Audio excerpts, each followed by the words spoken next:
Horseman, at this time, if there's anyone watching on the YouTube stream and you'd like to comment, you can send your comment to boardcomments@coconino.az.gov.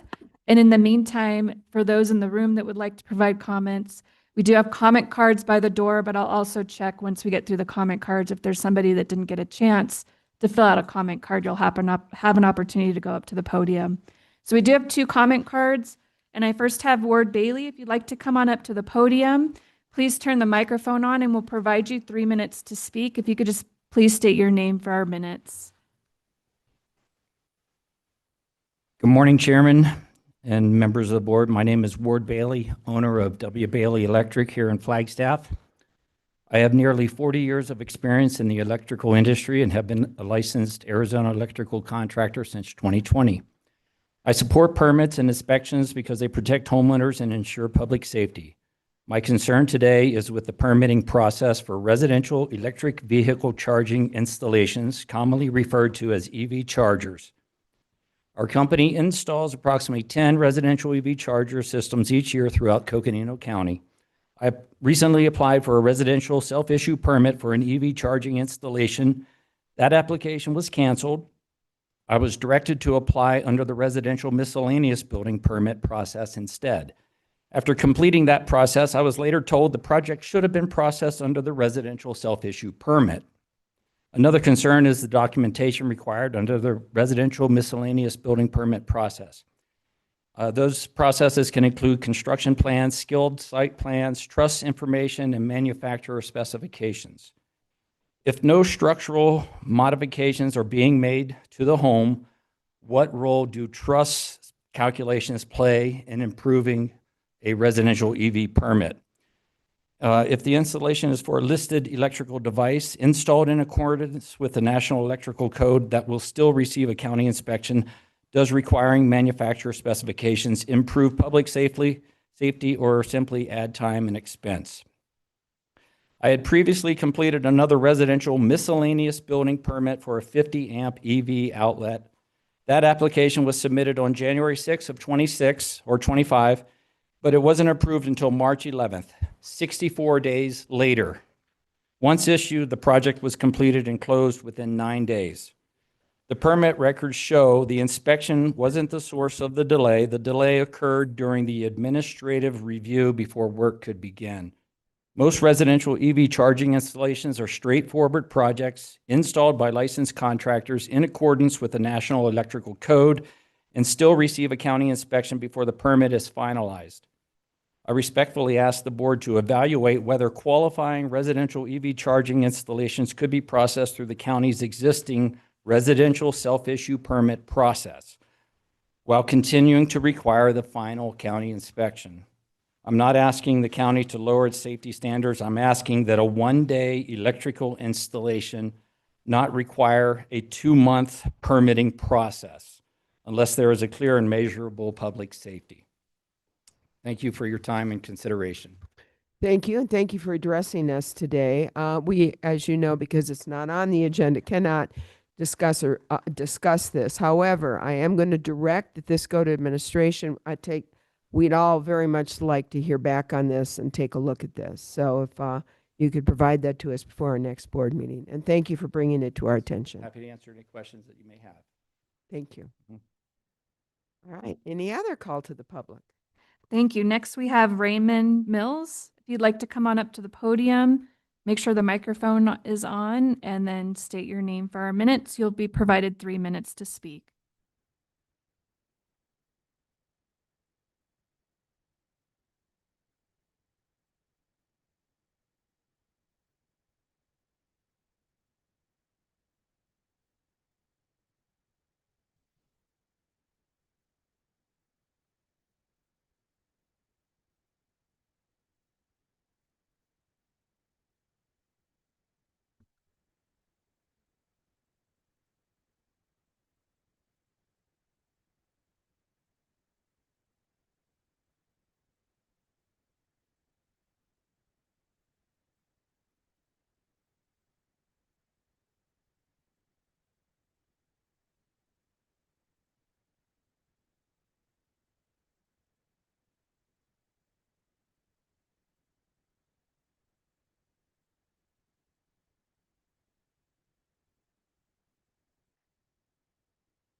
Okay, hopefully you can hear that now.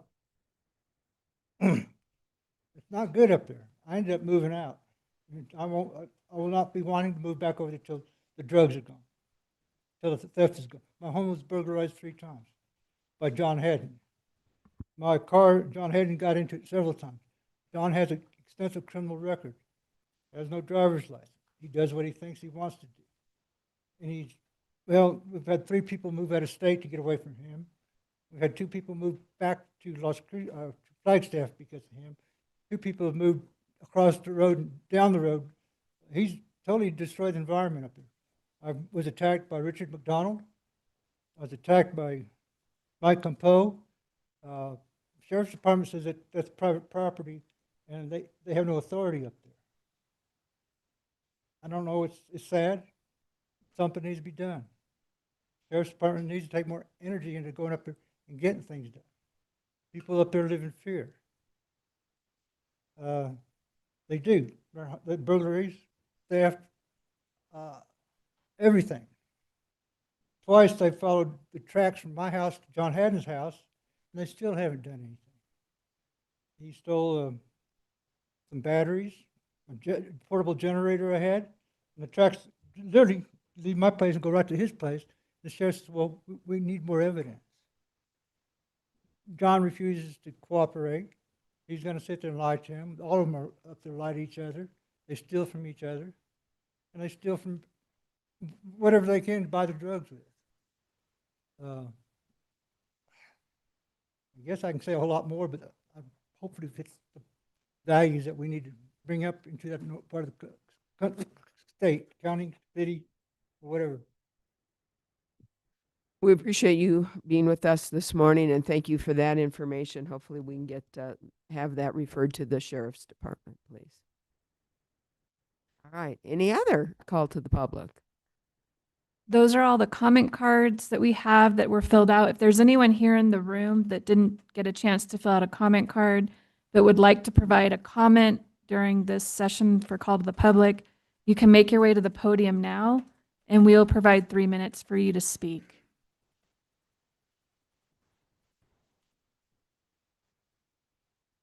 And again, if you're watching on the YouTube stream, you can email your comments to boardcomments@coconino.az.gov.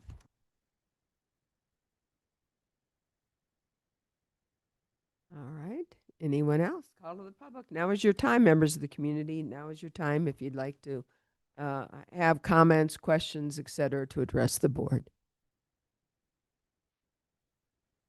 Looks like, Chair, we do not have any comments online, and there's no one else in the room that would like All to right, then we're proceeding, and thank you for those that were here today and express your concerns to the board. We really appreciate you.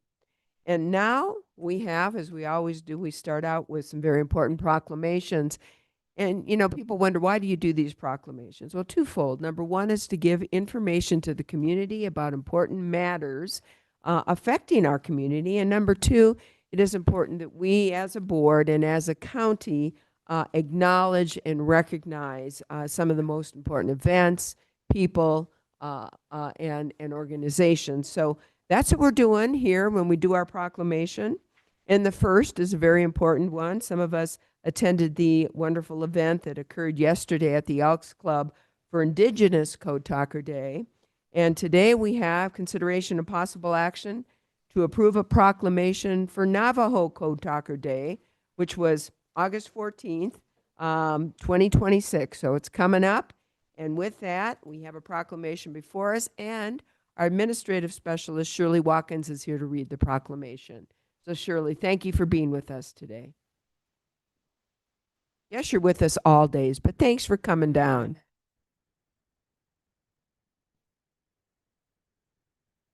Yeah, it's been an Good morning, everybody. Coconino County Proclamation designating August 14th, 2026 as Navajo Code Talker Day. Whereas from 1942 to 1945, Navajo Code Talker fought and sent coded messages in every attack the U.S. Marine led in the Pacific during World War II, including Guadalcanal, Tarawa, Peleliu, and most famously, Iwo Jima. Whereas Navajo Code Talkers served with distinction in all 6 U.S. Marine divisions, Raider battalions, parachute units, courageously transmitted military communications using the unbreakable code derived from the Navajo language, which proved vital to success of Allied operations during World War II. And whereas President Ronald Reagan in 1982, while declaring the first Navajo Code Talker Day, said, "These men were equipped with the only foolproof, unbreakable code in the history of warfare." And whereas the Navajo Code Talkers created a code based on the complex, unwritten Navajo language and could encode and transmit and decode a 3-line English message in 20 seconds rather than 30 minutes it took for the machine. And whereas the memorized code, which assigned a Navajo word for each English letter with special terms for planes, ships, and weapons, created messages that were instrumental in saving countless lives and led to a faster Allied victory. And whereas Coconino County takes pride in being home to Navajo Nation and the families of many code talkers from Arizona, Utah, and New Mexico, who share stories in honor of their service in the U.S. Marines. And whereas Coconino County Board of Supervisors recognized Navajo Code Talkers, their families, and the Navajo Nations for their service during World War II and celebrate their ingenuity in creating an unbreakable code. And whereas the impact of the Navajo, Havasupai, Hopi, Wallapai, Kaibab Band of Paiute, and San Juan Southern Paiute in our communities is immeasurable, from serving in our military and sharing their art, culture, traditional values to leadership, policy, and resource or livelihoods are intertwined.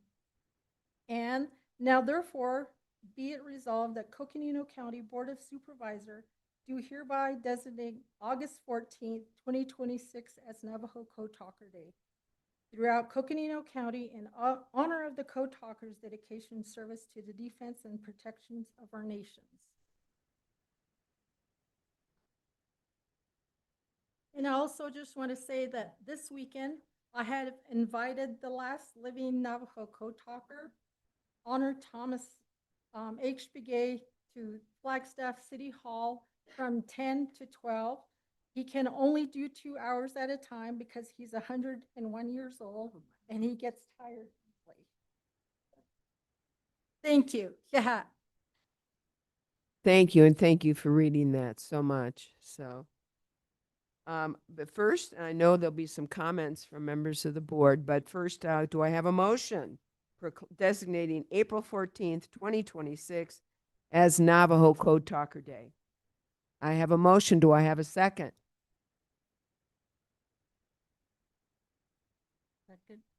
I have a motion and a second. All those in favor of designating August, I should say, 14th as Navajo Code Talker Day, please signify by saying aye. Aye. Aye. It is unanimous, and really appreciate that, and wonderful.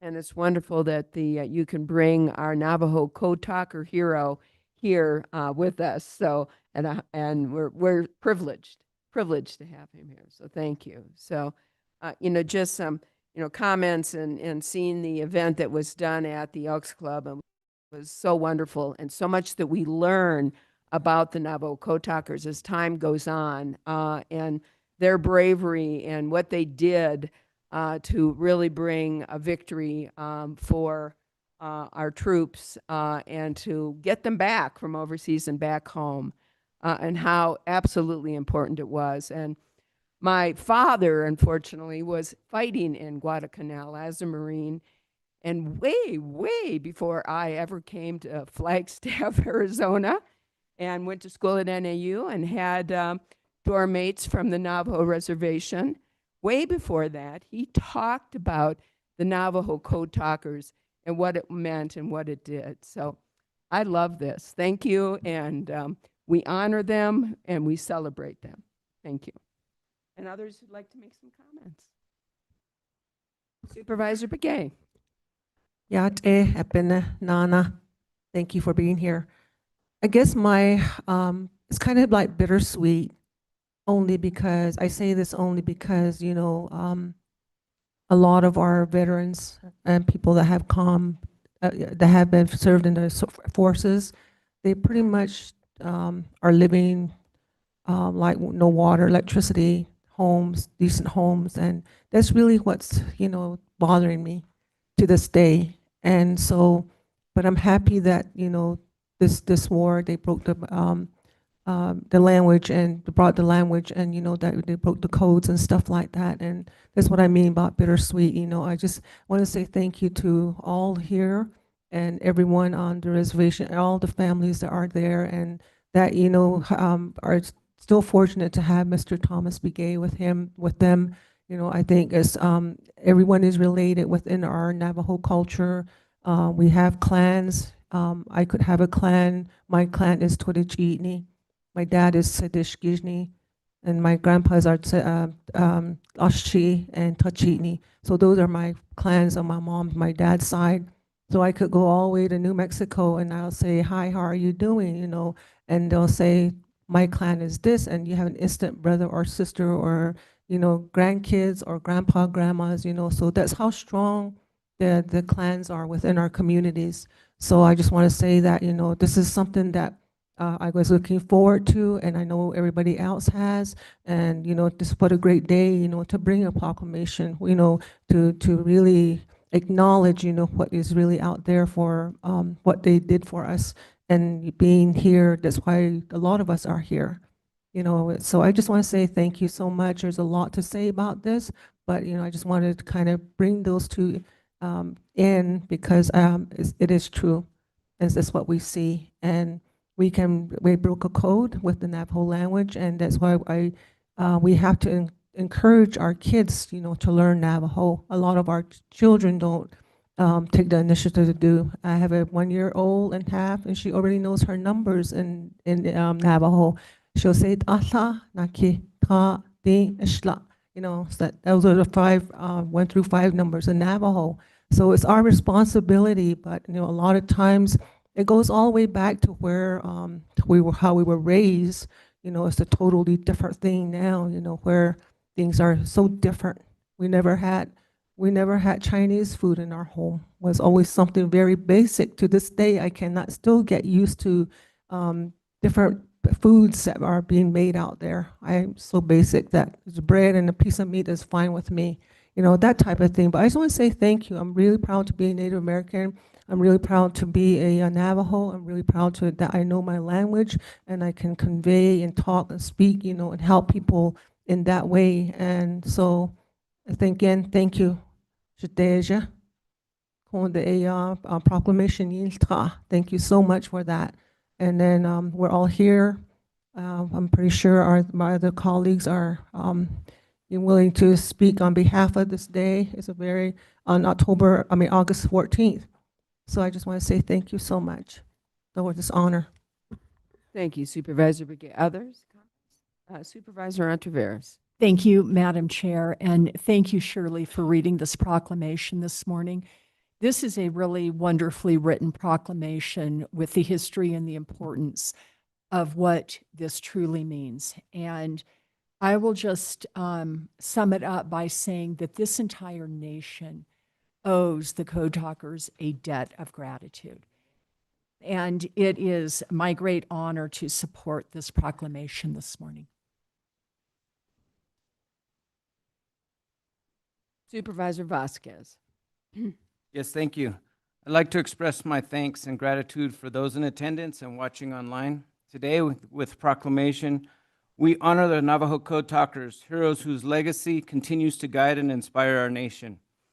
On Navajo Code Talkers Day, we recognize the incredible men who used the Dene Bizad language to create an unbreakable code during World War II. It was not cracked once. Their brilliance, courage, and cultural pride helped protect American lives and shaped the course of history. What stands out the most is how they served, with creativity, intelligence, and deep connection to their language and community. Their service reminds us that culture is strength and that the traditions passed down through families can be powerful tools in moments that matter. Here in Coconino County, we are proud to be part of a region where Navajo families, elders, and veterans continue to enrich our communities every day. As your District 2 Supervisor, I'm committed to honoring that legacy and supporting the stories, voices, and contributions of our Native communities. To the families of the Code Talkers, to the veterans still with us, and to the memory of those who have passed, thank you.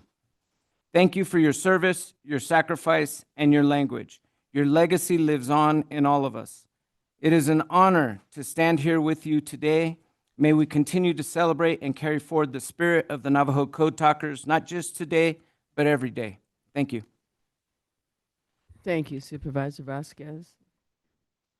Supervisor Fowler. Yeah. Thank you.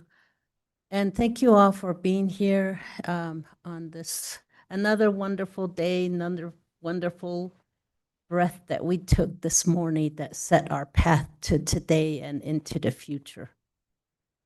And when we talk about Navajo Code Talkers and we honor them, and I'm really happy that we do that. Times has changed. I know that, my father was a Korean War veteran also, and my uncle was a Navajo Code Talker. And in our family, they always not told us not to even mention it because it's nothing good that we did. It was nothing good that we were ordered to do. And it wasn't, and that's what we were always told. We're always got, if you mention anything, they would get after us. But I think history, we can't erase history. History is something that we learn from. Our language was used during a time when we were being studied, researched. We were trying to divide families while while our language was being used. Children were being sent across the country so that our language and who we are is going to be erased. And so history is very hard on all people. And so I think that we just have to really pay attention to our history and learn from that and be kind to each other today. Think about our thoughts. Everything begins with our thoughts. If you have a positive thought, you have a kind heart, it will set you on a positive journey. If you have not negative thoughts, then you go on in a different direction. That is our Navajo teachings, and that is the teachings that they carried with them. And that's the teachings that brought them home. And that's the teachings and the prayers and the songs that they sang for us. They said they did ceremonies there. They would sit down and in the radio, they would just sing and say prayers to each other and do a full ceremony within that one night so that they may come home and their families at home would not be so burdened with worries. And my father told us that one day when we were all together, and we said, and we don't think about it from that side. So today we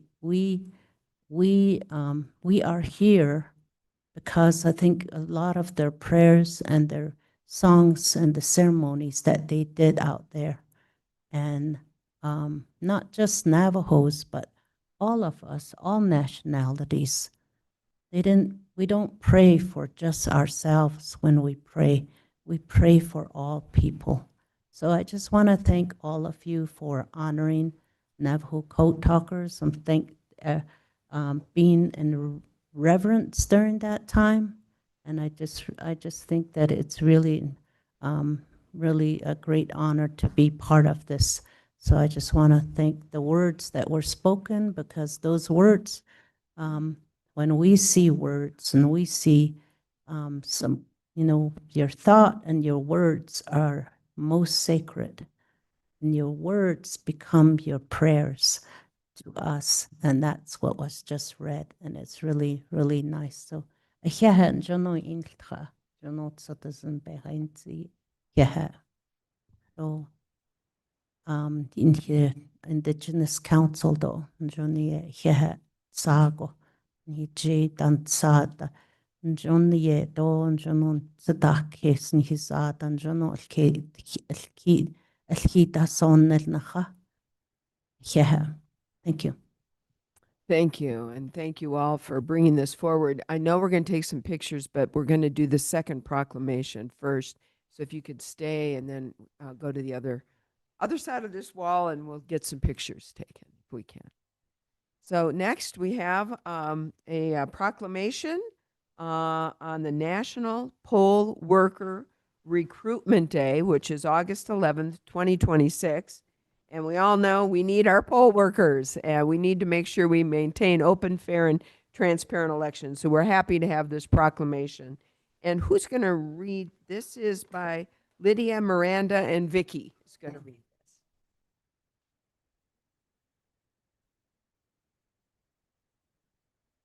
Good morning, Madam Chair, members of the board. We do have three outstanding poll workers with us this morning that are going to be reading the proclamation for National Poll Worker Recruitment Day. This is an activity that is happening across the nations, and it's a great reminder of the work that happens at the local level for guaranteeing free and transparent elections.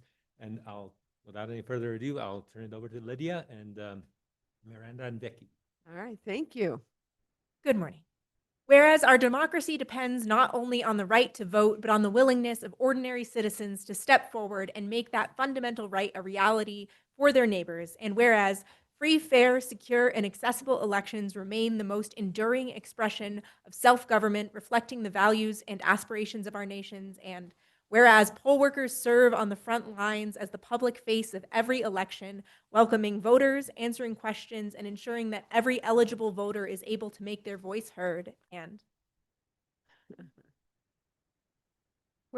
Whereas the U.S. Election Assistant Commission, EAC, established the National Poll Worker Recruitment Day as an annual nationwide day of action and encouraged Americans to sign up to serve as poll workers ahead of upcoming elections. And whereas Coconino County spans more than 18,000 square feet, 18,000 square miles, including rural and tribal communities, and depends on dedicated community members to staff polling locations from Flagstaff, Page, Tuba City, Williams, Fredonia, and beyond. And whereas poll workers who are fluent in English, Spanish, Hopi, and Navajo play an essential important role in ensuring that all voters can access assistance and participate fully and independent in the democratic process. And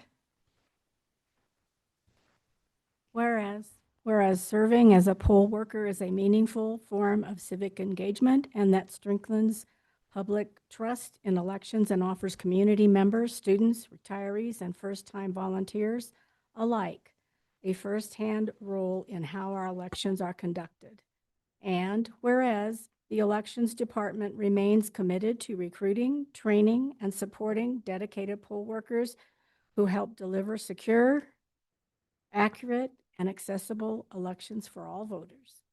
Now, therefore, be it proclaimed that the Coconino County Board of Supervisors does hereby proclaim August 11th, 2026 as National Poll Worker Recruitment Day in Coconino County and encourages all eligible residents to consider serving their community and our democracy by signing up to become a poll worker.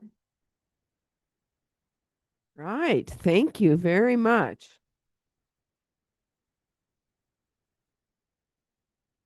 And thank the three of you for your service as poll workers and love this as a model for our community. So thank you. And thank you for being with us today. So with that, I take a motion. Do I have a motion? Yes, Madam Chair, I'd like to make a motion to approve a proclamation designating August 11th, 2026 as Poll Worker Recruitment Day.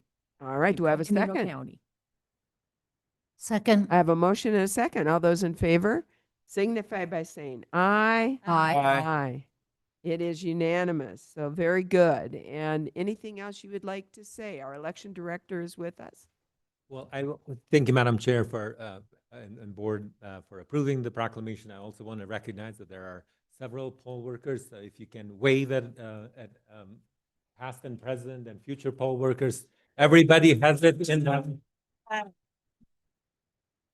Everyone has it in them to be part of the upcoming general election and serve the voters in Coconino County. So we're very proud of them. I also want to recognize them, the staff from HR that helps us with the recruitment process and everything that is entailed. So thank you, Krista and her team as well.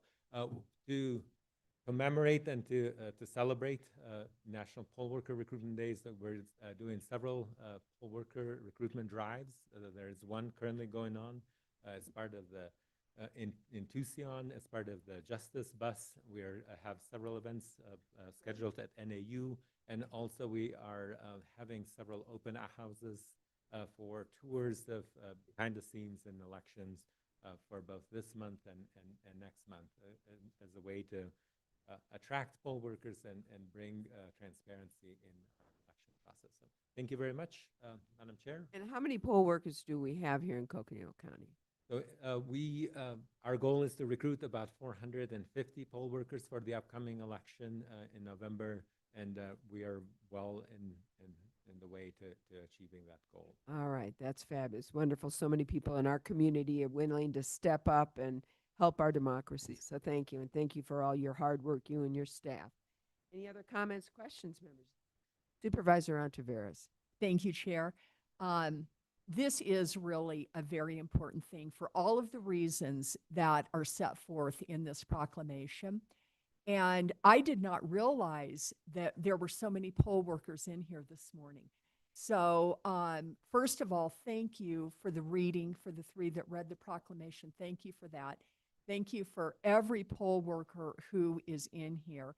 And I'm just going to speak optimistically, Mr. Essler, if you would please thank the 450 that we're going to have. Very important. Other comments?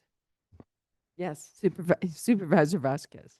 Yes, thank you for bringing this proclamation to us. It's just so important that we recognize those that make the machinery of our democracy run. It's so important that these volunteers are participating in these polls and helping support and making sure that everything runs right. That's how we have transparency in our elections and make sure that our communities trust those of us that are locals that are working in the polls, or those are all of you, because I haven't volunteered yet, but I'm thinking about it. I can't, that's No, what I you thought. cannot. No, I'm thinking about it Not once I'm legally. done as a board member. But we just want to say thank you because it's just so important. And, you know, 400 volunteers is a lot of volunteers to manage on election day. And so we just so appreciative and want to continue to celebrate and recognize those volunteers who put in so much work for our democracy. Thank you. Thank you. Any other comments? Supervisor Fowler. Yeah, again, well, what can we say? Thank you. Seems like it's not enough, but because you get up really, really early and drive long distance and you're there, and sometimes it's really cold, sometimes it's really hot, you know, but it's really great to see people come in. And then when those down times, it's like, come on, hurry up and come vote. Because I used to be a poll worker. So anyway, I just want to thank you all and thank those, and we will do our part to help recruit poll workers. And I want to thank Coconino County for really believing in its staff, for allowing them to go out and be poll workers. You're the core of the election. When election security question comes in, it's the poll workers. You're all the ones that are conducting the elections and making sure that it's safe. And I just am so impressed with how knowledgeable you all have to be a poll worker. So thank you again from on behalf of all our citizens. Thank you. All right, thank you. Supervisor Begay. I just want to say thank you to everyone that took part as poll workers and then the administration that recruited and helped recruit and, getting the election off and then finishing it up, and a lot of transparent work that was done and it was evident.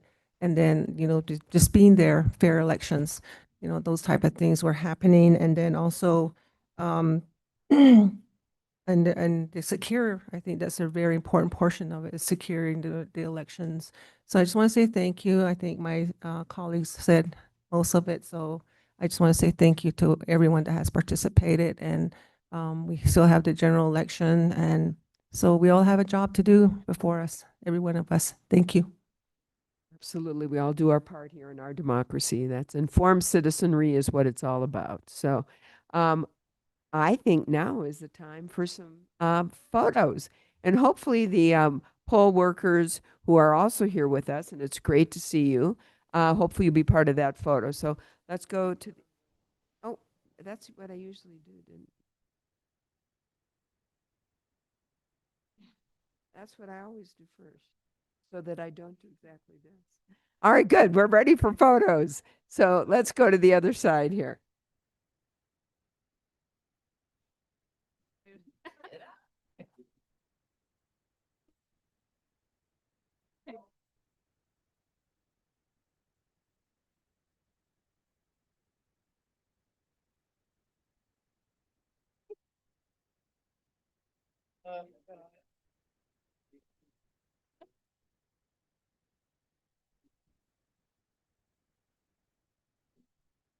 It is hard waking up that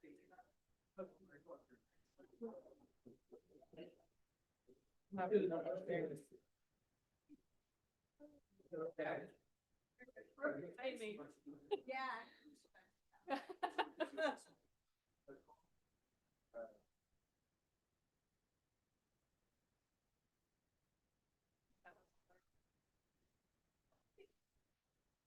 Hi, redid my again. Oh my goodness. Here, let's move this Thank table. you. I was like, Yeah, right, for the series. yeah. Oh, thank you.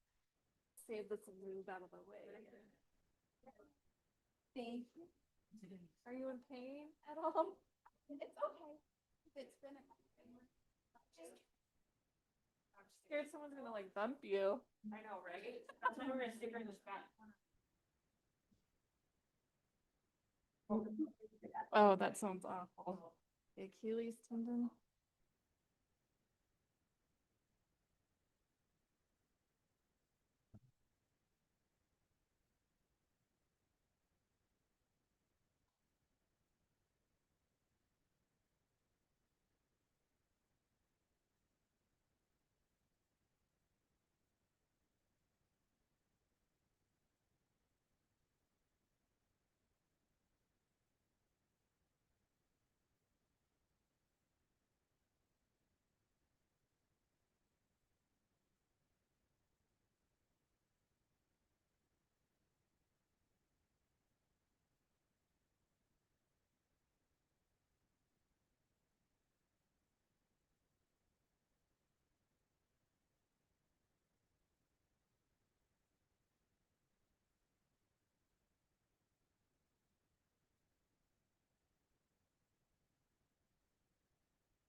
All right, we about ready to get back together here.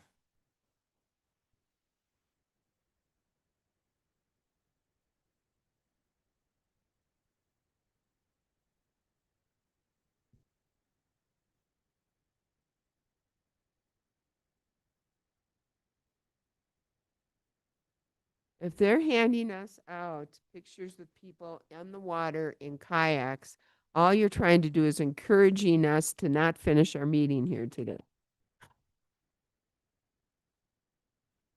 All right, we're back.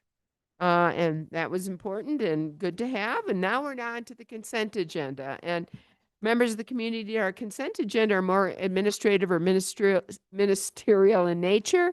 They're for the purpose of one motion and one vote. These items are done without discussion or individual motion or vote. And so we, the board, have an opportunity to remove those items that we would like to have individual discussion on, in which case, if they are removed, we'll have an individual vote as well. So I would like to remove 6. And we have not, and I would like 9, 10, 11, and 13. Remove those together. I think they can be discussed together, and then we can eventually vote on all 4 of those together. And I have been asked to table item 19. It'll come to us during our next board meeting. So that will be removed from the consent agenda. Item 29 and 32A, any others, members of the board, that you would like removed? I'll go again. I'm sorry. 6, 9, 10, 11, 13. We'll table 19. 29 is pulled. You want us to table 29? I'm sorry, 29 will be tabled. No, not 29, sorry. 19 is tabled to the next meeting. 29 is pulled for consideration. Separated. Yeah, separated. All right. Never mind. So the way I originally had it was correct. 29 and 32A.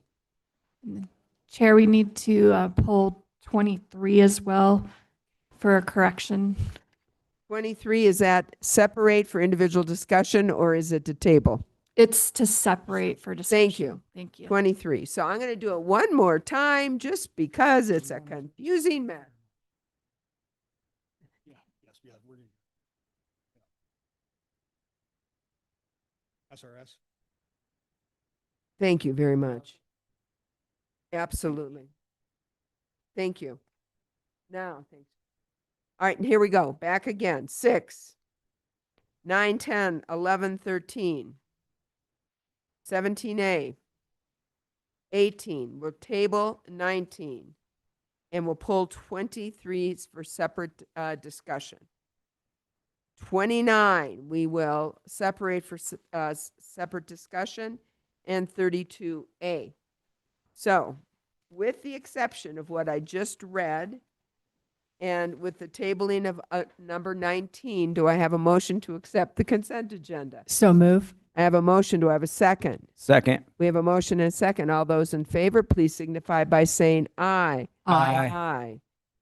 All right. First up is number 6, consideration and possible action to approve a funding agreement with Grand Canyon Youth to provide a total of $9,300 from community initiative funds from District 1, 5,000, District 2, 1,000, District 3, 500, District 4, 800, District 5, 2,000 to support introductory one-day kayaking expeditions for 9 Title I Flagstaff schools.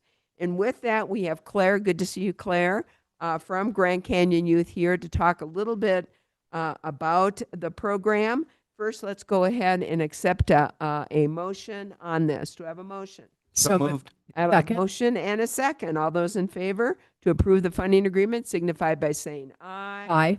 Aye, it is approved. Claire, please let us know what we're doing with this.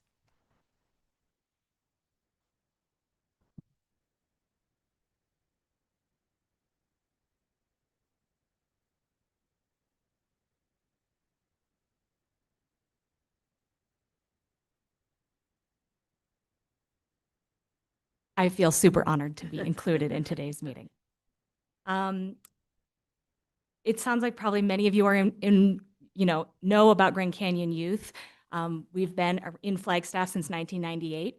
But for those of you who don't, our mission is to offer educational outdoor expeditions that connect young people to the transformative power of the rivers and canyons of the Southwest. And our vision is that we envision a diverse and equitable world where all youth are empowered to live with purpose while discovering and caring for self, community, and the natural world. So most of the youth that we serve are local youth, Coconino County in Northern Arizona. And the funding that you are providing will help specifically youth from about 9 Title I schools in Coconino County. We hope to serve up to 300 youth in this next year with these sort of full hands-on educational expeditions.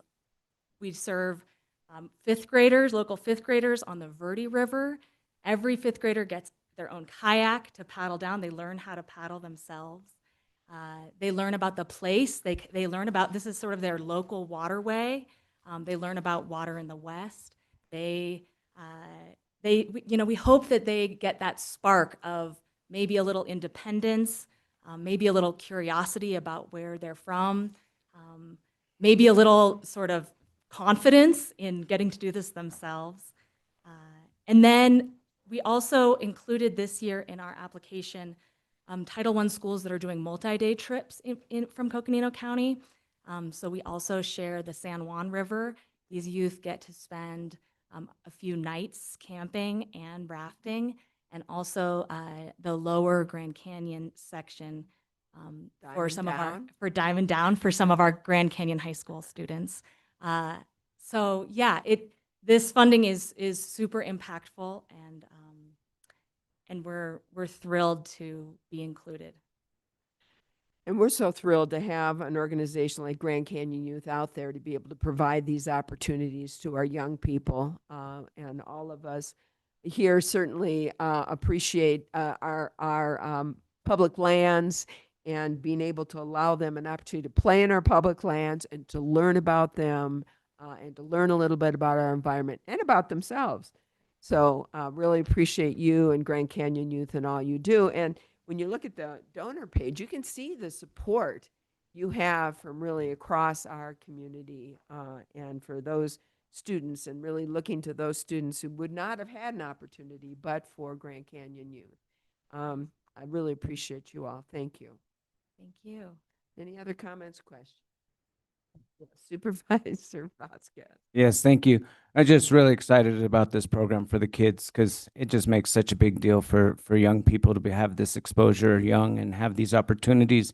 And for some of these kids, they wouldn't have these opportunities otherwise. So thank you for providing them. And I'm just thinking, how can I volunteer to go on one of these trips with you? Thank you.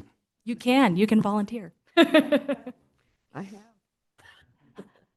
Supervisor Fowler, who's who's getting ready to go on a river trip. I'm very jealous. Yeah, I'll be on a river trip next week. So I just want to thank Grand Canyon Youth for their long partnership with with the Board of Supervisors.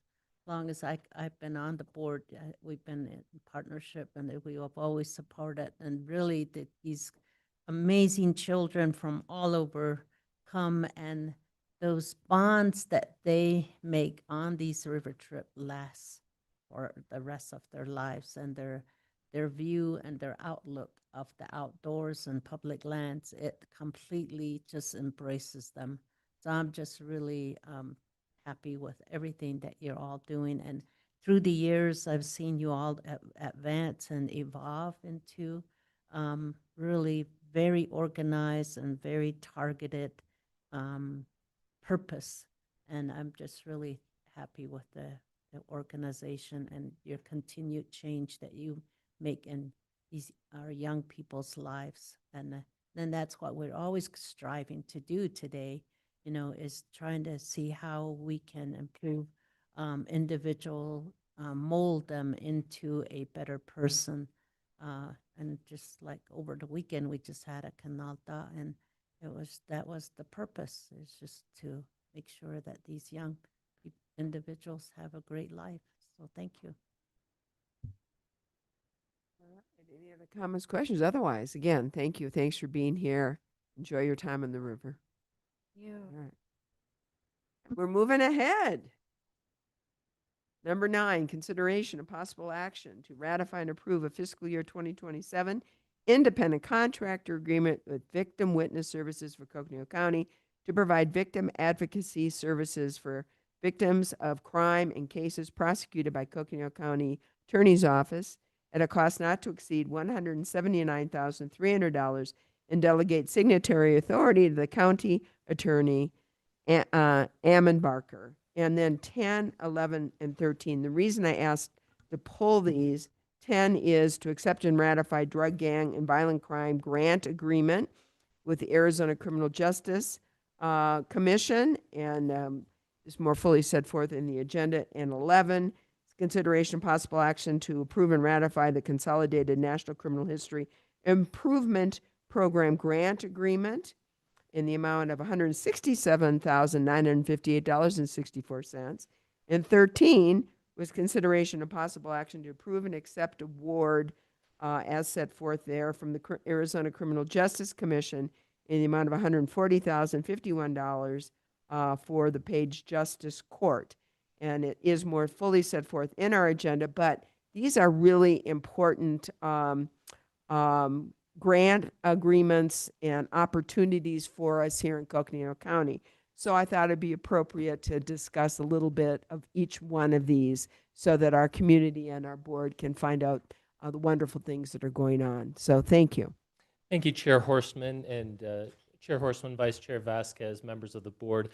I am Michael Tunick. I'm the Chief Deputy at the Coconino County Attorney's Office. I'm not Ammon Barker. He sends his regrets. He wishes he could be here today, but he's at the Tuesday Justice bus event, which is a really great program that we're doing to get out into the community. So, absolutely.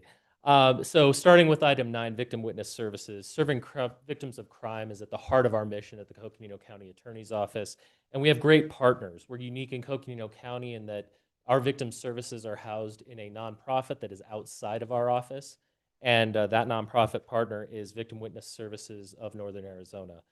They do amazing work. They are court liaisons, they do crisis response, they explain the complexities of the legal system to victims of crime, including domestic violence victims, child victims of crime. They work with victim compensation, they work with restitution, which is very legally complex for victims of crime, people who have medical bills, have counseling bills, all those kinds of things. And so they guide them through that process in partnership with us. They advocate for them. They show up to court hearings for them. Truly amazing work. It's a great value for our county. If we didn't have this partnership, we'd need a lot more employees in the county attorney's office to do this work. And it's just a great service for our community. So we love our partnership with Victim Witness Services. They do outstanding work. On item 10, the Drug Gang and Violent Crimes Grant, this is a really important grant for us. We have an attorney who is assigned to these cases. Of course, drugs are part of it. That drugs like fentanyl and methamphetamine, the trafficking of the drugs, the sales of those drugs destroy lives in our community all the time. So we want to prevent that. But when you find drug sellers, you also find gangs, you also find organized crime, and we pursue those more violent threats as well through this grant. And so we have an assigned prosecutor who is doing this, and then other prosecutors help with these prosecutions as well, obviously.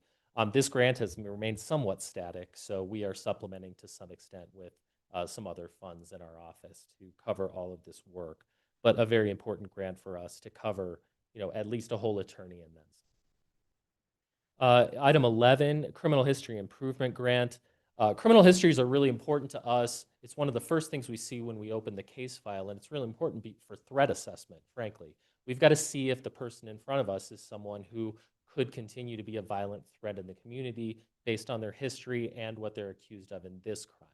And you'd think, when I got into this game, I thought, well, that just all happens automatically, right? The court just puts it in a program and it's done. It's actually a multi-step process involving law enforcement agencies, involving court clerks, involving every step along the way, that everybody has to do their part of that process right. And so that's what the Criminal History Improvement Program is about.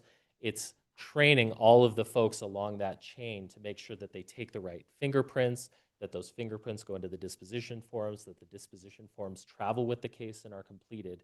Marissa Waters is our legal assistant who works with us on this regard. She's doing a great job coordinating those efforts, reaching out to the sheriff's office, to Flag PD, to the court system to get all these things accomplished. So that's the work on under the Criminal History Improvement Grant. Again, this gives the criminal histories that if someone from Coconino County goes to another county or vice versa, we'll be able to know their entire history. And then number 13 is kind of along those same lines, but specific to the Page Justice Court. When the Page Justice Court was working on that initial start of the work on criminal history improvement, they noticed that there was a lot of mismatch between what they should have in the criminal history and what they had kind of in their files, and that file destruction had occurred according to the retention schedule. And so they were missing some of the files that they would need to update those criminal histories. So they're looking for, they've gotten this additional grant to do additional work, get additional staff to check those records, rematch those records, and ensure that what ends up in the criminal histories is accurate information. So those are the programs under items 9 through 13. Thank you. Thank you very much. And I think it's important to see the great work that's being done with the funds available from these grants. And then just a special call out to Victim Witness Services. They have just been a long time important organization for victims of crime. So really appreciate that. So unless there's some comments, I would accept a motion to approve 9, 10, 11, and 13. Okay, thank you, Chair, for pulling these items. And thank you, Mr. Tunick, for the information. That's very valuable for us to know as a board and for the community. So with that, I would like to make a motion that we approve consent agenda items 9, 10, 11, and 13. Do I have a second? Second. I have a motion and second. All those in favor signify by saying aye. Aye. Aye. It's unanimous. Thank you. And thank you for being with us here this morning. Appreciate it. All right, we're moving on with our consent agenda. 17A, consideration and possible action to approve resolution 2026-47, creating the Coconino County Special Needs School Program, designating the program standards and guideline, and authorizing the superintendent of schools to operate and manage the program. And this is something that came to us as an idea from our county school superintendent, and I'm really, really happy to see it before us and for further discussion on this by the full board. So thank you. And we have Eric Peterson to start us with this. Thank you, Madam Chair and members. Eric Peterson, Deputy County Manager. It's my pleasure to introduce to you this resolution in the program today that, as we have all worked through some education funding issues that are reaching into county now. And we've had that life, we've lived it for over the summer. Superintendent of schools is well aware of the challenges that our schools are facing and thought creatively and innovatively about how we can leverage federal dollars to help schools. One thing we do at Coconino County, we reach out and we help as we can. And this is a way we could take an innovative approach to help schools that are in need, whether it be cash flow issues or programming losses or such due to funding, and create a program to help those schools in need restabilize themselves. And then hopefully the state does its job with education. That is certainly the funding agency that should be the backstop for these items according to the Arizona Constitution and all the laws of the state. But this program is an innovative use of SRS dollars. The SRS program overall is your decision on how schools are funded by these secure rule schools once those dollars are allocated to us. So this program resolution, what it does is creates the program and delegates to the superintendent the operation power. Certainly she is the right person, that office, to be in charge of this type of program for you, better than me, for sure. But to work with schools, create an application process, and then yearly in your SRS review that we're going to do in number 18, to have a recommendation on schools that may need to use this program. And if there are none that need to use the program, these dollars will go in the regular allocation to be distributed across the schools across Coconino County. So this is a real positive momentum to create the program. It gives it some bounds and such. And we also are telling school districts we're here to help, but we have to, we can't be the backstop on all this, all the changes and problems that may come and face us in education funding. And so 17A creates the program. 18 will distribute SRS dollars, which again, I applaud the superintendent on the creativity and what you have done also in the budget that you have already passed for this year to backfill and move the superintendent's positions over to the general fund, and we have an increase in PILT because we have done that and changed our way of using SRS. So we are going to put more money into schools and education in Coconino County than we ever have.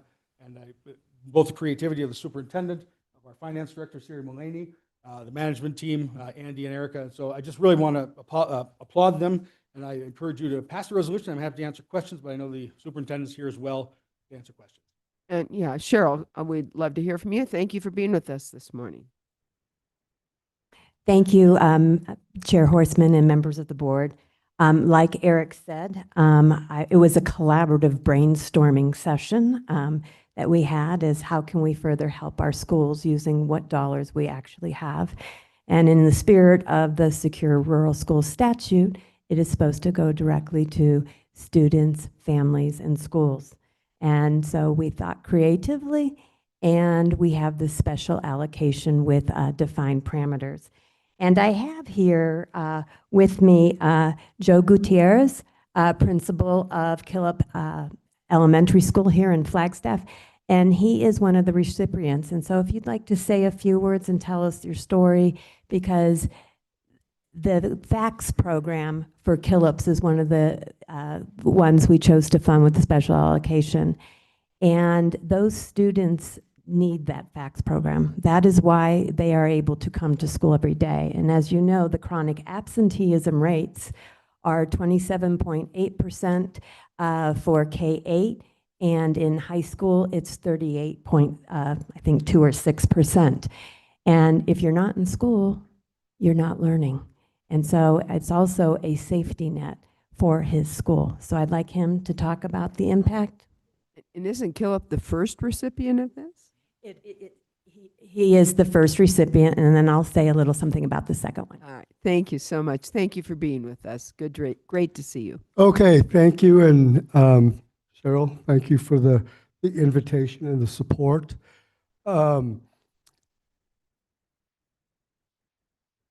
Chair Horstman and the rest of the Board of Supervisors, we want to thank you for the support that you give to the community. First of all, it's the community of Flagstaff, I feel, is a very, very supportive community. And when we fall into these types of situations, it is an honor to have you all coming to help us support a program that we have had at Killip for 30 years. We've had 6 cycles of the 21st Century Grant, and this year we were notified that we did not meet the qualifications for the grant. We found that out in May, late in May, and we serve in our after-school program about 240 students. And the purpose of the program is, so during the day, we teach educational skills and the standards. But the beauty of the after-school program is it allows our students to apply the skills. And it provides an opportunity of experience for our kids that they would not otherwise get out of school. So this program supports our after-school program. It allows us to continue working with our youth. And it really, anytime you have something like this happen to you, you always look at, okay, so what's the positive out of this? Number one, it really allows us to refine and reorganize our program.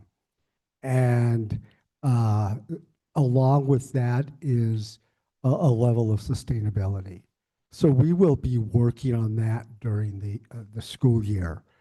But in the meantime, we will be able to continue the programming for our students and meeting the needs of those kids and just watching their smiling faces.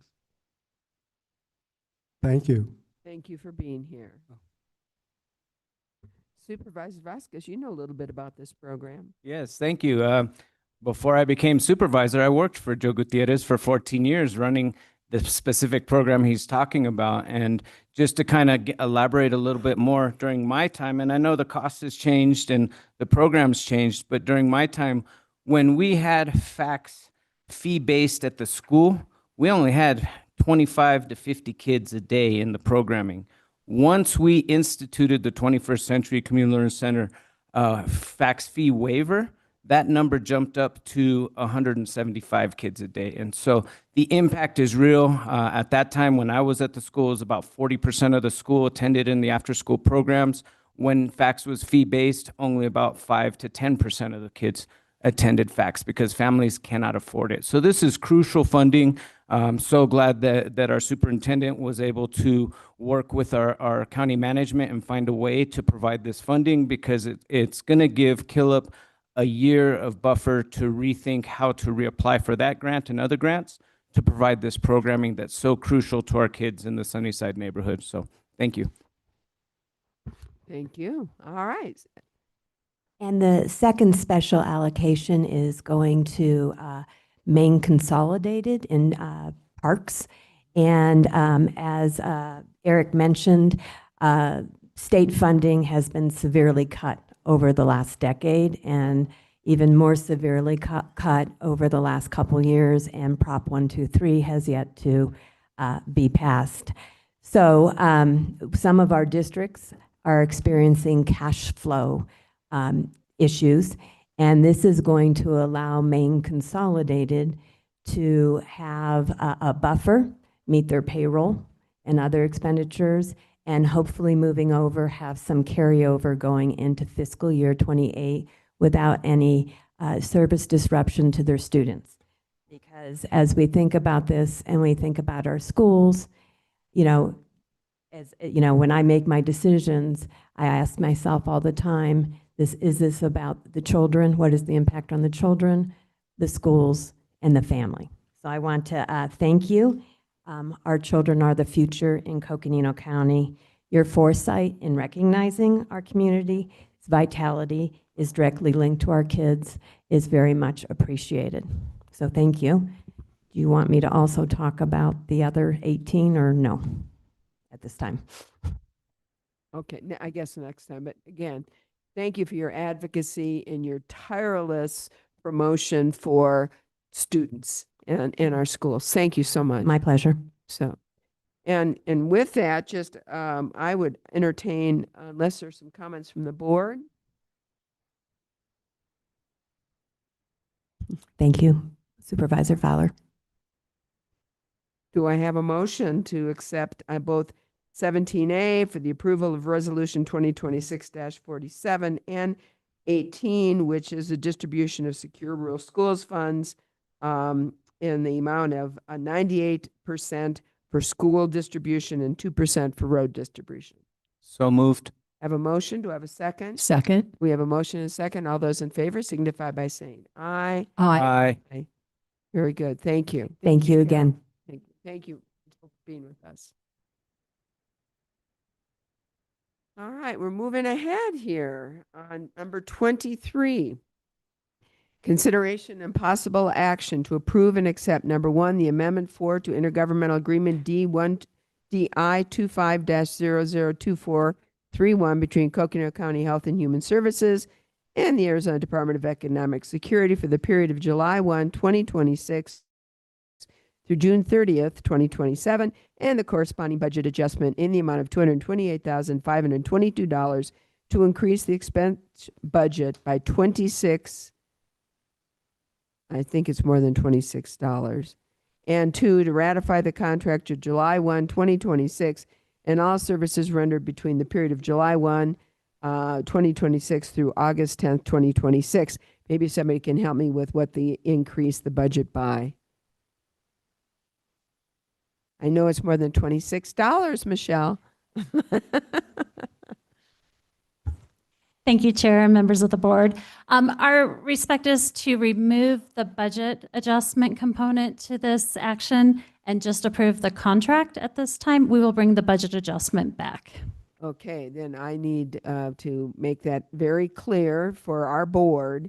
So what we're here is consideration and possible action to accept the amendment for the intergovernmental agreement between Coconino County Health and Human Services and the Arizona Department of Economic Security for the period of July 1, 2026 through July 30th, 2027 only. Is that correct? That is correct. Thank you. All right, thank you for that. Do I have a motion? So move. Chair. Oh, I'm sorry. Yeah, if I can, Michelle, if Sure. you can assist me, there's a second part to that motion. It's to ratify the contract from July 1, 2026 and all services rendered between July 1, 2026 and August 10. That part of the action doesn't comprise the budget adjustment, but it is something that you're asking with regard to the contract. Thank you. Yes, you are correct. Thank you, legal, for that. So we have to add to that ratification from the contract from July 1, 2026, and all services rendered between the period of July 1, 2026 through August 10th, 2026. So there's a ratification portion of this. Now, do I have a motion? So move. Do I have a second? I have a motion and a second. There is a comment before the vote. Thank you, Michelle, and for the presentation on the agenda item. I, for one, as a board member, I really don't believe in ratifications, only because, we're all here to do the work and we're all, should be on top of things. And it bothers me because we do a lot of that sometimes, and I think we need to get out of that. But I do appreciate all the work that's being done and by all the programs, but, maybe there's a reason why that happened, but still yet, we really have to be careful because that's money already spent up front and we're trying to, replenish that or try to get the dollars so we can pay for those bills. So just something that I wanted to say. Thank you. Thank you for that comment, and I think that probably is something that the board echoes, and I'm sure this, unfortunately, sometimes when you're dealing with federal government and the funding from the federal government, they are not as compliant with our time deadlines as we need, but we appreciate you trying to get this to us so we don't have to do the ratifications. So thank you so much. All right, we have a motion and a second. All those in favor signify by saying aye. Aye. Aye. It is unanimous. Thank you, Michelle, very much.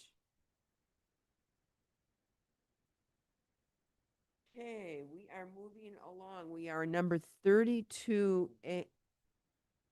Well, I am so sorry. I can't read my own writing. Number 29, consideration and possible action to approve a memorandum of understanding between the Transition Zone Horticultural Institute, which is, of course, the Arboretum at Flagstaff, and Coconino County regarding the reimbursement for maintenance and resurfacing of Forest Service Road 231, Weirdy Mountain Road, utilizing U.S. Forest Service Challenge Cost Share Agreement funding. With that, I see we have Public Works with us and a representative of the Arboretum. So I'll turn it over to you. Thank you, Chair and members of the board. Chad Ocker, Deputy Director for Public Works, and I've also got Nate O'Mara, the Executive Director for the Arboretum here, who wanted to say a few words to the board. But I want to first highlight the success story. This item is more about an example about a great partnership than anything else. Since the county assumed maintenance of Woody Mountain Road, the first 6 miles, about 2 years ago, our crews have made a lot of improvements that benefit a lot of different people accessing the Forest Service, people accessing the county facilities out on Woody Mountain Road, people going to the Arboretum, ranchers, residents out there. It's just benefiting everybody. So the Arboretum had previously secured federal funding through the Forest Service Challenge Cost Share Agreement specifically for maintaining and resurfacing the first 2 miles of roadway.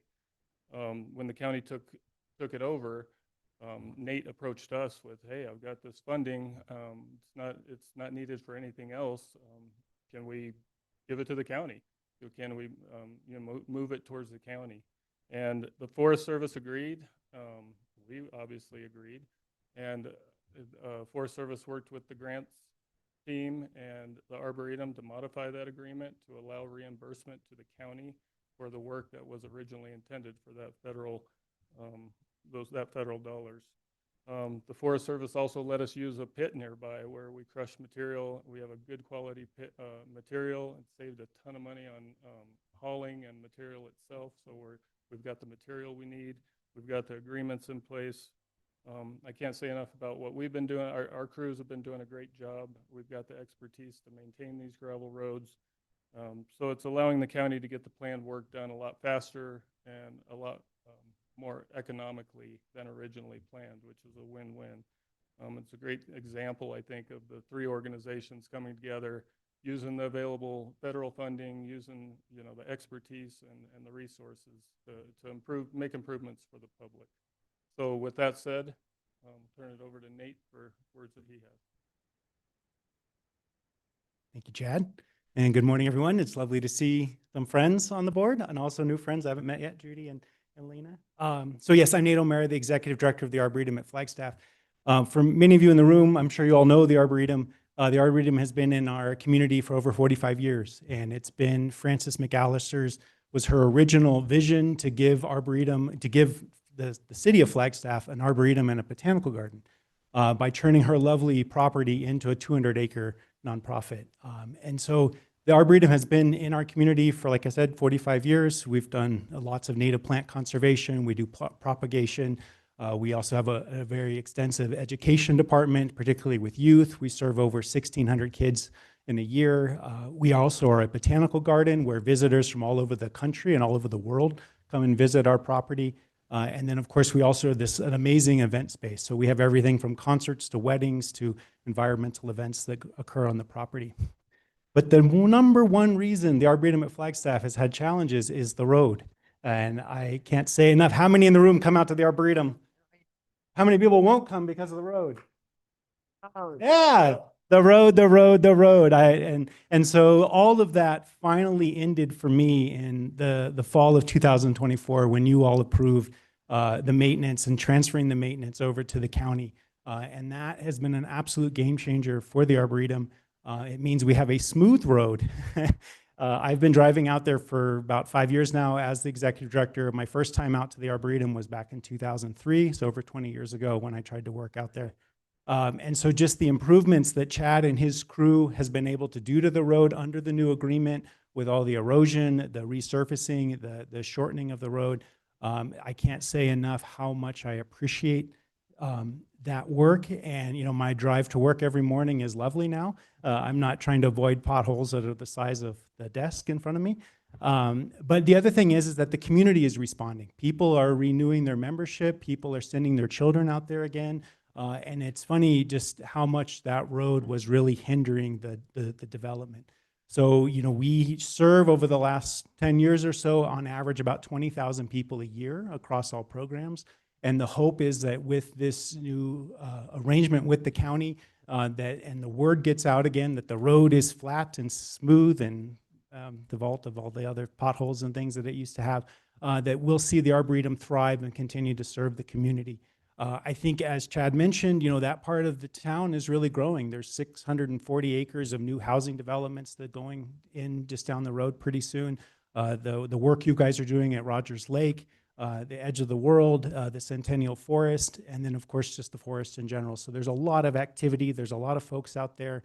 The pocket fire really challenged us, and the use of that road was key for emergency response.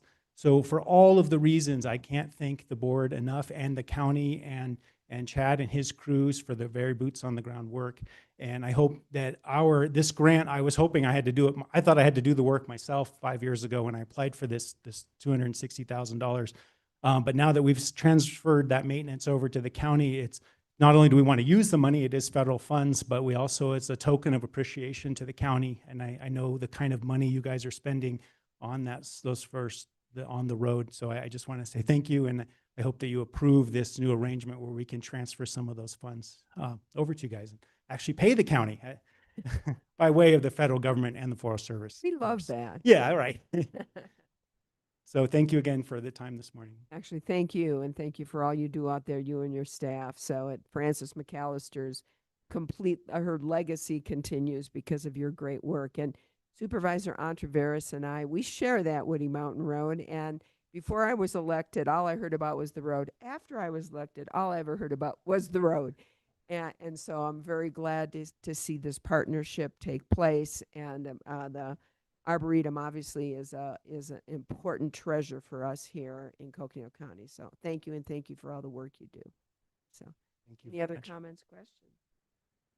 Supervisor Begay. Thank you. Thank you for presentation. And I was thinking about Navajo Reservation, where you could pay us and we can get the roads and get an agreement going. Just kidding. Let me see. These are rack funds. Potholes When they are come up, longer than the one you specified here. But anyway, You I could just want to branch say out. thank you for a good job that you're doing, and that, things are going to be, on the upside now. And we've been on that road, and I couldn't believe the road back there. But, I'm glad that that's being taken care of, and thank you for all the work. By the way, Francis's birthday is coming up here in September, so this is a great birthday present for her, I think. So, And the joke is that Frances used to invite the supervisors out when she lived out there, because that was her home originally. And she used to have lunch for all of the supervisors when the road was really bad to try to get them to do something for the road. So even Frances and all her money and all her power wasn't able to do it until. that sounds like our Francis. So there we go. Yeah. Thank you. Any other comments, Supervisor Ontiveros? Thank you, Madam Chair. There are other people that you're probably unaware of that appreciate the work that was done. I actually personally know a family that lives in Flagstaff Ranch that was going to sell their home because, as you remember, Woody Mountain Road was unbelievably dusty. And after it got paved, they took their house off the market. Like, that's what an improvement it made in a neighborhood. So thank you.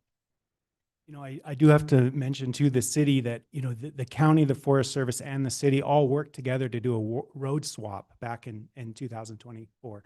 And so the city still does that first half mile by Flag Ranch, and then the county takes over just after that intersection. And then the Forest Service is still supporting us, with the resources that they have. So it's been a lovely.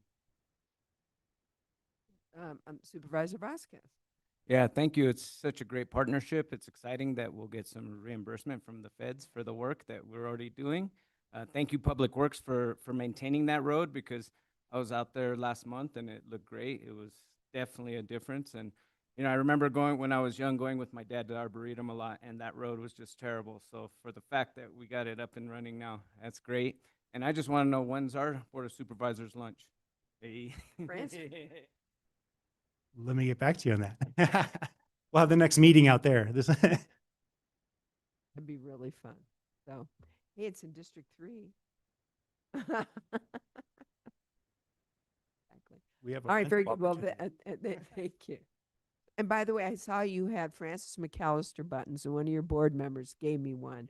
Those are fabulous. Wonderful for her. So, all right. At this point, I would undertake a motion to approve the memorandum of understanding as more fully set forth. Do I have a motion? So move. I have a motion. Do I have a second?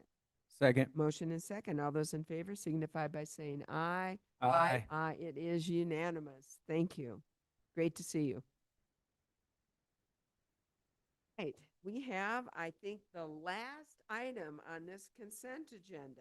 Bet you thought it would never happen. This is consideration of possible action to appoint Amanda Stevenson, Training and Education Manager from Nestle Purina North America, to a business representative seat, and Derek Bourne, President Flagstaff Education Association, to workforce representative seats, both in the Coconino County Workforce Development Board for a term beginning August 11, 2026, and ending August 10, 2028, and designating Gail Jackson, President Economic Collaborative Northern Arizona, ACONA, previously appointed to the Coconino County Workforce Development Board, to a business representative seat, and the Community/Economic Development entry seat concurrently for a balance of the term remaining or until a subsequent designation of that seat by the Board of Supervisors.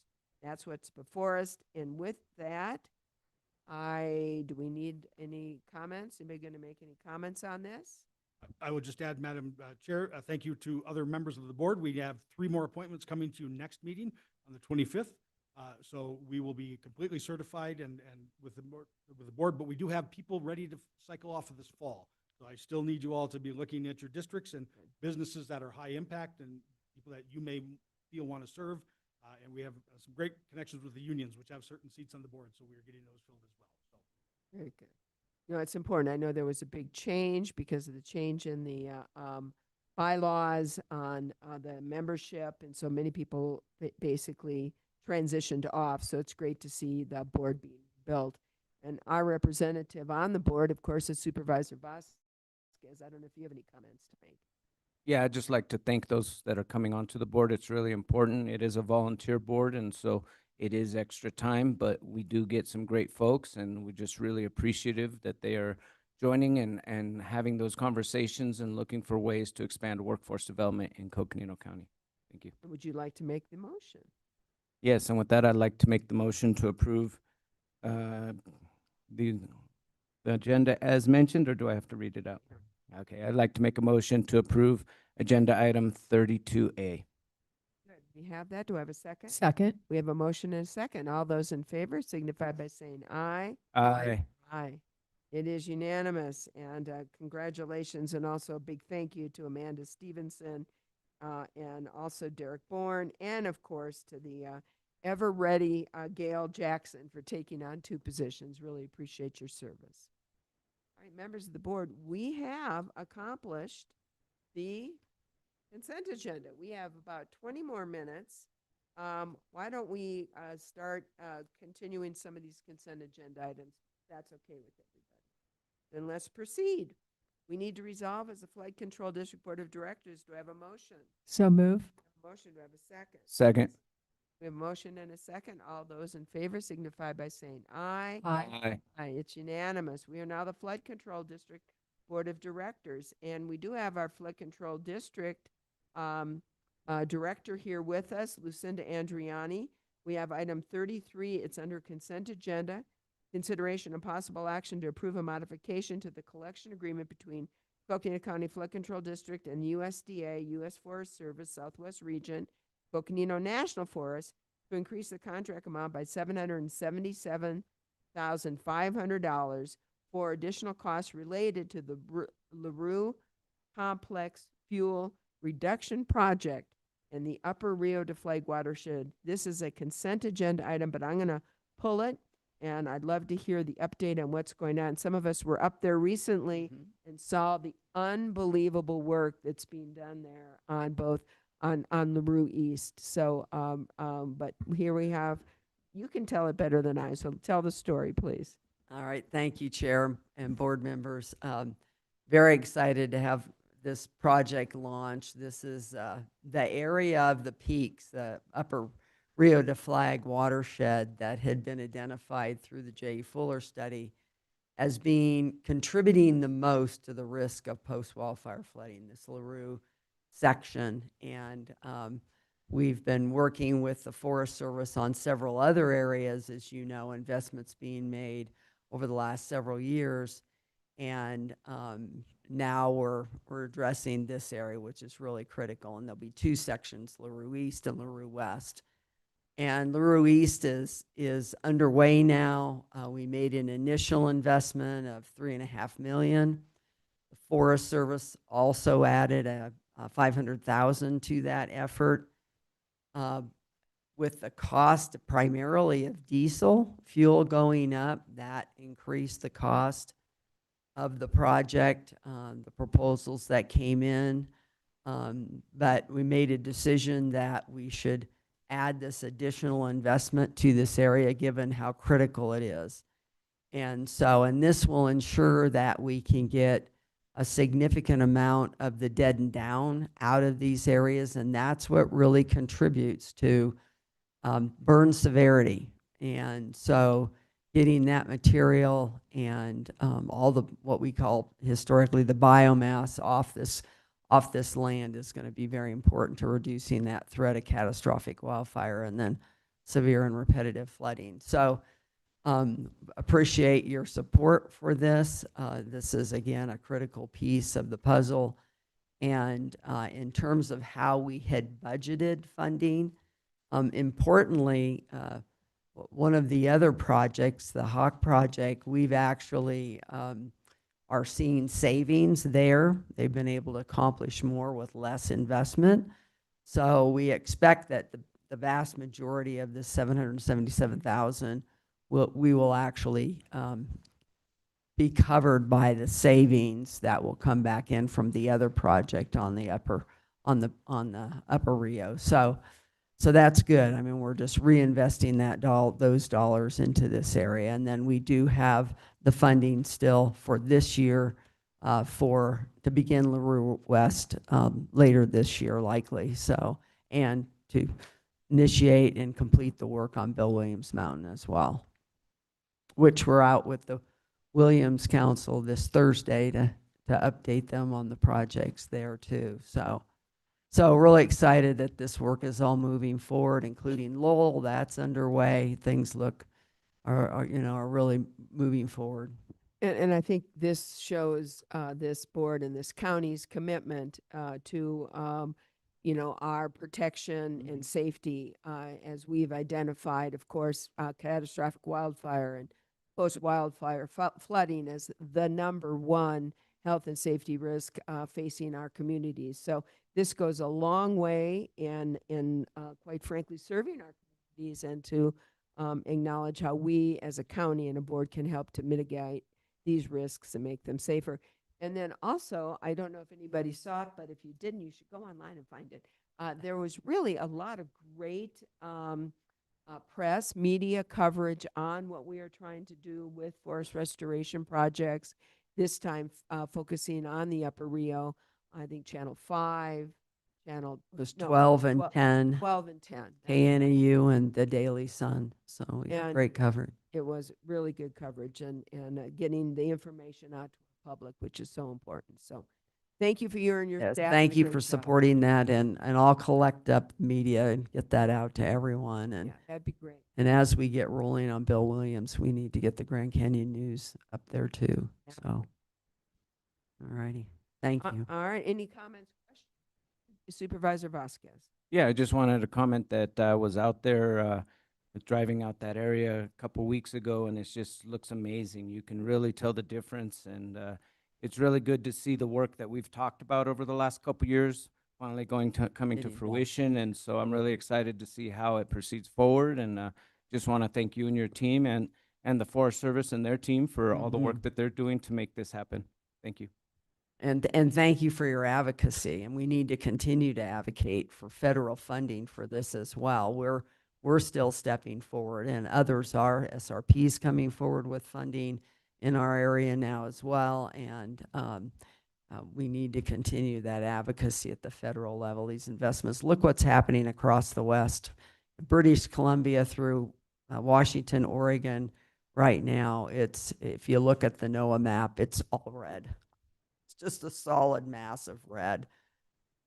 All right, now you're going to get us on our soap opera. One of the things, as we all know, is that it makes no sense that we continue this vicious cycle of course, the catastrophic wildfire, post-wildfire flooding, and then emergency response, instead of putting our money in before to work on the mitigation. And back in the day, we had over 54 million annually that was committed for forest restoration projects. For This year, Forfry, this year, Forfry received $4 million. $4 million for 4 forests for forest restoration. Yet, the pocket fire on the emergency response, correct me if my numbers are wrong, cost us $64 million.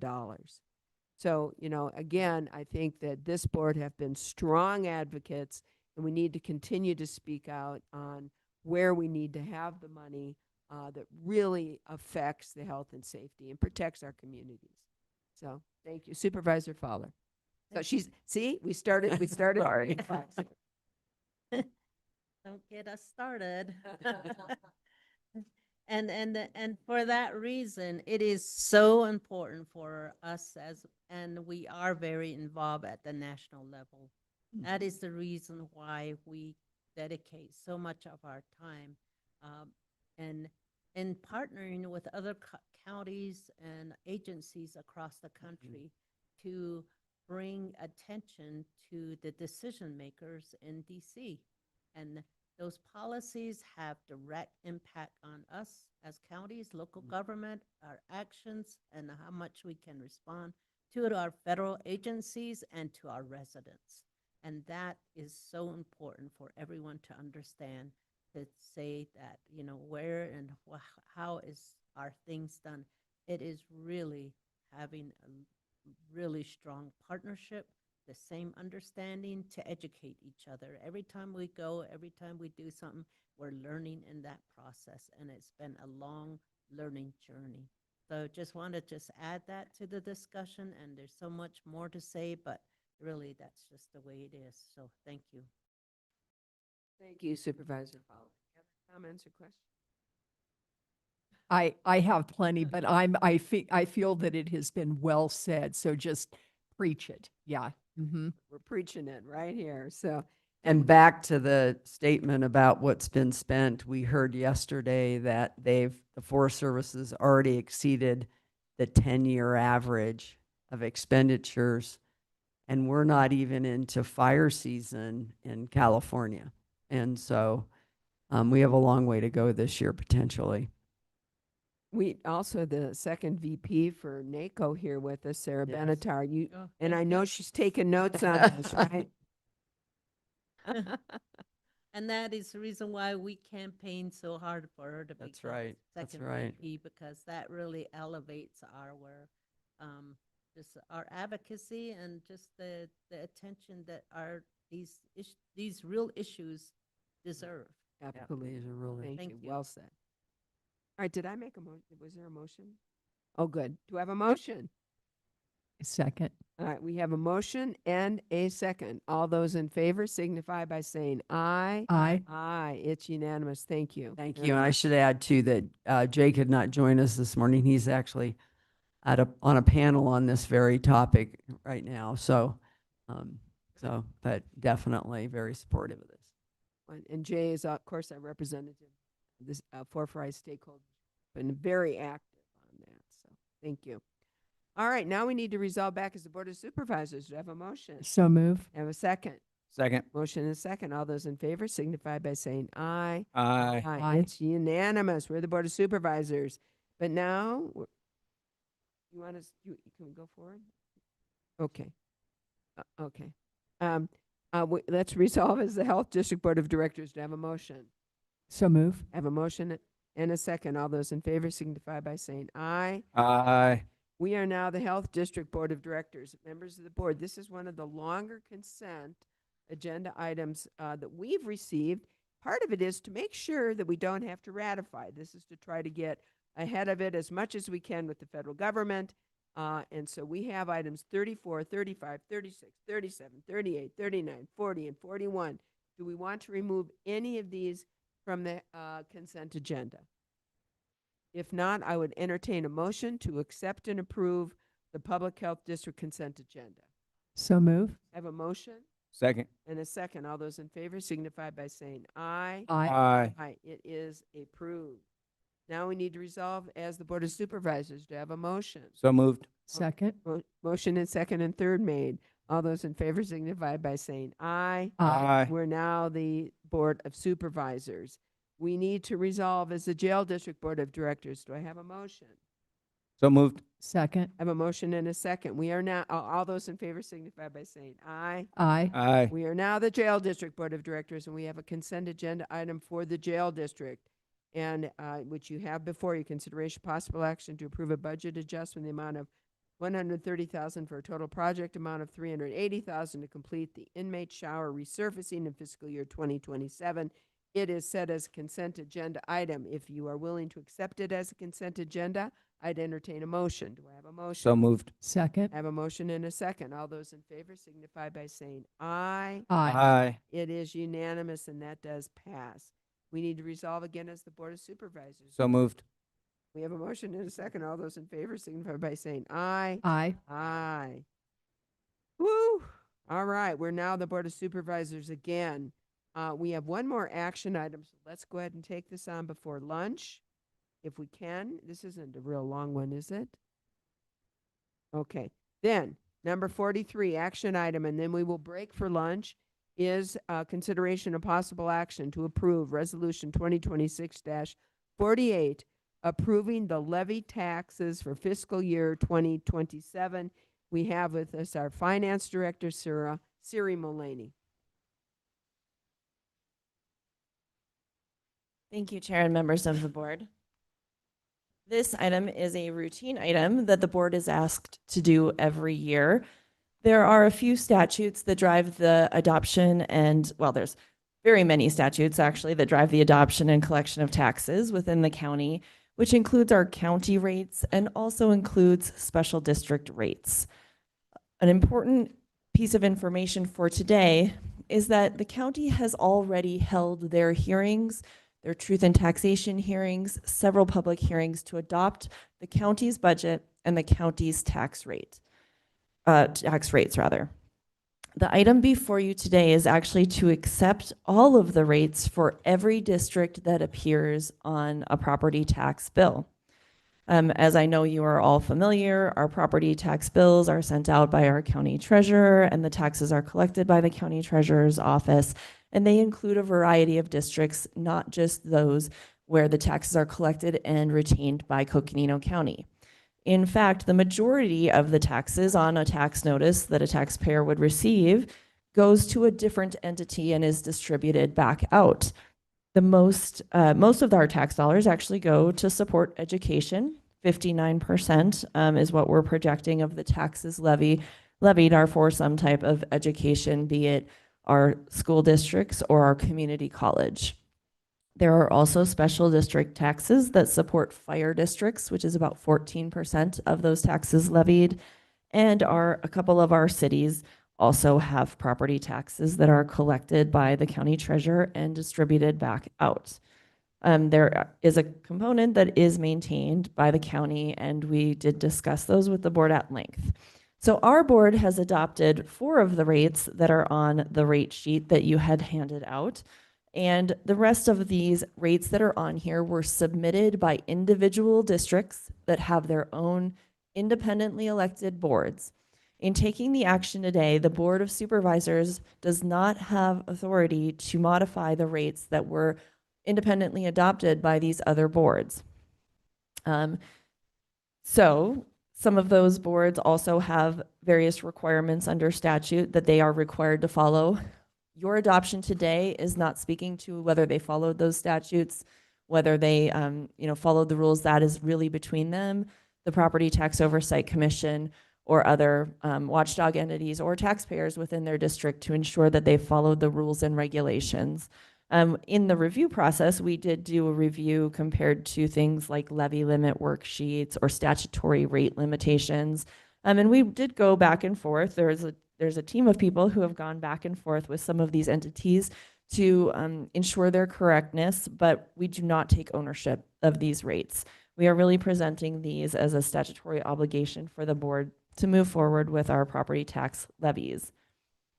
So I do want to thank several people who are always involved in this process.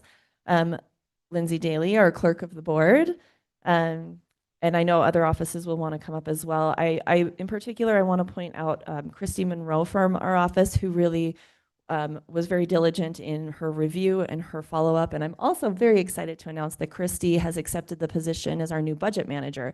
So I know you saw her during budget, but you'll keep seeing more of Christy as time goes on.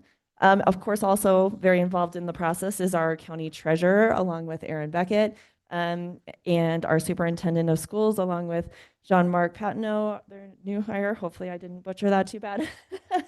And I really just want to thank the whole team, because it really does take, a real team and a village to get these done and to get them calculated and reviewed accurately.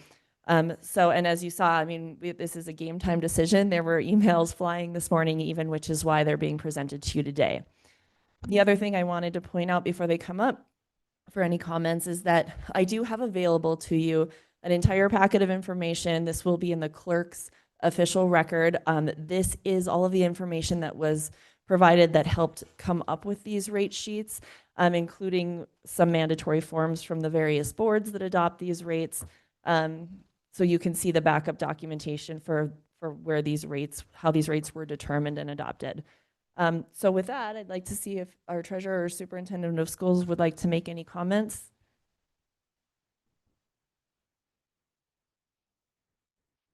Thank you, Chair Horseman and members of the board. I just want to do a big shout out to our finance team and their diligent work this year doing the property taxes, tax levies for the school districts. They came in and they did a ton of research. They had to collect lots of forms.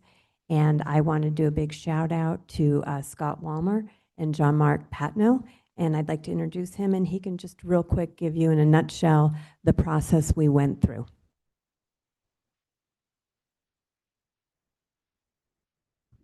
Welcome. Thank you. Thank you, Chair Horse, members of the board. First, I didn't expect to be standing up here today, so I'm not quite prepared.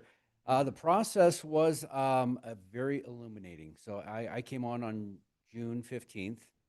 And immediately after that, I was working on what was probably going to be the hardest thing of the year, which was calculating the tax levies. So there was a lot of legal statutes I had to learn. I had a lot of other chief deputy superintendents I relied on to help provide information.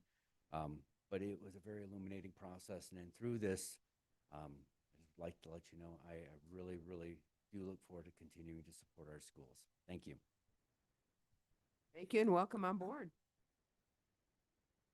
Chair Horseman, sorry, I am recovering from not even a week ago. I had Achilles tendon surgery again on my right foot, so standing at the podium is a little hard for me right now. But this is Treasurer Sarah Benatar. I know I'm not on the camera; it's freaking out. I know the camera is freaking out. Do not worry, camera. She is in the audience. I am in the audience with my scooter. I just want to say thank you to my team. I know even this morning we were on the phone with some fire districts. So I do want to say thank you to our special districts for also answering our questions. Big shout out to Clerk Lindsay Daly, Finance Director Siri Mulaney, and then of course our new budget director or manager, Christy Monroe. It's a team effort. And from us, we really appreciate it when the rates are accurate. It does make the billing and collecting go much smoother. I know we'll have another agenda item next month about the board directing the treasurer to officially collect the tax once the assessor's office processes the tax roll. So from our perspective, this kicks off a very intense about 4 to 6 week period where we are preparing the tax notices, the inserts, getting everything ready for mailing, and then, of course, then tax season kicks up through the end of the calendar year for our office. So again, just want to say thank you to everyone who made this process happen. Thank you very much, and thanks for being here under difficult circumstances.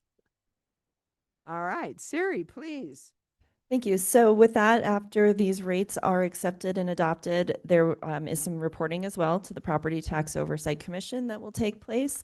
We will make sure they are properly posted and noticed as required by statutes and move forward. So with that, I'm happy to take any questions you may have on the rate sheet or the adoption process. Otherwise, we would look for an adoption motion, please. Any comments or questions, members of the board? And if not, I would entertain a motion for the resolution 2026-48 approving the levy taxes for fiscal year 2027 as presented by Siri Mulaney. So moved. Second. Motion and second made. All those in favor signify by saying aye. Aye. It is unanimous. Thank you. And we have, in fact, approved the levy taxes for this fiscal year. And I know that's a big deal, so thank you for all that were involved in that. Members of the board, it's just a little afternoon. It's time for a lunch break. I know we have a public hearing that was scheduled at 11:15. Is that time specific? Madam Chair, members of the board, I don't believe it is. I would refer to our legal counsel, and speaking with clerk of the board, Lindsay Daly, I believe it would be fine to hold the liquor license after lunch if needed. We also have the public hearing for the 45-day comment period for Title III for secure rural schools. So we have the two public hearings. So legal, how are we on this? We're good, Madam Chair. The idea is that the item be posted for notice. It cannot, the public hearing cannot occur before the 10 o'clock agenda item was posted for the entire agenda, but you're not adjourning. You're taking a break and you intend to continue the meeting. So during this public hearing item can continue Good. in the afternoon when you reconvene. All right, with that recommendation from legal, and we are not adjourning, we are merely taking a lunch break. So with that, let's take our lunch break. We'll be back at 1:15.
All right.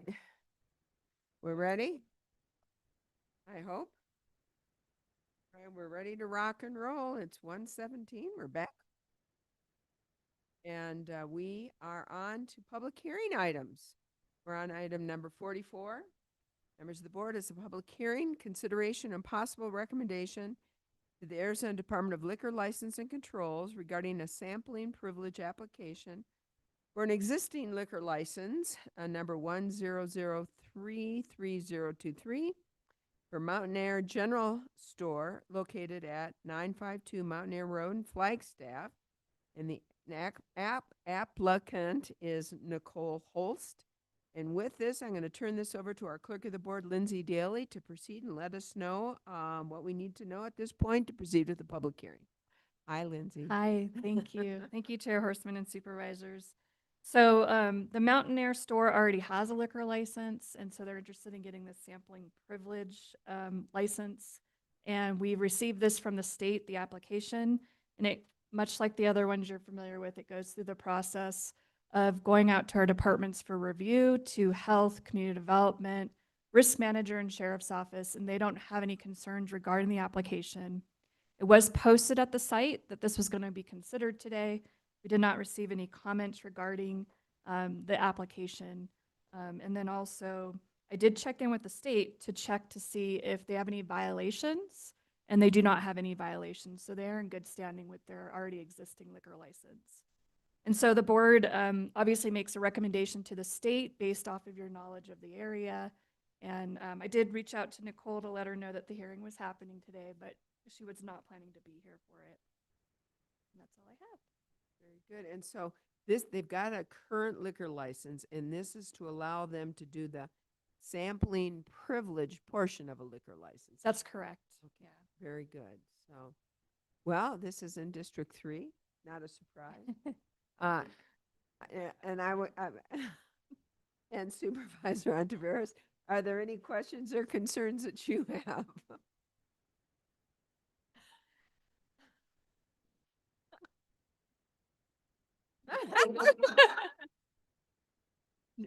Yeah, no questions or concerns. All right, very good. So, anybody have any questions? I will then open this up to a public hearing. Members of the community, this is your opportunity to be heard on this request for a sampling privilege application for an existing liquor license for Mountain Air General Store, which of course is located in Mountain Air at 952 Mountain Air Road. If you've got any comments or questions or concerns, now is your time to raise them as part of this public hearing. So please explain, Lindsay Daly, how they can join us for this public hearing. Thank you. At this time, if there's anyone here in the room that would like to provide a comment regarding this public hearing item, you can make your way up to the podium now. Doesn't look like we have anyone from the public here, but if there's anyone watching on the YouTube stream, you can send your comment to boardcomments@coconino.az.gov, and Val's monitoring that inbox for the comments.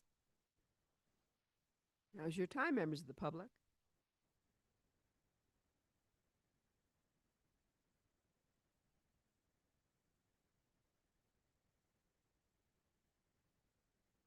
Looks like we don't have any comments online or here in the room. All right, since there are no public comments on this, we're going to go ahead and close the public hearing portion of this. And I'm going to leave it up to my colleagues if they have any comments or questions with regards to this liquor license application. I would just note for the record, as has been expressed by our clerk, there have been no concerns that have been raised or heard by either the sheriff's office or anyone from the county. That's correct. And it was, in fact, a notice of this meeting today, and our public hearing was posted at the site there at the Mountain Air General Store in accordance with Arizona law. That's correct. And then to date, there have been no comments or concerns, nor any calls to our public hearing here today. Is that correct? That's correct. With that, I would then entertain a motion, if there is a motion to accept it. Okay, thank you, Madam Chair. I'd like to make a motion that we send a recommendation of approval to the Arizona Department of Liquor License and Control on this application. Very good. Do I have a second? We have a motion and a second. All those in favor signify by saying aye. Aye. Aye. And it is unanimous. And just, I know I was just kidding, but I will note that Munns Park is really receiving a lot of new businesses and especially restaurants. You know, I was reading about Namarco's Pizza is out there now. And Sports Munns, which I haven't been to, but I do want to go to and just see what it's about. Satchmo's is the third one, which is pretty cool. I haven't been to any of these yet, but as I'm making my way down to Phoenix or up, I definitely will stop by. So that's cool.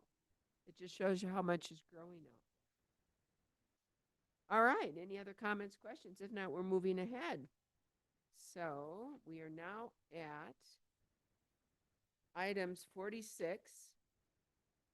This is public hearing consideration and possible action on the reviews of comments received during the 45-day comment period and approval of fiscal year 2026 Title III projects under the Secure Rural Schools and Community Self-Determination Act.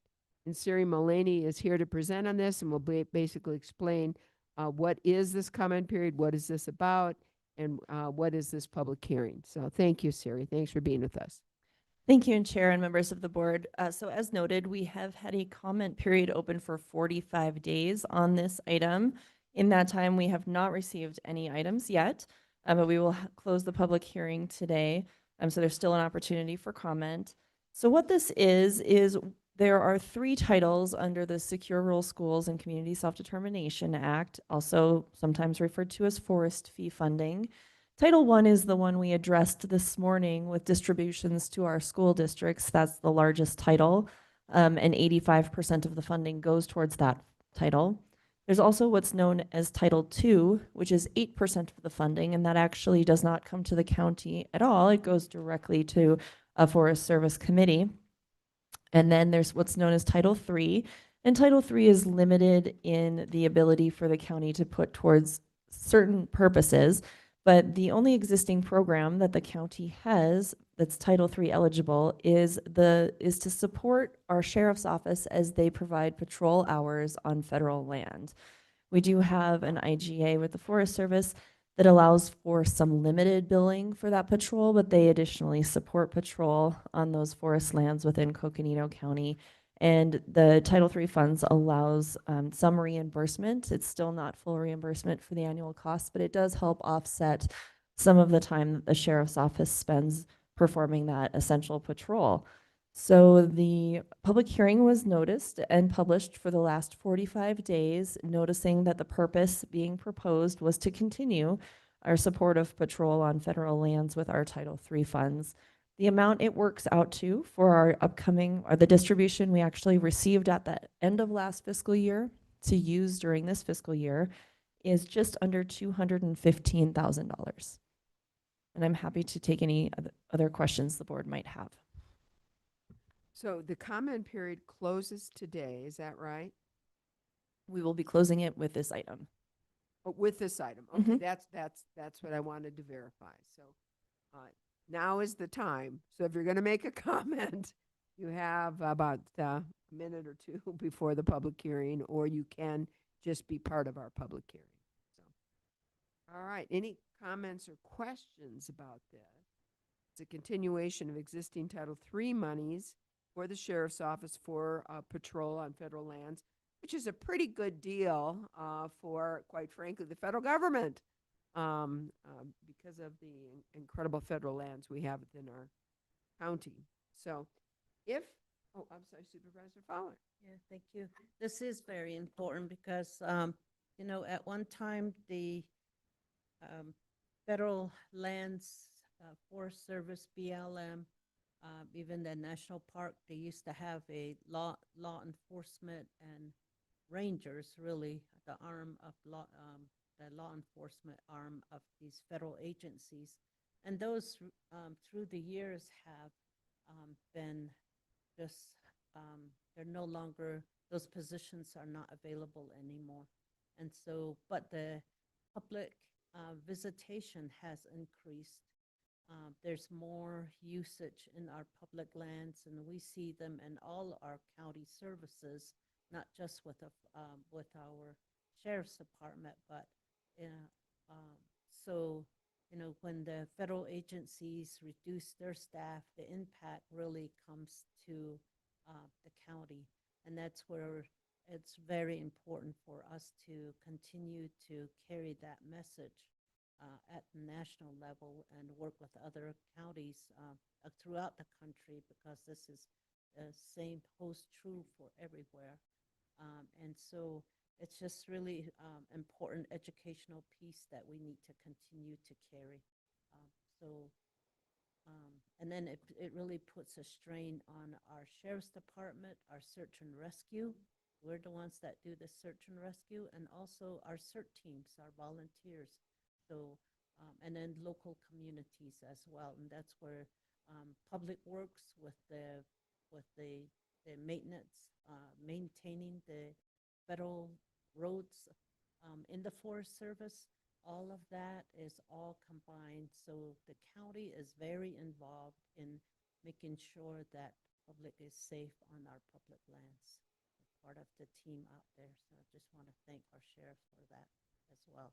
Thank you. Thank you, Supervisor Fowler. Any other comments?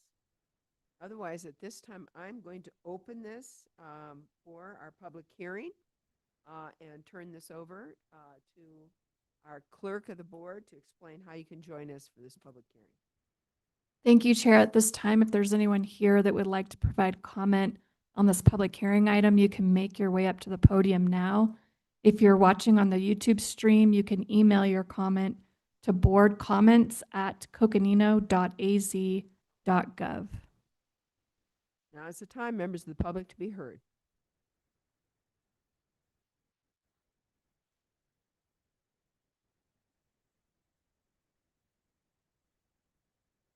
And at this time, Chair Horseman, we do not have any comments online, and there's no one in the room that has indicated they want to speak.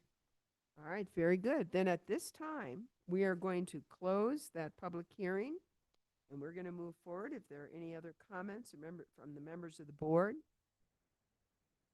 If not, I would entertain a motion for the, I guess, possible action on the review of comments. I guess at this time, just to acknowledge, and correct me if I'm wrong, legal, Bill, if we can, I think what we're asking for is a motion to accept the 45-day comment period closed as of today, and to accept any comments that we will then provide on to Secure Rural Schools in accordance with their Secure Rural Schools and Community Self-Determined Act's requirements for Title III. Chair, if we can also just make sure that we include approving the project that was presented, the patrol on federal land, approving that. Thank you. And added to that, the acceptance of the patrolling on federal land. So move. We have a motion. Do I have a second? Second. We have a motion, a second. All those in favor signify by saying aye. Aye. It is unanimous. Thank you. All right, we're down for another public hearing.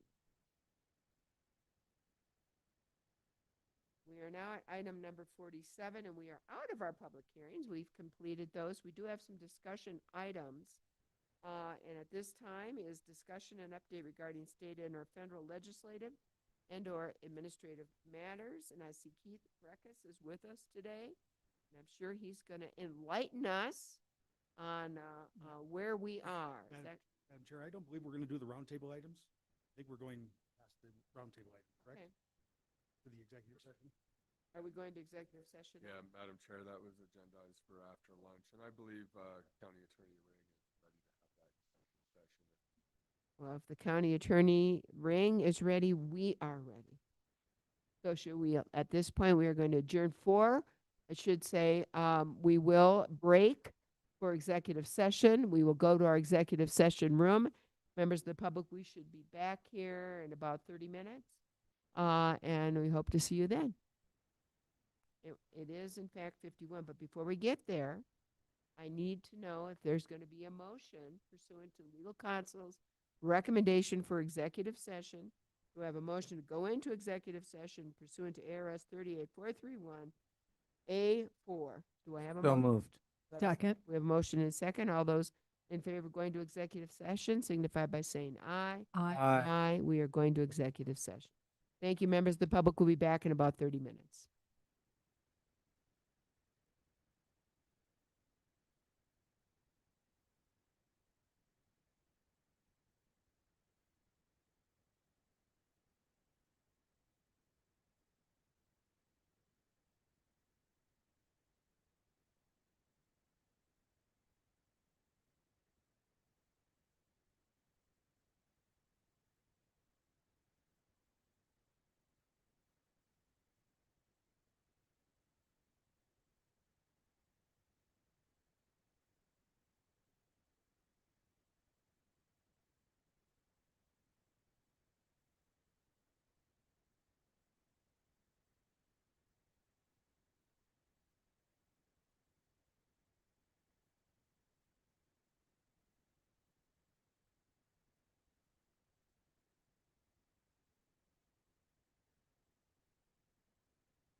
We're back, so we're moving forward. And we are here. We had executive session number 51. There's no action on that. Item number 52. I'm really looking forward to this one. Presentation and discussion on the latest developments in northern Arizona and elsewhere in the state regarding Sun Corridor Trail, a long-distance credit card trail spanning from Douglas, Arizona, and Las Vegas, Nevada. And we have with us Cynthia Nemeth, our Parks and Rec Director. So thank you for being with us. Thank you, Madam Chair, members of the board. It's my pleasure to be here to talk about the Sun Corridor Trail. I want to begin by figuring out how to advance the slide. This one? Let's see. That one? This one?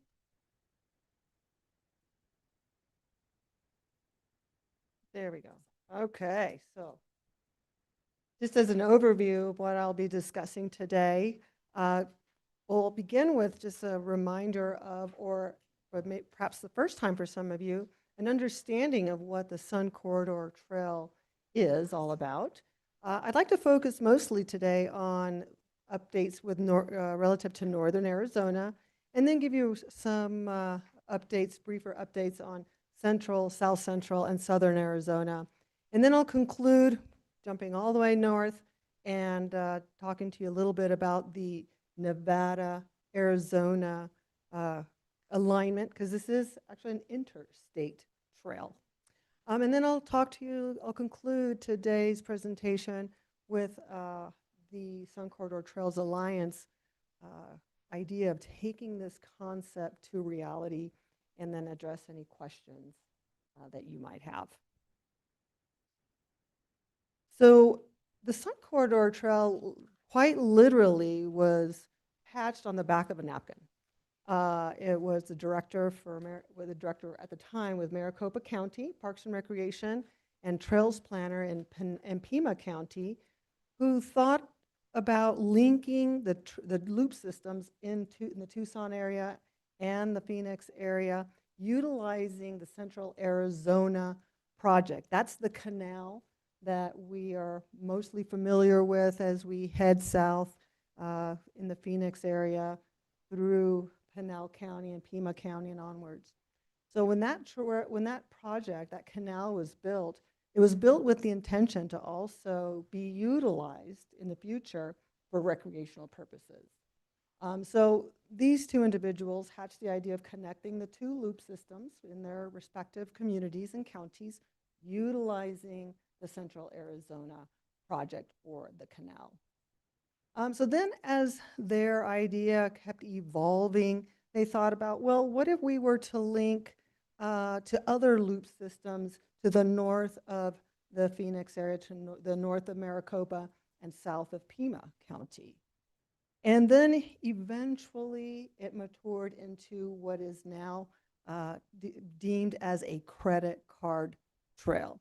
A credit card trail being most suitable for cycling, but it also is very adaptable to and appropriate for hiking and equestrians.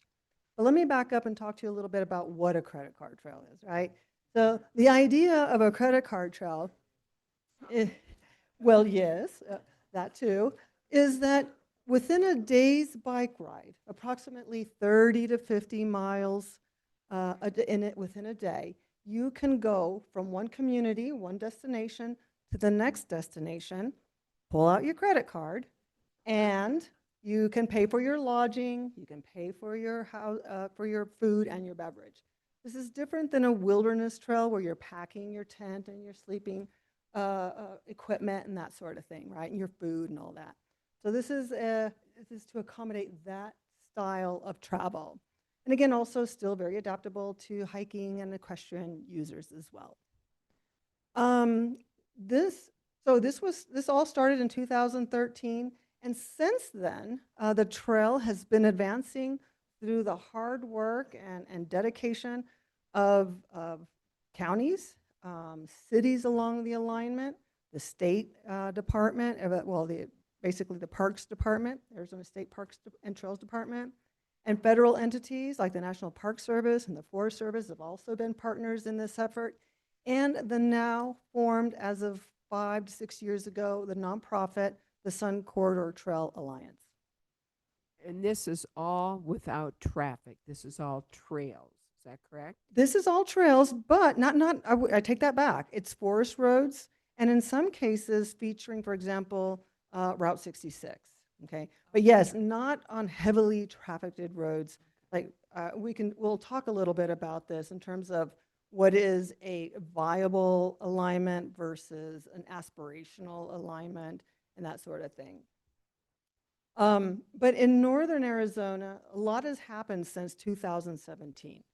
And it's been this Parks and Recreation Department, the county's Parks and Recreation Department, and NAU through their Parks and Recreation Management Department.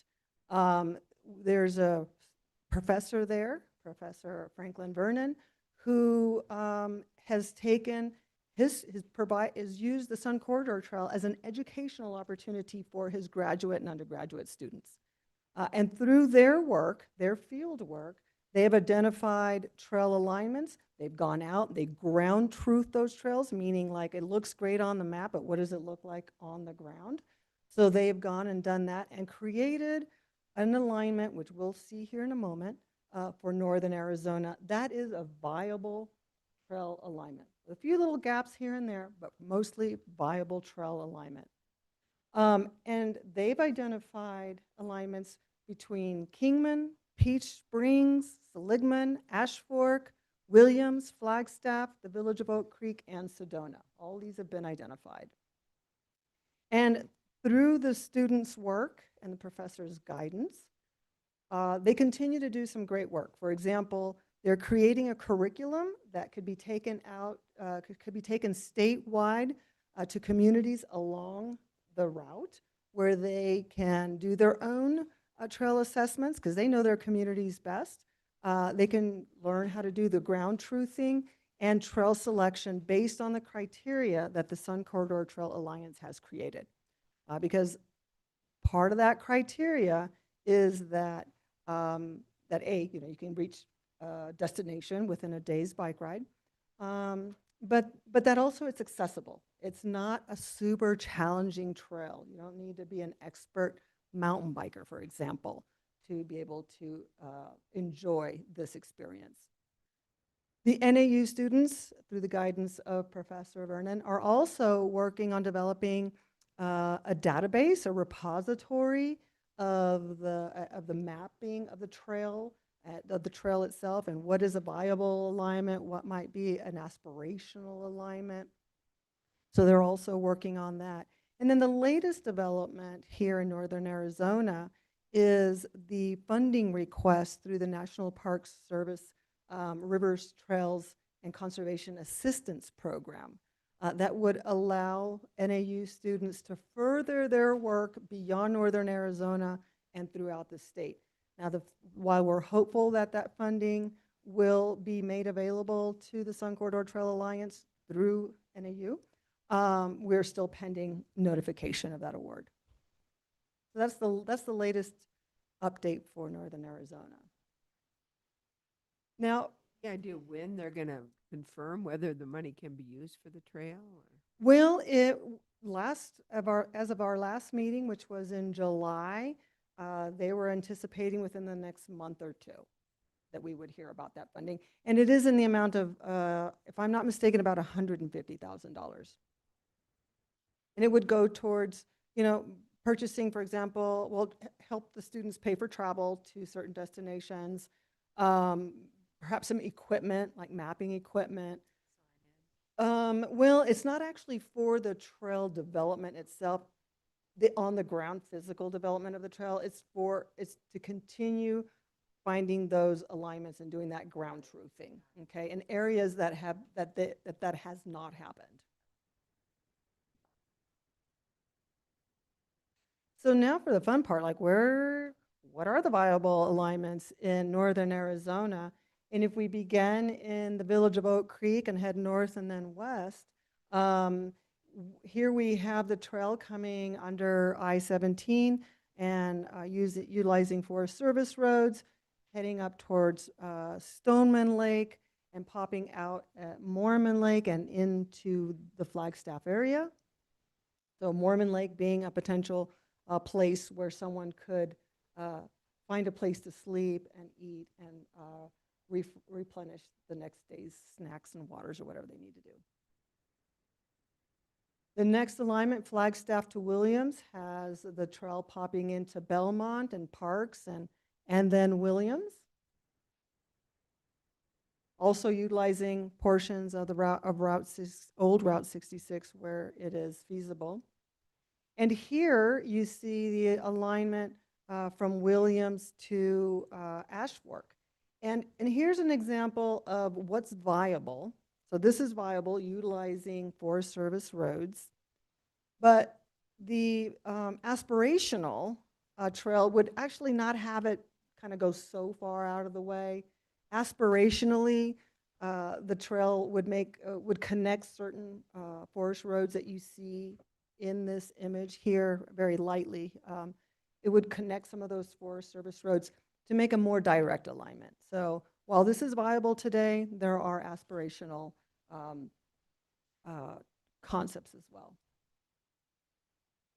And then here is the Ash Fork to Seligman alignment.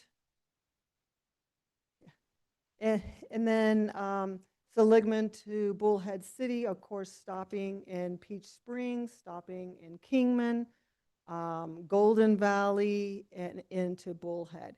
And now the Kingman Bullhead has not been, I mean, it looks great on paper and there's an alignment. It's along the road and not an ideal scenario. This is a segment that is being evaluated and looked at now. So elsewhere in the state, through grants from the Arizona Office of Tourism, the Sun Corridor Trail Alliance has been able to identify routes that would that would connect from the Maricopa Loop Trail, about 300 something miles, and take the Maricopa Loop Trail, a connection from there north, okay, towards Cordis Junction.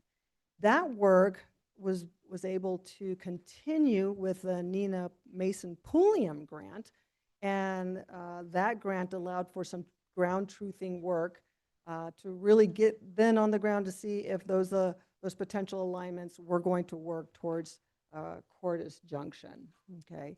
And that work is actually going to be completed this fall with the assistance of NAU students. As you can see, NAU is factoring very, very heavily in this project. Also in Central Arizona, the Yavapai Regional Trails Plan is currently underway, and it is being funded by the Central Yavapai Regional Planning Organization, and the Sun Corridor Trail will be factored in this work. In Central Arizona, through Pinal County Parks and Recreation, they've completed phase 2 of actually utilizing the canal, the Central Arizona project. And they completed earlier this year nearly 50 miles worth of trail, taking it south and building or developing 5 trailheads. And this achievement now connects opportunities with the city of Coolidge, the town of Florence, and they're already working on phase 3, the planning and doing the environmental work on a phase 3 that would add another 25 miles, taking the CAP north from Florence to Apache Junction. And then phase. Is this being used now? Are portions of it being? The 50 miles, yes. Yeah, is being used now? Yes. Mm-hmm. Yep, that is open and in use. And you know, the good thing is that it can be used for those who want that longer distance experience, but what we're hearing is that the folks living in that area are also making great use of it, which is the intention. This phase 3 in Pinal County will also provide access not only to the town of Florence, but also Santan Valley, Queen Creek, and then obviously, as mentioned, Apache Junction. And then finally, in southern Arizona, this grassroots group, turned nonprofit, Bisbee Bikeways, have just done some phenomenal work in the region of this region of Cochise County. They created, funded and created a mobility master plan, which has become a model for rural connectivity in small towns, and has become really the backbone of the Sun Corridor Trail within Cochise County. They've partnered with the Arizona Department of Transportation, obviously with Cochise County government, the cities of Bisbee and Sierra Vista, the Economic Development Administration, and the Alliance, Sun Corridor Trail Alliance. This group and their mighty leader, Megan Conley, have secured nearly $10 million for this project, which basically involves developing and improving biking and pedestrian transportation corridors in the Bisbee area. They also were successful in the Rails for Trails Conservancy program has a program, it's a new program called the Trails Nation Accelerator, and Bisbee was selected as, well, Bisbee, Douglas, and the Sun Corridor Trail were selected as one of the 8 inaugural programs. In the criteria is that they had to be rural towns and they had to be small towns. And what this program did for the Bisbee Bikeways and the Sun Corridor Trail is that it provided technical assistance, helped them create a strategic plan, and some learning opportunities on how to move projects from vision to implementation. And through that work, the Sun Corridor will have one of its first community-to-community connections in Cochise County between Douglas and Bisbee. Extraordinary work that's been done by the Bisbee Bikeways group. And it looks like that is going to be with traffic, and that they've got a separate trail. Separated, yeah, separated pedestrian bikeway. You know, when you drive into Bisbee, you know it's a narrow road, and then apparently they have a lot of pedestrians kind of trying to access the Lavender Pit, and so this is something that will advance, you know, outdoor recreation for them, but also provide some great mobility within the town. So when we look at the Nevada-Arizona connection, the Sun Corridor Trail Alliance has been working with ROST. That's the Nevada Regional Open Space and Trails Group. They are very supportive of the Sun Corridor Trail. And they have a mission that's very much aligned with, well, the Sun Corridor Trail, I should say, aligns very well with their mission of bringing people off the strip and into onto trails and connecting open spaces and parks and other trail systems through this transportation network. And so the work that the Sun Corridor Trail Alliance is doing with ROST is we're utilizing their expertise really to find those alignments that are best between Laughlin and Boulder City, and then from Boulder City into Las Vegas. It's a very rugged terrain, and so we need their expertise and their knowledge of that area of how best to bring about a good alignment that meets all the criteria of the Sun Corridor Trail. And so some of that work, again, with NAU and members of the Sun Corridor Trail Alliance, they will be working with ROST this fall in beginning to ground truth some of those conceptual paths or alignments. And so in conclusion, some of you were on the board at the time, but some of you were not, but in 2021, Coconino County was part of an MOU that other counties signed on to. All of the counties are within the alignment of the Sun Corridor Trail, which is Cochise, Pima, Pinal, Maricopa, Yavapai, and Mojave. Also, the Arizona State Parks and Trails signed on to the MOU. And right now we're talking to the Hualapai tribe, and they're interested, or at least interested in looking at the MOU and potentially being a party to it. The Sun Corridor Trail Alliance, the nonprofit, has really accomplished a lot, as you can see. All this has been done through the grants that Alliance members have written, and all of them volunteers, by the way, or part of their, utilizing their positions within their official positions within their respective departments to help bring this about. Others are just citizens within communities that are interested and believe in the vision.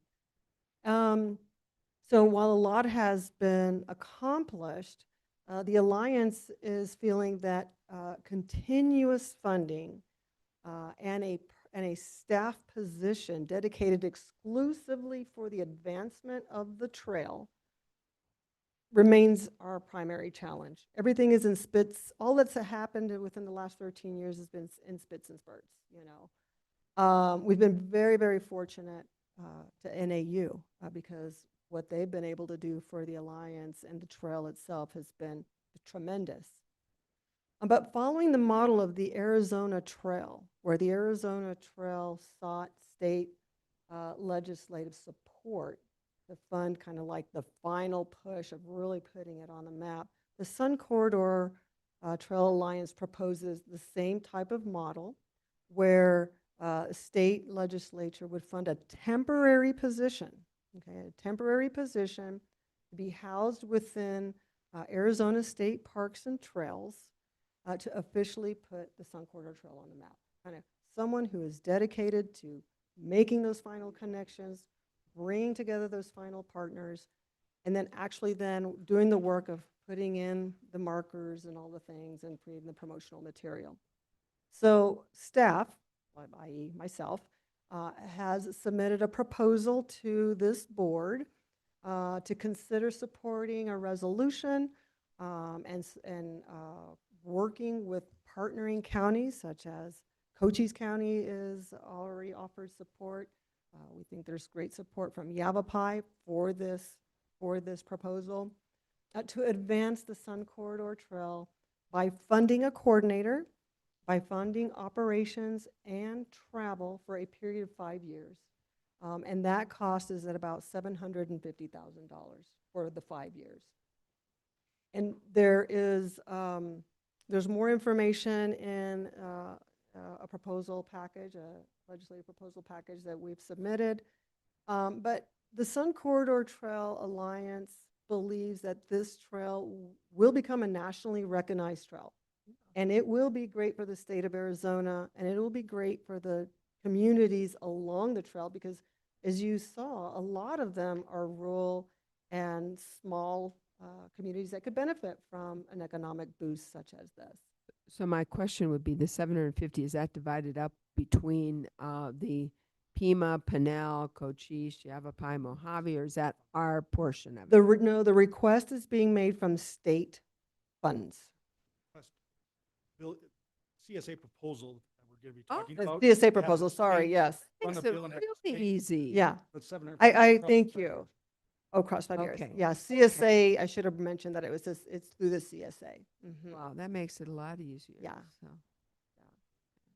So that really concludes the information that I wanted to share with you. So I'd be most delighted to answer any questions that you have. Yeah, Supervisor Vasquez.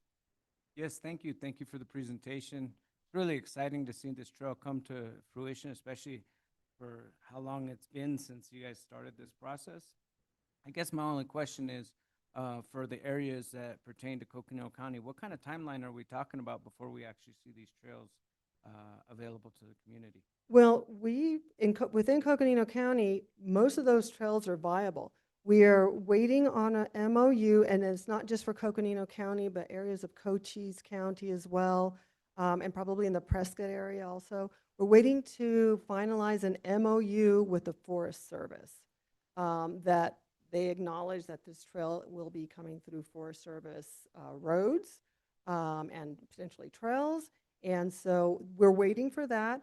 And then we would then need to find the funding to actually sign it and then promote it, put it on a more of a formal map and get it out digitally and out to Arizona Department of Tourism and that sort of thing. So again, I go back to what's the proposed timeline, or when are we hoping that this Yeah, goes to fruition? yeah, I didn't answer your question. So thank you for pressing that. It depends on the Forest Service. And we have been working with them probably for about 1.5 years now to get that MOU. The draft MOU is in their hands.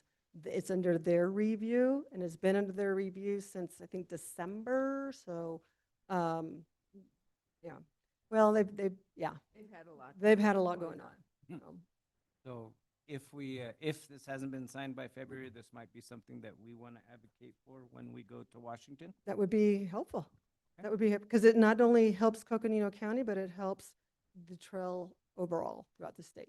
Great, thank you. Yeah. And by the way, I think this is great. And I think when we talk about economic, what is, economic opportunity for us up here, this is a perfect example of something that I think would really benefit as well as be kind of a marketing tool for us, for our trail system. And I mean, I love it. I think this is very exciting.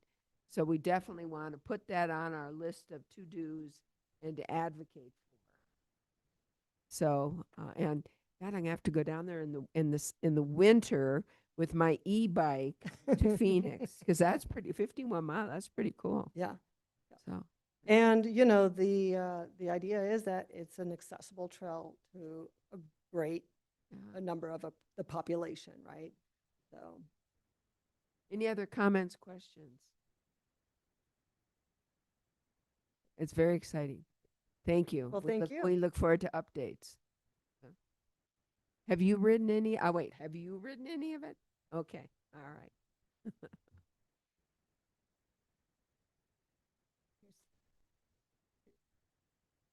They're really fun. As you get older, e-bikes are really fun and they make you feel like you're a kid again. All right. We have discussion of number 53. I'm sorry. Discussion and possible adoption of the Coconino County legislative items for submission to the County Supervisors Association for consideration at the annual policy summit in October 2026, which we are, of course, hosting. And we have Keith Breckus with us. Hey, Keith. And actually, Madam Chair, I'm going to start this one for you here, just as soon as I get the slideshow going. All right, Eric. I know, I appreciate Keith giving up a little bit of his time, but I did want to talk about, I think we used the great certainty of uncertainty in the budget process. And so we're in that same spot as we talk about what do we do legislatively at the state and the federal government in 2027, because there happens to be this intervening thing in November called an election. And the world's in topsy-turvy for a lot of people, and it's topsy-turvy for us, those of us who have to prognosticate to you all about where the future will be in our political realm. So get this out of the way here for you folks. Yep. All right. Can you see us there? All right, there we go. So I want to start with, these are just what we're going to talk through briefly, our county legislative process to develop our own agenda. That is Coconino County's agenda, what CSA's process is, sort of the overlap of those timelines, these unknowns, and really the election. And then we'll go into the review and discuss proposals. And Keith will lead you through that, and we'll have some comments individually on each of these. We already know that Yavapai has submitted 6 items already to CSA. I think we have Yuma will probably come in at 5. So it's Have we seen what they've submitted? Or we have seen, yes. And so there's some real interesting conversations coming forward at the summit again this year. So we'll touch on those, but the point of today in our time is really to decide Coconino County wants to submit. So I don't want to get too far into their stuff, but just know about it so that you can make the right decision then again for what to send into CSA. Eric, could I just, Go I ahead. don't mean to interrupt, but are there any parallels between the ones that have already been submitted by the other counties? I believe you said Yavapai, Yuma, that we could co-sponsor? The That only are one, close enough? the only one so far that is directly on our line of what we were thinking as staff, sort of looking at this and sort of knowing where we have been in the past, is short-term rentals. They Okay. asked what we were going to be submitting, what we're going to talk about today. They've already Okay. pre-decided at Yavapai to join us should we want to offer it. Okay. This set. So Okay. they're on with that. We do want to offer But that. just to give you a, Yeah. absolutely. I think there's, just to give you a sense, there's two items that sort of out of the blue came up, and that's fiduciaries there. Our fiduciary did not know about this, but there's exempting them from a certain law because it creates some issues within their work. So that's sort of a novel surprise issue to us that we didn't know about. And then we know that their county attorney and the board have had some disagreement, and the county attorney has essentially signed letters of disengagement to all the elected officials in Yavapai County. Is no longer representing them. And so much like we had Cochise last year saying, give us our own attorney, now Yavapai is saying the same thing. So Yavapai and Cochise are expected to submit submissions to CSA asking for their own civil division, essentially, the board or a corporation council or something. So again, some sense of those sort of novel new things, you know, that we didn't expect earlier this year, but situations changed there. So those kinds of conversations, especially as it relates to county structure and organization, are always a sensitive one that we'll talk through as we sort of prepare for the CSA summit, some of those issues that are behind. Okay. Our county legislative agenda is being developed all throughout the year. Obviously, we have good ideas that come in. We think of our budget process. August 14th is our deadline for CSA submission. So we've been out to departments surveying. Keith and Don have done a great job of this. Ahead, looking to the October 6th and 8th summit to get some ideas of what to submit to CSA. Then we'll adopt our agenda on the 27th of October. Again, that's all pre the election, right? And so we have this frame of mind, and we need the flexibility this fall to be able to pivot if the political strategy has to pivot with us, you know? And there are some great considerations to think about this year as we have that. CSA, we're in much the same spot. So June and August, the county work on their proposals, and they submit them by the 14th to CSA. On the 21st, we'll have our first review of them. The packet will be released at the county managers meeting. So we'll get that, and we'll get those out to you on what we have from all the counties. We don't ever, some counties don't directly report to us. We reach out and they just don't get back to us. That will become sort of the first blush. Then CSA staff and the professional staff in the counties will work together on what's in this, you know, what are the issues, what's the real intent here. This is a very parochial issue to just this county, you know, and how do we work through that. September 11th really becomes a much more in-depth review with the managers and the administrators to really go over, okay, are these going to be operationally impacting us negatively as they're creating a political circumstance in such a way if we continue in the engagement on these topics. And that's something to think about, is not just even if it gets through the CSA summit, but just the conversation about things that CSA can leak out of our world and into the political world and cause some issues. And I'll highlight that in a moment as we get to some of the things we want to talk about. September 17th will be your conversation as the board members at CSA. Pre-summit briefing. So staff will brief you. That is the board meeting at CSA. That is our opportunity, other than with us here in this context, but with all board members to be able to talk across the CSA body about any major issues, concerns, or, you know, real joys that you have with some of these legislative ideas. And then, of course, the summit, you all know, Wednesday we will workshop the ideas with the 15 counties, and then on Thursday the board officially adopts the legislative agenda for the county, for CSA. Now, we've talked about the unknowns. As I said, October to January, we're supposed to be CSA's taking their legislative agenda. We're taking our legislative agenda. We're socializing it with legislators. We're meeting with them. We're getting introductory drafts put together. And then we have this November 3rd general election, which for the first time in probably the most recent history I've looked at in terms of numbers, Keith is our numbers guy, but there's an opportunity for the House in Arizona to flip from the Republicans to the Democrats for the first time since 1964. That is a sea change if that were to happen on what is possible and where our capital should go and what we should be investing our time and effort to to get to in terms of legislation, right? And I'll liken this to our conversation about revenue authorities as we talk through the budget and talk through about some of our capital planning issues. And Siri talked about flexible revenue and such for the county. That is the critical, sort of swing gate there, the election, how the legislature looks, who is the governor, and who controls both houses or one house, and such. That is the power base that is going to determine sort of what way we should go. And there are things that we have always submitted, that we have submitted, that are good bills and good ideas. But I would say if we had complete Democratic control, which is a possibility, it is a possibility. I know Supervisor, the chairwoman's giving me a giggle, but I live in the worlds of possibilities. So probabilities, I didn't say. Possibilities it is. But that's a real opportunity moment, right? If that happens, if one party control happens with Democrats, that's a different legislative agenda that's possible. And then it becomes a question of what do we really want, right? So there's going to have to be some ongoing conversations over this fall with you all through the managers and with government affairs about if we have to pivot, what do we pivot to? And that includes CSA. So I talked with Craig, and I wanted to this is why I wanted to kick this off and be very clear that approach the summit thinking of this legislature that we know, right? And sort of the frame we've operated on. But he is committed that CSA does have that opportunity, and you've all done this. The board and LPC can sort of pivot the agenda. And if there is a bill that's not going to work anymore, or is going to work now because of the election, to put that on or take it off the agenda.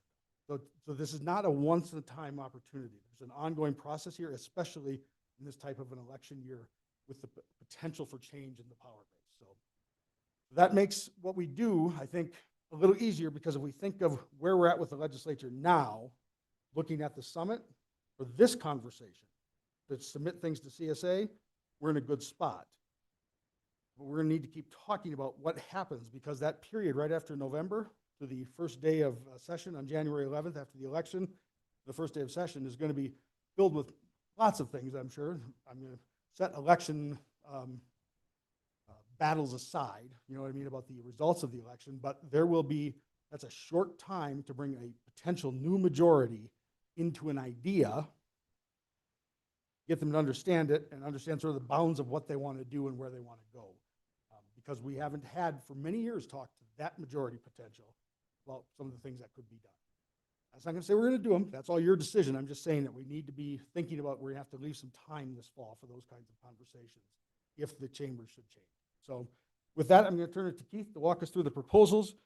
I will be here to chime in, and I want to say also thank you to the county attorney for their submissions, and well worked. And then CJCC, Diana just did an outstanding job going up to 30,000 feet, just like we asked CJCC to do, to think about things we've talked about, court funding, mandates and issues like that within the justice system, and how could that help us move forward.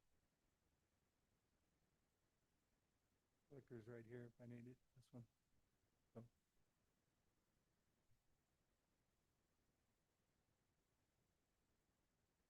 Oh, on the keyboard. Oh, there we go. So, yeah, so I think Eric laid it out pretty well, the situation. And I also did send out last week, I think, a little bit of an election report. It was probably wonkier than some of you want, but I think there are a range of possibilities. We could see chambers split.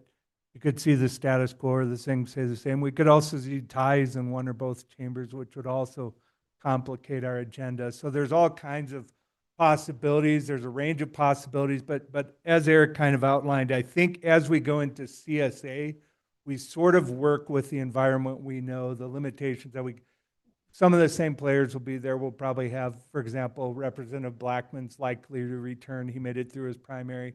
That's somebody who we know has run some of our bills before. We can probably still expect that. Of course, be a different situation if he ends up in the majority or in the minority in the House, then we may want somebody else to do it and then have him as a co-sponsor. But rather than continue on the election stuff, I'll mention a couple of things.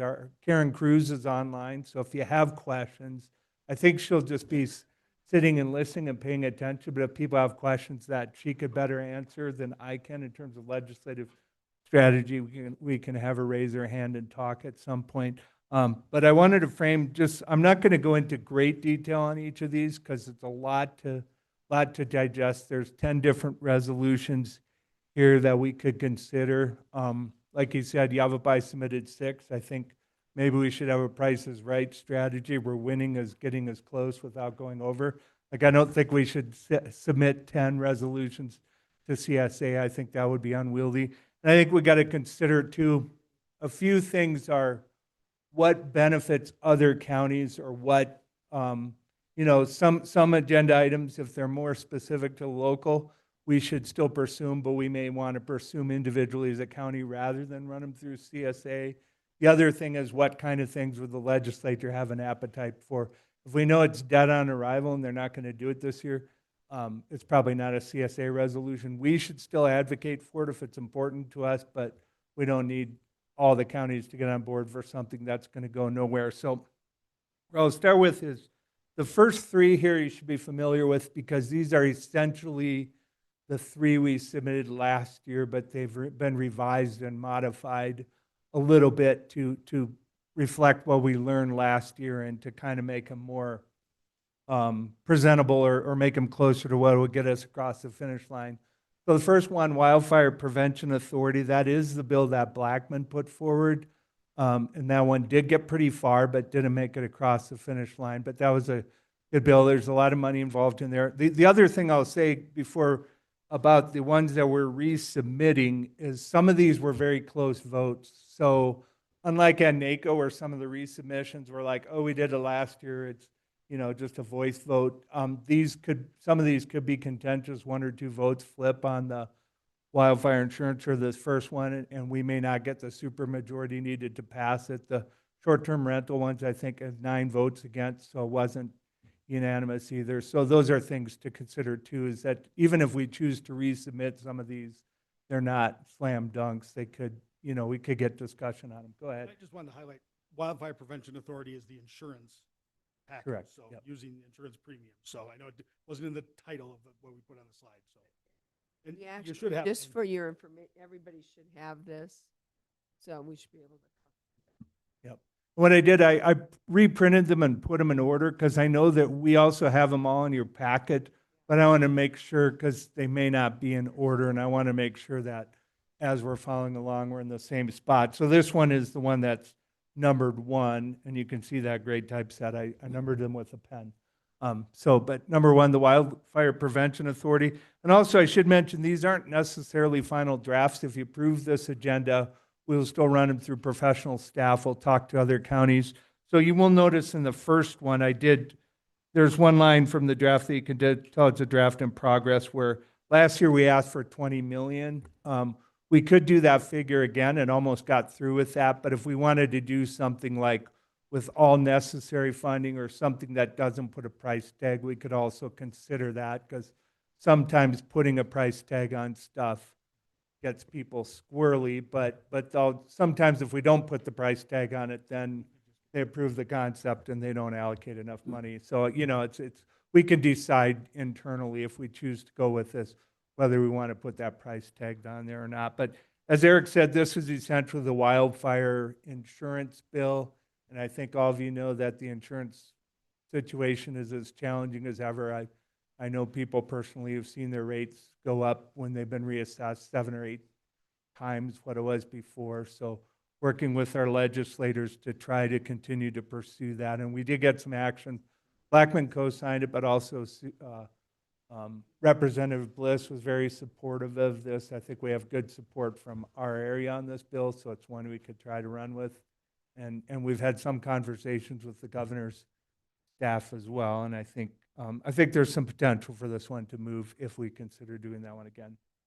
Any other comments on that one from Eric? And I'm assuming, just for the board's sake, I'm assuming we will go through all 10 of these, and then the board maybe can give some direction on priorities or not, or removal or not. Yeah.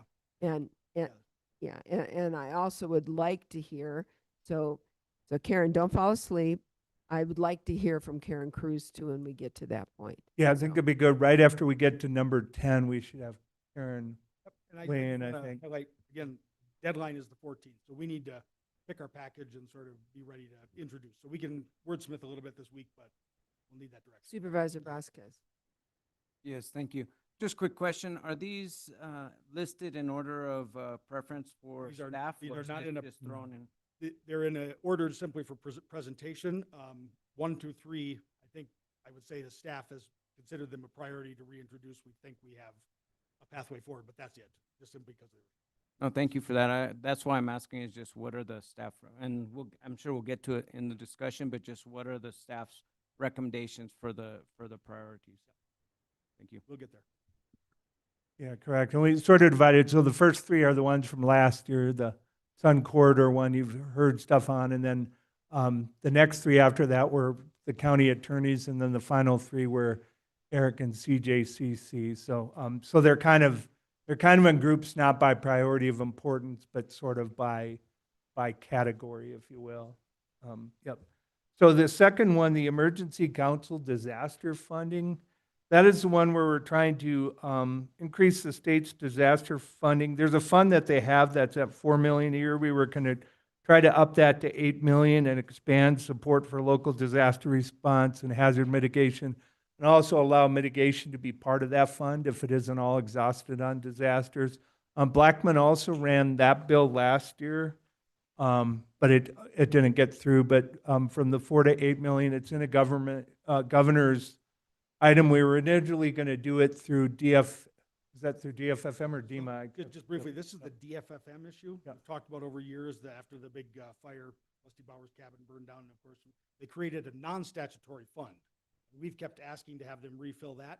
There's a statutory fund that exists, the Governor's Emergency Fund, that is always funded at $4 million. It's right on the baseline. It just keeps getting funded. So we wanted to up that amount to provide that further funding available for the county. So we sort of parked DFFM's fund that was created, the temporary one essentially. The Governor's Emergency Fund is our focus of where we want to look at getting ongoing funding year after year for emergency.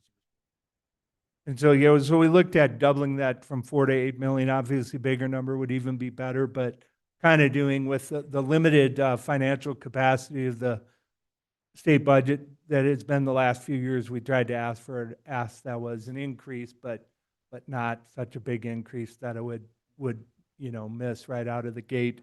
The other small part of that is that the Governor's Emergency Council does not include a county representative on it. So that was also an ask that we tried to add to that. Towards the end, they tried to give us just that without the money. And while we'd like the county representative, we'd also like money for the mitigation, because just having a seat at the table, if there's no money to get the work done, is probably, insufficient. But any of that, anything's a win within that space. But we'd like both if possible. So that's one to consider. Again, we did run that one last year. Number 3 is the short-term rental regulation and classification. That's very similar to the one we ran last year. Yavapai County has already said that they want to sign back onto that. So if you choose to prioritize this one, we already have a county lined up to co-sponsor it, and I believe all their supervisors are on board with that. So. And just to highlight, this is the difference between a bill and a resolution. So it's not intended to have CSA become the lead on short-term rentals, but to join whatever coalition, and it'll be the League of Cities and Towns that really is pushing whatever legislative solution. This allows CSA to just join on that, but doesn't make CSA the lead agency on that bill. Whereas the first two, they become part of the CSA agenda.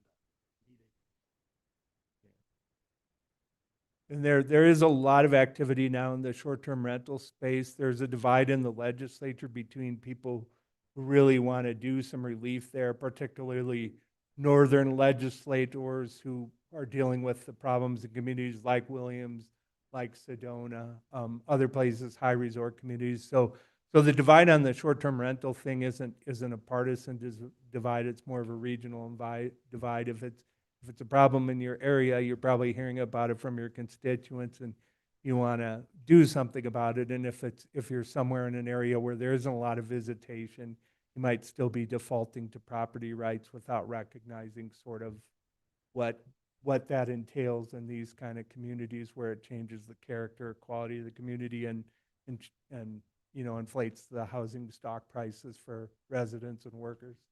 Go ahead. So on this one, we've got the property classification. So I know that we had talked with the assessor last year, and is this getting any movement at all? The property classification? It gets movement in non-election years because it's a caucus splitter for the Republicans, right? Because half of the Republican caucus views it as a tax increase, the other half views it as a tax fairness issue. Mm-hmm. And so that's the issue and why this past year really died, because heading into an election, where they may be a little tougher election for them, they think they didn't need to have a caucus splitter, breaking up a unity in the legislature, trying to go against the governor, essentially. So I mean, that's really one of the reasons that pulled back. So we feel there's a possibility that it can get done in talking with the assessor, but it's all a matter of, again, sort of that fork in the road, what's going to happen. Right, right. Yeah, because just to me, I mean, this is just my opinion, but this really kind of seems to go to the area of fairness. You're going to pay the taxes on what the use of the property actually is. So that's just my thoughts. Okay, thank you. Absolutely. Yep. Number 4, Cynthia gave a much better presentation on the Sun Corridor Trail than I could even imagine to pretend to do. So she did more or less kind of lay out what the ask is here. This resolution, if it was something we prioritized, would be probably in conjunction with other counties on that route, and would provide for that coordinator, that funding to kind of bring it all together. We have had some conversations with the other counties. We wanted to see kind of where the board wanted to go before we got too deep into those. But we do have some conversations with Supervisor Yavapai, and we also plan to reach out to Cochise, Pima, Maricopa, and Mojave, and Pinal. Those are the other counties on the route. It actually covers, it goes through about half the state. I think it goes through 7 of the 15 counties. So I think one of the things I would add, Craig, I did want to talk with Craig, and it's a legitimate conversation piece here. This is a good thing, I think, for us to be on, right? I would say that if I was giving you a recommendation, it is one of those that CSA doesn't need to be the lead, right? When you talk about the capacity of CSA and all the things we defend against, and then are trying to move forward, is that funding pot, we may get CSA may get 1 or 2 funding asks included in the budget. Mm-hmm. Are we the lead on this, or are we supporting, again, a coalition that's looking for this? So that's just one of the things to think about for the non-government, county-specific type. And is there an obvious lead on this one? I have some ideas. There's not an obvious lead yet. Okay. I mean, there is the nonprofit, the volunteer group exists, but I think we need to sort of form up a coalition.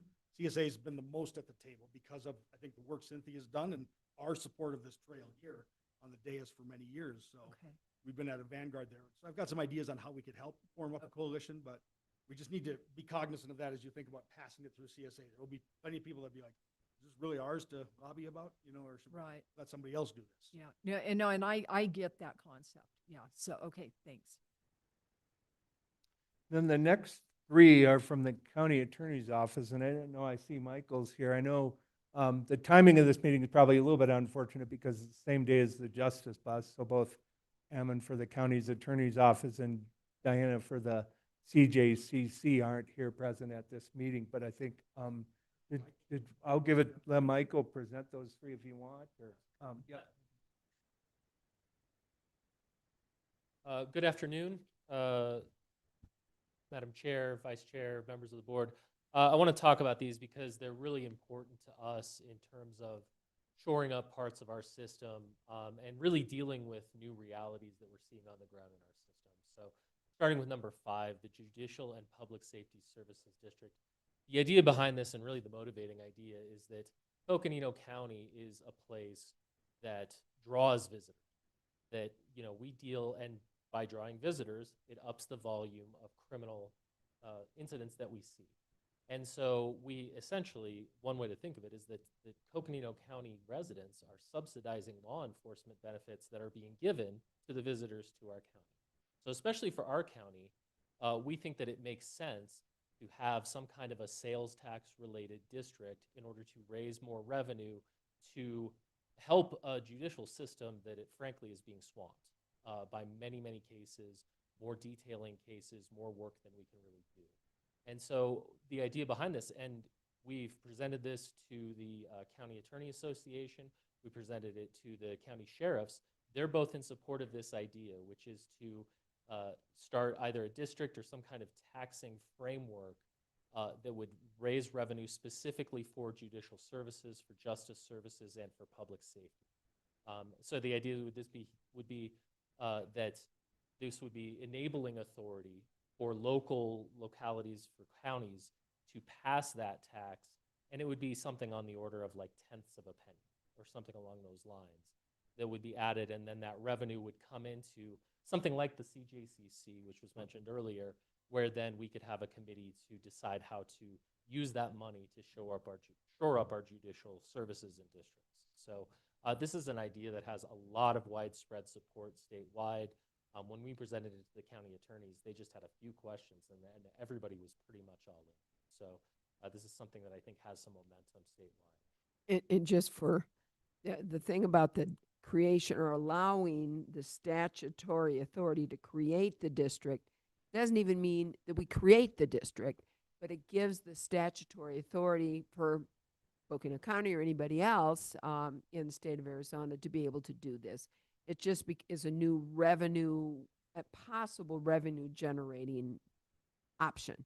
It's a great point, Madam Chair. And what it would be is that we have to get the legislative authorizing authority to do that before we even go to the voters to then get the actual tax done. So we would be a year out from actually getting the tax done. So that's a great point, and it also makes it. If at all. If at all. Yeah, because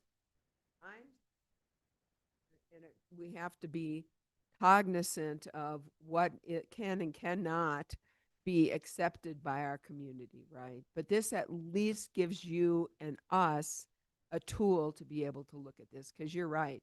60% of our budget has to do with the judiciary and criminal justice, and then the vast majority of our, for example, criminal felony cases are outside of Coconino County. So we all get that. So Absolutely. Yeah.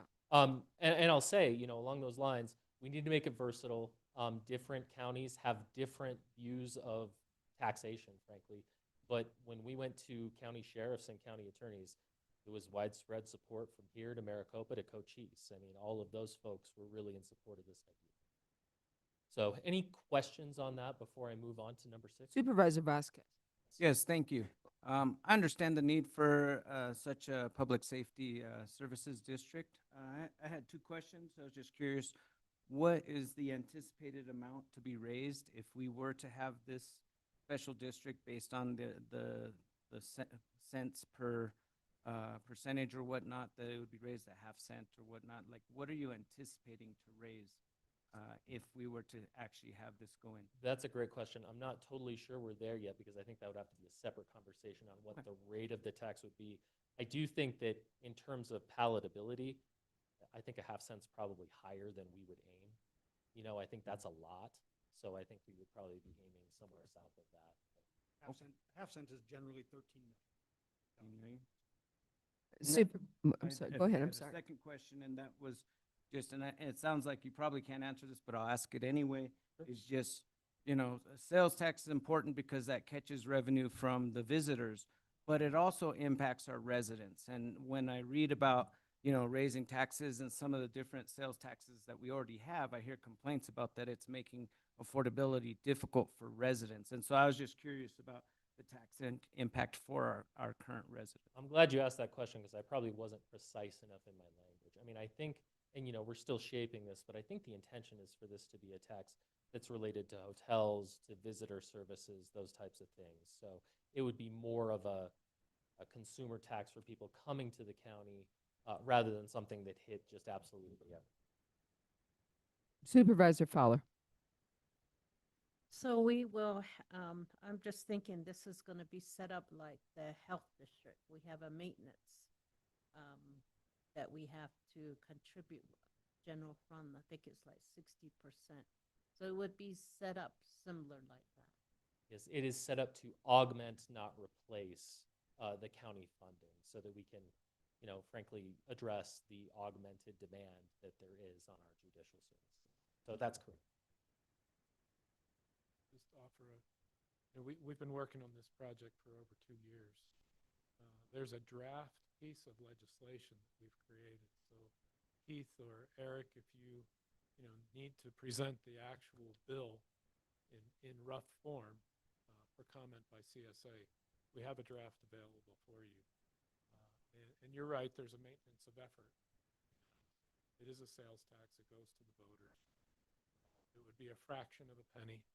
I think it would probably be just as useful to think about what kind of projects the board or the CJCC would recommend to the board would want to do, like the courthouse facility complex we've talked about, Division 7, or other types of facilities and programs. And that's kind of the point I was trying to make before without getting too much into the weeds on this. That is, I might be very much and I am in favor of a judicial and public safety service district and the creation of that.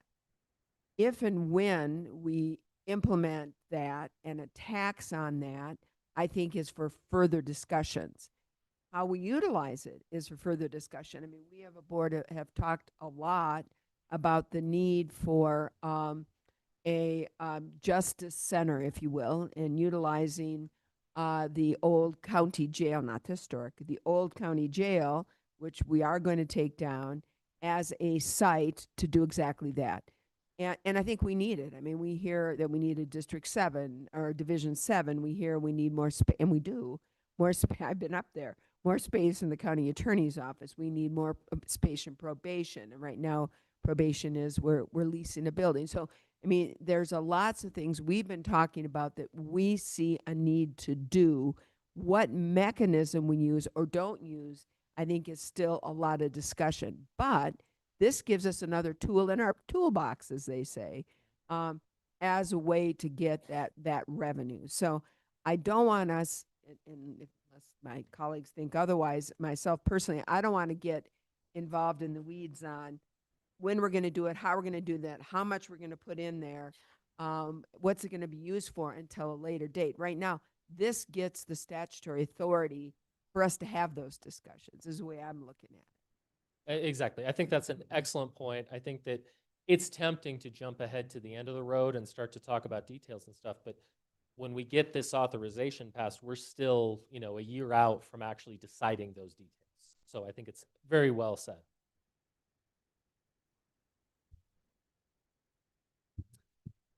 All right, if there are no other questions, I can move on to the Healing Center, which is item 6. The Healing Center is something that I'm sure we've talked to each of you about. We've talked about, a lot.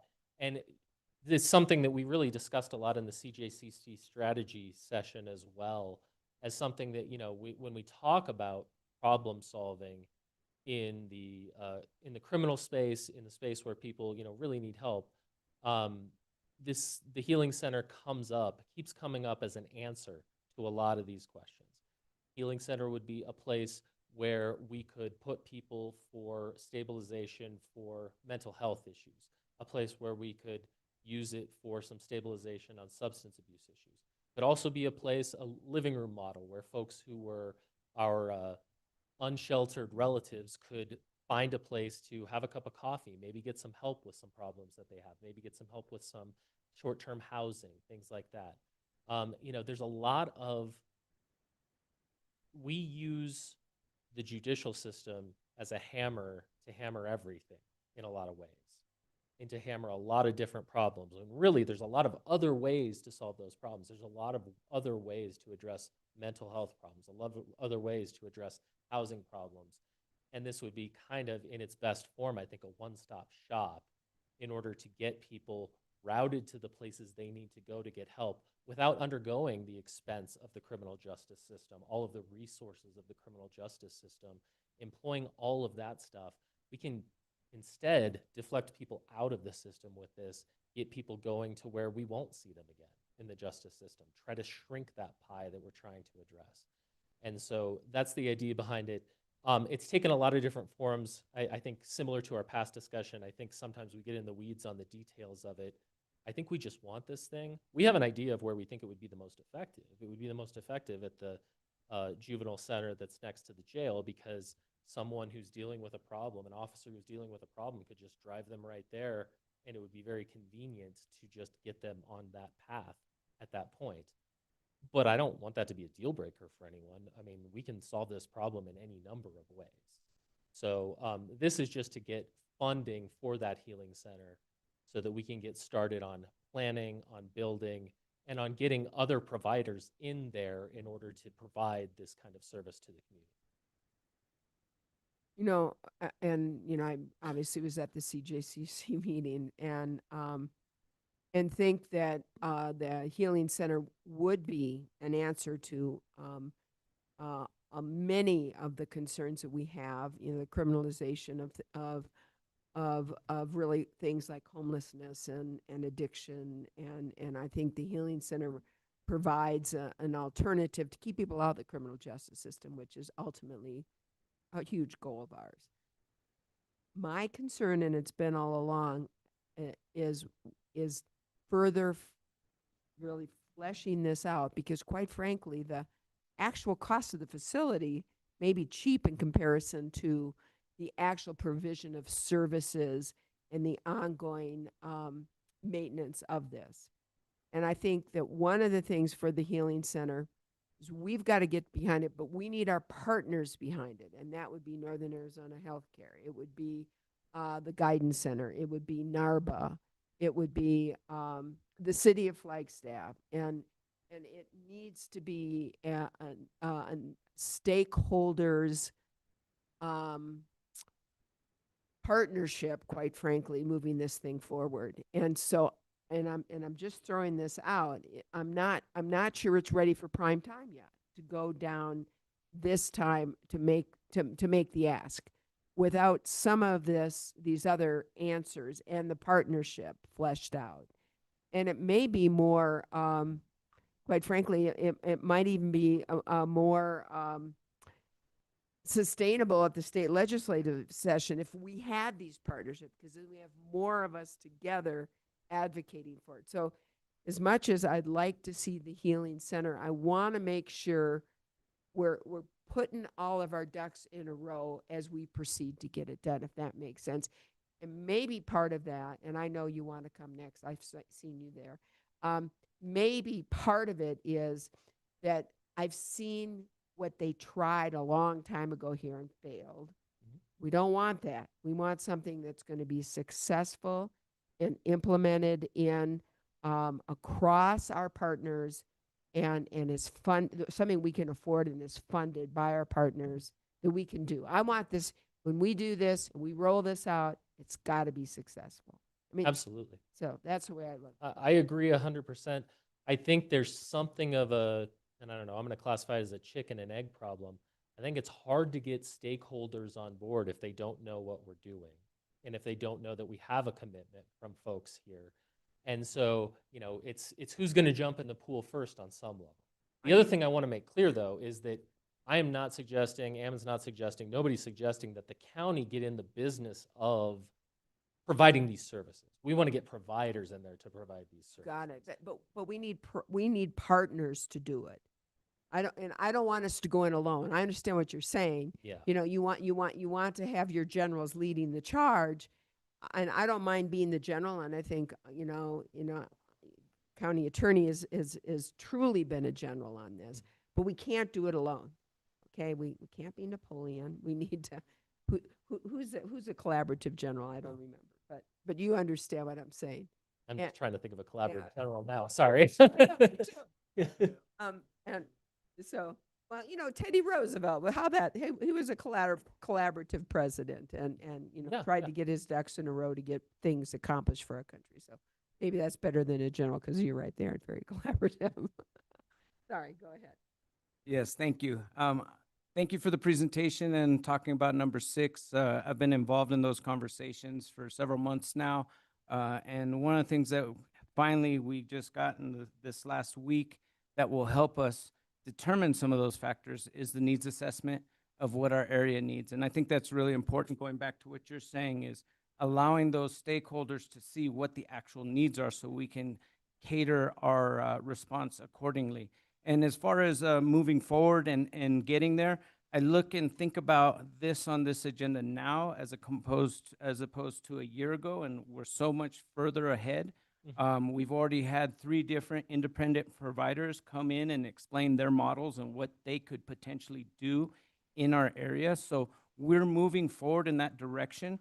But I also agree we need to have more steps lined up before we're ready to take this as one of our priorities to head down there, because the building, while this is going to sound funny, it's the easy part, and it's really not. We already had a building that was potentially available and then lost it because it was gone before we knew it. Sure. So it is a great idea if we can get funding for a county building to provide this, but we have many steps to go before we get there. Thank you. So Mr. Barker's on Zoom, and he's texting me now, and I just want to I figured that was update him with when you some pulled that out. update with some information, because I do want you to have all the information. The steering committee has NAH and Flag City and NACA and others. In order to address location and to start those things, we do need some amount of starting money to do that. And so I think that, some amount of commitment to that is important to get this going.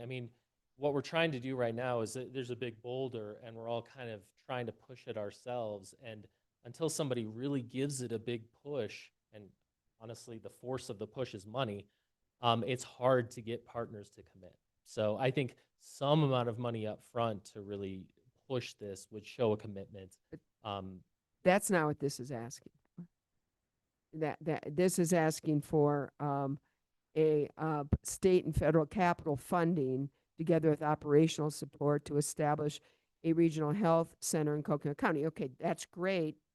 But if I was in the state legislature, and thank goodness I am not, but if I was in the state legislature, I would want to know, I would want to have more information. And so I think, much as I'm supportive of this, and we're going to work together to get this done together, I think there needs to be more background. I think it's not ready for prime time yet. And part of it is I want those people to be coming with us to the state legislature. I want NARBA to be coming with us. I want Northern Arizona Healthcare to be. I want the city of Flagstaff to be coming with us and say, we're in this together. Here's what we need. Here's how we need it. And I think that's the best chance we're going to get something like this passed at the state legislature. And maybe just throwing this out as an idea, we can somehow put something in there to indicate the necessity of this in the Judicial and Public Safety Service District as an example or something. Just throwing it out as an idea. Certainly I think we could use Judicial and Public Service District to contribute to the project. That's something that I don't think it's going to be able to do it by itself. And so, we'll continue to push. Look, the same conversations that we're having trying to push, frankly, all of you folks and everybody else, we're having it with everybody.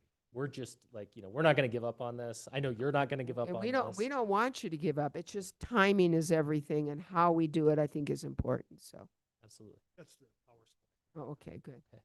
All right. May I just interject briefly? This is one and then Supervisor Fowler has comments. I think in terms of the conversation for CSA, because this is such a parochial issue, even though it'll help Navajo and some surrounding counties with this clientele, it's a parochial issue that you're not going to have the CSA success that you'd hope for at this point, right? But it's one that's ripe for our continued conversation about our agenda and fleshing out, as you've all talked about, right? Moving it forward. And it can always come back in to CSA sort of in that we get a bill, we get an agreement, and sort of that unified force, we can bring CSA back in once we have that team, that coalition better fleshed out together as well. So I just wanted to put that in terms of the context of today's decision. This is the one that seemed very parochial in that I couldn't make the leap as to Yavapai's desire to be on this one in the same as like a justice district, right? That benefits them. Yeah. And we still won, didn't we? This is such an important project that we are all very supportive of, but You know, if I was on the state legislators, I would really have a lot, I would want more information. You know, it just the framework is really important of the framework of the conversation, the idea, and who's all involved, who's going to do what. All of that is pretty much outlined, at least, you know, I think that's really important to have. And this building is essential to northern, we're calling that northern Arizona, so you have to involve the tribes. You know, many of the patients are going to be tribal members. So For sure. I think we need to have create a coalition, or you have a task force, they say, but a coalition to really support this, and to be not to even hesitate and say this is exactly what we need out here. But I really like this conversation. I think we can still introduce it with the idea that we're going to introduce it to educate. You know, we do carry legislation just to on the framework of education, and then we really go for it the next year.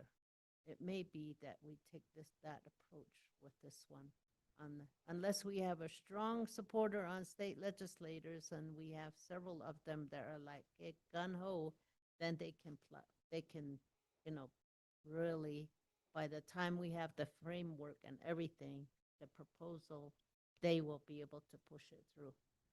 Well, I want to assure you that Mr. Barker has been working on that strong supporter in the state legislator angle as well. Yes, I mean, and we got a little ways down the road last year on this as well. So there's some amount of momentum. I'll just say too that, you know, this is something that I've heard this body talk about Coconino County as a place that leans in, a place that really innovates and stuff. I mean, this is an example of that. This would be something where we would be in the laboratory trying to shape this for other places. And we all agree with that. You need to know that. It's, I think, timing is everything, and what we need, who we need as partners, what we need to have to present is important. And Supervisor Fowler, I agree with what you said. Supervisor Begay. Thank you. Thank you for this presentation again. I think, you know, this is really, really needed. And we just have to keep moving forward with it and making sure that all the T's are crossed and I's are dotted, and, you know, making sure that everybody that needs to be, would have a say so, participation in it, you know, get all of that together. And because, you know, we do have a high rate of certain things that we would really, really need these, and we're doing a disservice to people out there that need these services or need this particular program within the area. And so I just commend you and all the staff and everyone here with the, even with the administration, you know, that you guys are thinking this far and you're giving us some information, and that's greatly appreciated. And, you know, a baby doesn't just start running as soon as they're born, and they take baby steps, and, you know, they move forward with things. So I just commend you all and thank you all, you know, for thinking about this. But I think, you know, we have a high rate of people that use drugs and alcohol. There's so many things that are happening that we need to intervene. We need to start thinking about that. Not that we don't, but, you know, we need to all collaborate and ensure that, you know, we're all in singing the same tone to speak. And I do support this, you know, project. And so we'll just keep on trucking. Thank you. Thank you, Supervisor Begay, and thank you, Supervisor Fowler, for the comment. We appreciate that. You know, as people who want to be doers and want to get things done, sometimes patience isn't foremost on our minds. But we appreciate the partnership, and we appreciate working with you to try to get these things done. Thank you. I think we're on to number 7. So the alternative prosecution and diversion program. This is something that we want to try to continue something and maybe expand that was done a few years ago. There was a grant for rural county alternative prosecution and diversion programs.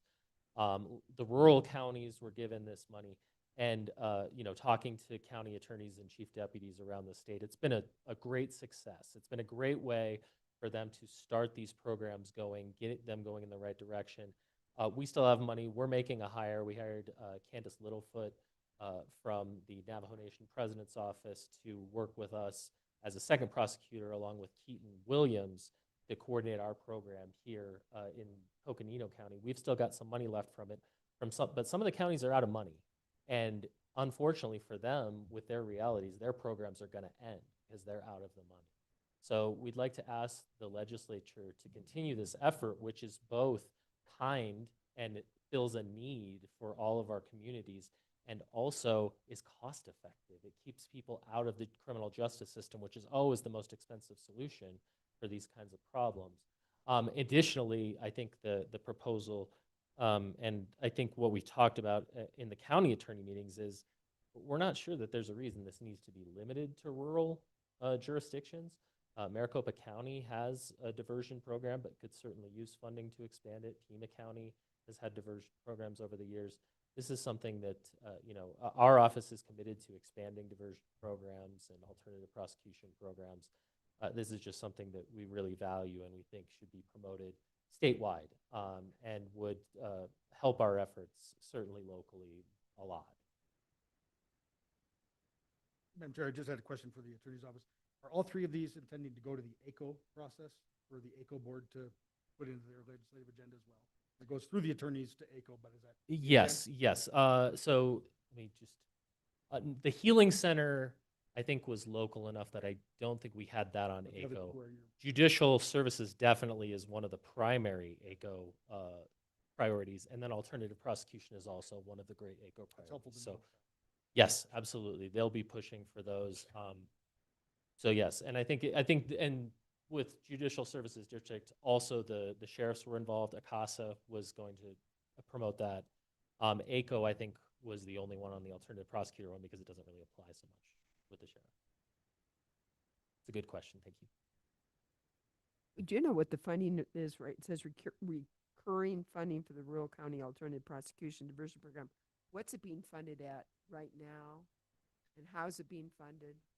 So the latter question, I don't know the answer to. Being funded, I just want to make sure that it's clear. My understanding is that it's not being funded on an ongoing rolling basis. Basically, there was a grant, I think it was about 3 years ago, and that's running out and that's sunset. That's what I think. AC. And what was Yeah. the amount of the grant? I'm sorry, I wish I So had we're that. just asking for that grant to continue. Yeah, Correct. Not going to. I love that. Different, it's a budget ask. Thanks. Any other comments, questions?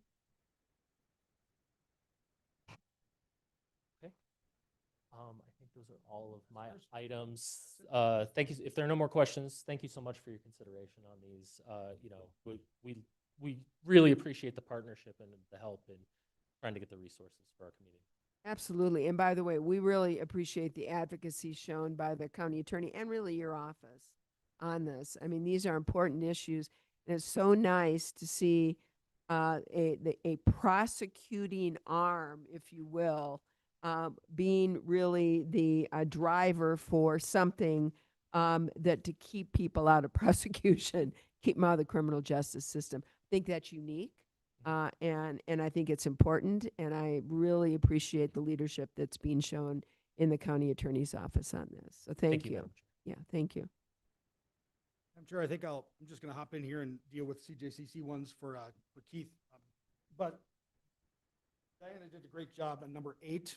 But it is a big change, and we've talked about revenue as a potential opportunity and needs in justice system, but how are the costs, how are our sizes determined? The formulas that go into a lot of our courts funding that we have talked about and having concerns with the state's funding comes out of formulas based on population.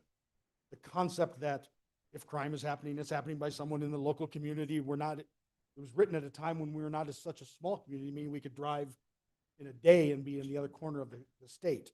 And with our corridors, our travel corridors here, we certainly see it is the caseload that drives cost concerns here, not the population of this county. It hasn't gone up that much. So Diana does a deep dive on some of the potential areas change formulations, right? That would result in more equitable funding. Much like the old school problems of high property value districts, low property value districts, and equalization and such. That's what this item does. It is a big item. I think AOC would probably flip for a moment, but there's a lot of merit in it. But it is a great, he really gave us a really neat runway to look at how would we change the number of circuit superior divisions we have here if it was based on caseload rather than your population. Because right now the state pays for 5 superior court divisions, right? But we've got 6. We're paying for 1, and we're paying for 7 to exist and potentially making it full time. If that changes to caseload, accounting for those that aren't residents here that are causing cases in our courts, that is a much more equitable way of running those formulas to our county and our point of view. Now, that takes some big changes, and that's a fundamental structural change at the courts, but I just want to say that we're exploring those things in our legislative agenda. Whether or not we put this to CSA, this is the kind of things that we're looking at. How do we make this more equitable for what is now a high-impact tourism area with a main travel corridor east to west and north to south? And I'm going to just say this about that. I don't know how you do it, but when we present something to CSA, we do want it to be applicable to across the state, right? We have, we did really well last year with our initiatives. And why? Because they address concerns that others across Arizona were experiencing. And, I don't want to get too, as I think somebody said, too parochial about it, because it also is going to weaken our influence, if you know what I mean. So if we don't have something that speaks to across the CSA, and we're trying to promote something like that, it reduces, it mitigates our effectiveness with those other areas. Disagree with you. And so I'm concerned about that. And so some of these are great ideas. The question is, it's when, where, how, and the partnerships to get there, if all that makes sense. So that's why you guys get paid the big bucks to make that decision. So well, that would we're be here to nice. help. I don't mean that facetiously. I mean we're here to help with that, but that is policy development, right? I mean, it's what we're going to lobby on. So anyway, I think you understand what we're saying. No, not us. No, the programs, not me. Supervisor begin, not me, but these programs need the money. That's for sure. Yes. Oh, I thought you were talking to me. I'm sorry. We're getting slap happy now, and it's really raining. And I'm getting text messages from my dog that he's very concerned about the thunder. So anyway, I'm sorry, Supervisor Entreveras. Okay. I do concur with Chair Horstman's comments. In fact, I even just in the hallway yesterday, Keith, you and I were talking about that because I do share the same concern. And without mentioning the county, although everyone sitting up here may know exactly who I'm talking about, there were some very parochial issues that were there. And you know what I'm saying. I don't think we want to be that at all. So We don't. And I will Want give to. Diana some credit here because it's our conversations, and she's had great conversations with Keith and with I about CSA's real focus on court funding. Yeah. Writ large, right? Like states step up and do your part. Trying to find not only just provide more money, but what are the other levers you could pull that actually equalize the system and help out? So that's, it doesn't have to go to CSA, but we wanted to honor the fact that work has gone in to a proposal, and it could still go on our agenda. Right. County's agenda as we look at things. Yeah, no, she did an excellent job in the findings here, like really good. Like there is merit to every single one of these. It's we're going to have to bring this down. We're going to have to cut off 6 or 7 of them though. Ish. Okay. You ready to move? You want me to move on to 9 and 10 and just knock those out quickly for you, 9 and 10? So 9 comes from the courts. If you remember during the budget conversations, this was about court reporters, and they had said there was a bill drafted. They couldn't find an author for it. Our court's office said this is the budget. And so this would exempt court reporters from the grand juries where they're still mandated by statute, allow transcription and recording so that the court reporter wouldn't have to be brought in. There's some mandated areas where we still have to bring a court reporter in, even though we can't find them. The industry is not thriving. Not saying get rid of them, doesn't say don't use a court reporter, it just, you can't get one scheduled, you know, we go to a transcription. And there's safeguards, and this is a court's draft from the court's bill, correct, they gave us? So, Michael, come on in. Yep. All right, I just wanted to jump in and talk about the court reporters because this has been a developing issue, and it's something that threatens to be something that could really be damaging to the whole system because there is a shortage. We're not getting new court reporters. It seems like the direction things are going is eventually electronic recording. But specifically with the grand jury problem, you know, we're already operating kind of at peak capacity with our judges' time as it is. And so if we were to have to cancel grand jury proceedings, send things over to do preliminary hearings, a preliminary hearing takes, I don't know, probably 3-4 times as long as a grand jury presentation on the average. And it's an adversarial process, more defense attorneys in the court, more judges having their time taken up. It would really, for our system, which is operating kind of right at the ragged edge anyway, would really push us over the edge. So those grand jury proceedings are extremely important to us. And on a wider view, you know, this court reporter thing can really affect especially some of our more serious cases. So just wanted to kind of give some context to that. It sounds like kind of an esoteric issue, court reporters, but it really is a meat and potatoes practical thing and really important to us. So thank you, I appreciate it. And just so you know, we've brought this up at CSA before. This has been a topic of conversation with us at CSA. And it's not esoteric at all. It's just the nuts and bolts of criminal justice, quite frankly, is to have your record. So, I mean, this is the kind of thing I think we could get statewide support for. I mean, my understanding is that the court reporters have pretty good lobbyists and they're not happy with this. So that might be part of the issue, but I think we just need to kind of, we need to make practical strides on this. And I think this is the way to do it. It's almost like coming into a modern era with what's going on, because some of that just seems outdated. Right. Mm-hmm. Yeah, I don't want to say that too loud because we really appreciate our court reporters. You know, we appreciate the work they do. But yes, I think that there are more than one way to technologically solve a problem. Mm-hmm. And I think the court system is often bound into the past and into Mhm. like looking at it the way we've always done it Mhm. rather than looking for those technological solutions. Yeah. Definitely agree with that. Yeah, and you said it better than I did. So, you know, because I don't want to make enemies with any court reporters because they're very valued. But the times they are a changing, and I think that our court system needs to start changing with it. Mhm. Thank you, Supervisor.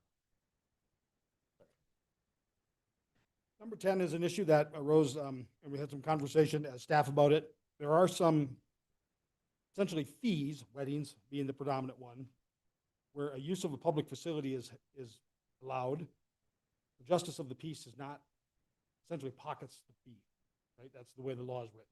It is a cash transaction with the justice to perform the wedding, but it's in a public facility, right? And so gets to be that crossover line about gift clause and the use of the facility. And I'm not in any way casting any disparaging remarks about any justice of the peace, but there are noticeable times when, talking about in our county and other counties, when the justices have held the courts open for the wedding after hours, security has to be held. It's a county cost. Fee for the wedding goes personally to the justice of the peace under the law. So these are some of those areas, much like a municipal court, in my opinion, a municipal court, a judge does not have to be a lawyer, state. So those kinds of things. So this is one area that was identified to be really about trying to equitize, you know, we're going to talk about a building and a service. You know, that's a public facility. Going to have security and all those concerns in it. Should those fees repay the public use, the public's allowance of that use of the space and such. So that's a touchy issue. I understand we don't, but it is an issue that is out there. Well, once again, I think my concerns, and Supervisor Ontiveros, you indicated the same as well, is we want the best and the most broad-based level of support, because if we just go in with everything, and I'm afraid 10 is one of those examples, it really dilutes our effectiveness for the ones we really want in there. So I really think we need to find the best and the highest where we can get across support on it. I mean, if there was something, and we've done this before, where we felt it was so important, even though we knew we weren't going to get it, we wanted to be out there in front. But I don't see that on any of these. I really think we just need to push the best and highest that will get across support. I would like us to continue to be seen as the reasonable county providing the background, the research, and the advocacy for some things that really address a lot of other people's needs too. And yeah, I thought maybe Karen, so she has the most interaction with the state legislator of anybody on this team probably, to get her ideas of what maybe she thinks might be good things to move forward, or what she thinks about strategy. So Karen, boy, those are big responsibilities on your shoulders right now. What do you see? Yes, ma'am, indeed. And hello, everybody, Madam Chair, Supervisors. And I've really enjoyed this discussion. And Madam Chair, I really especially appreciate your comments about being very strategic in of the priorities that are listed here, of the 10, and they're all important, but how we move each of these forward will, is important. And I think some are worthy of CSA considering putting forward to CSA. And to your point, I think the more widespread in terms of impact that they have, the more I think chance we have of success like we did last year. So I think that is a right strategy. And then for the others, there isn't any reason why we couldn't develop strategies around each one of these other asks. But I also appreciate what Keith said in the very beginning, and I think Eric also mentioned it, that the election in November is going to dictate a whole lot of everybody's strategy on how they go forward with their legislative agendas, including ours. And so we'll have a much clearer picture, in November when we know exactly who we're dealing with. And then I think what I would appreciate is the opportunity for the government relations team to connoiter and come up with some more specific strategies for each one that is not a CSA strategy going forward, but whatever is left and we want to promote individually. After the election, I think we'll be able to give a lot more specificity, and we'll have a lot more clarity on what we suggest we do moving it forward, and then get your input and approval on that. So is this putting you on the spot too much to ask you the proverbial, okay, so what? What do you see are those of statewide importance that we can get coalition across with our other county partners? For CSA? Yes. I do think the first three, those are the ones that we've been talking about. I think the Wildfire Prevention Authority, I know Keith had mentioned maybe there's some wiggle room to have a discussion about whether or not to include a dollar amount. I think that's to be discussed. I personally think it's probably easier maybe to put a dollar amount, because then that gives some specificity to it, and legislators have some, they've got some idea, and they can either support it or not based on that dollar amount, and then we can move it. We can either move it up or down depending on what kind of feedback we're getting. But we weren't getting any pushback really on it last year. I think there were so many other moving pieces going on with the budget that it just didn't, there wasn't enough oomph because there were too many other priorities, but it wasn't for lack of support for it.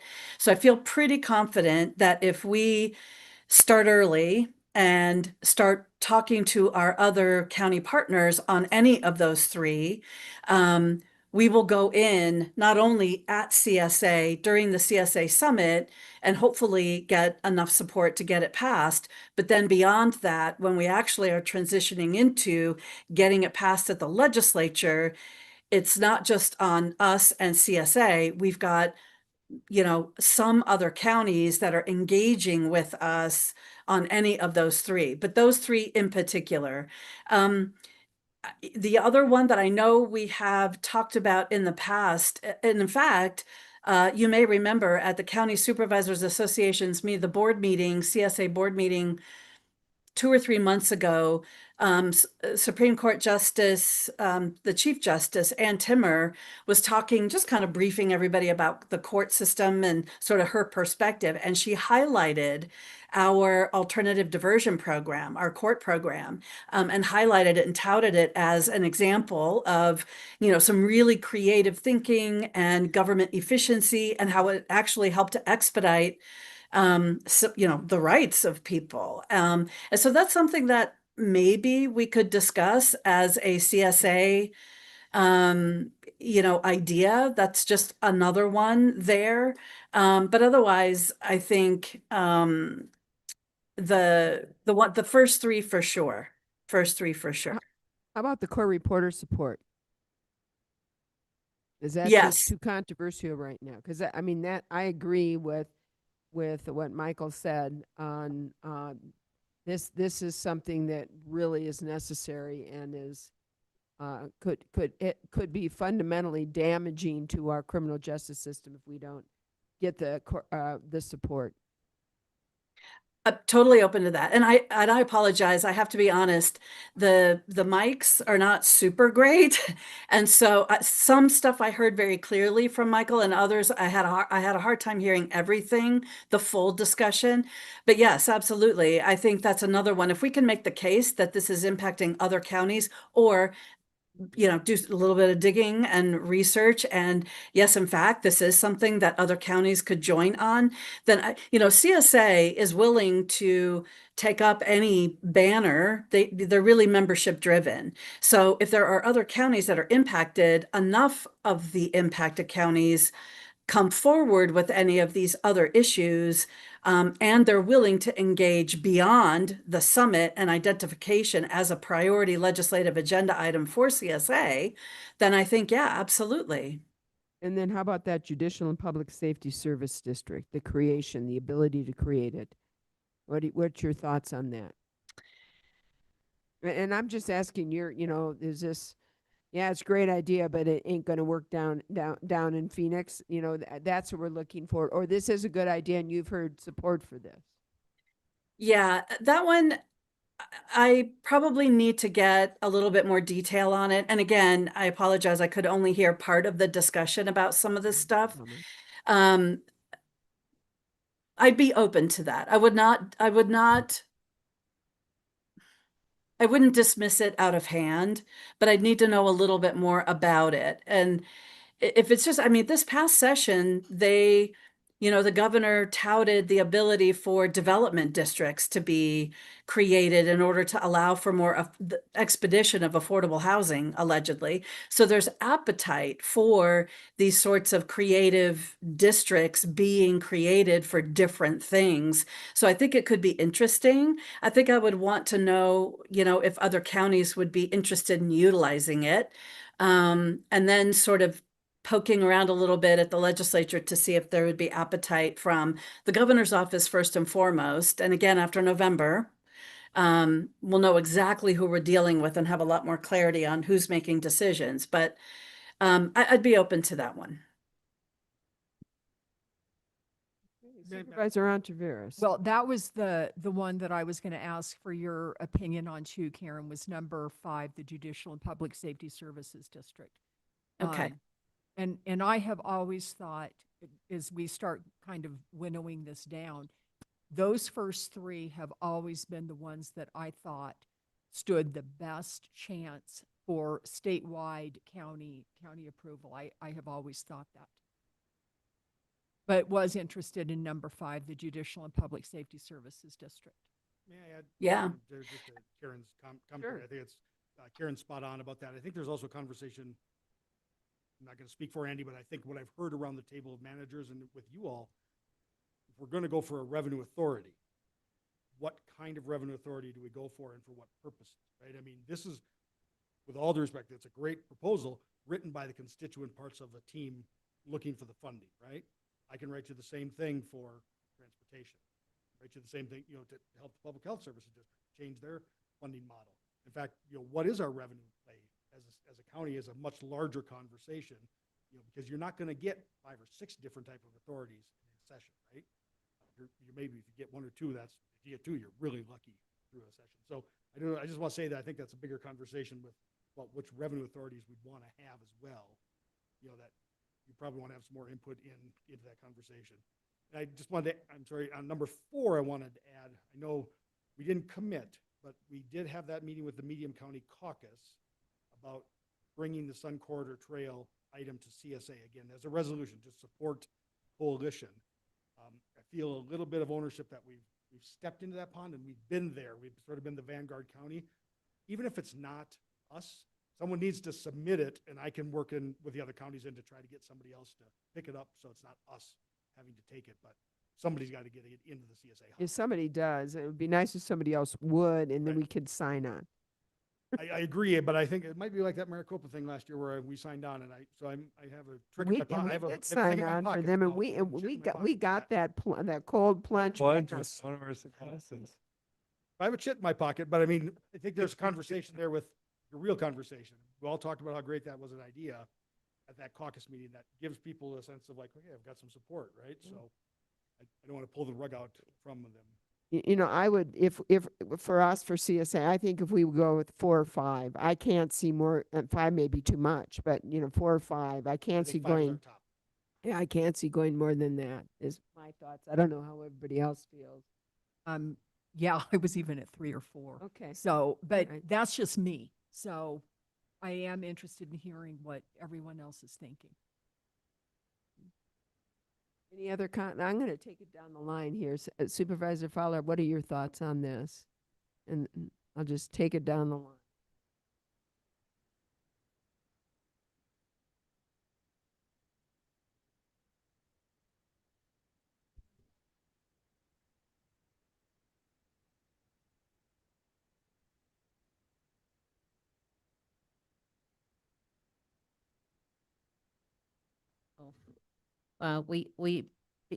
We were successful because of the guidance of Karen and Keith and then our legislators. They also guide us as well.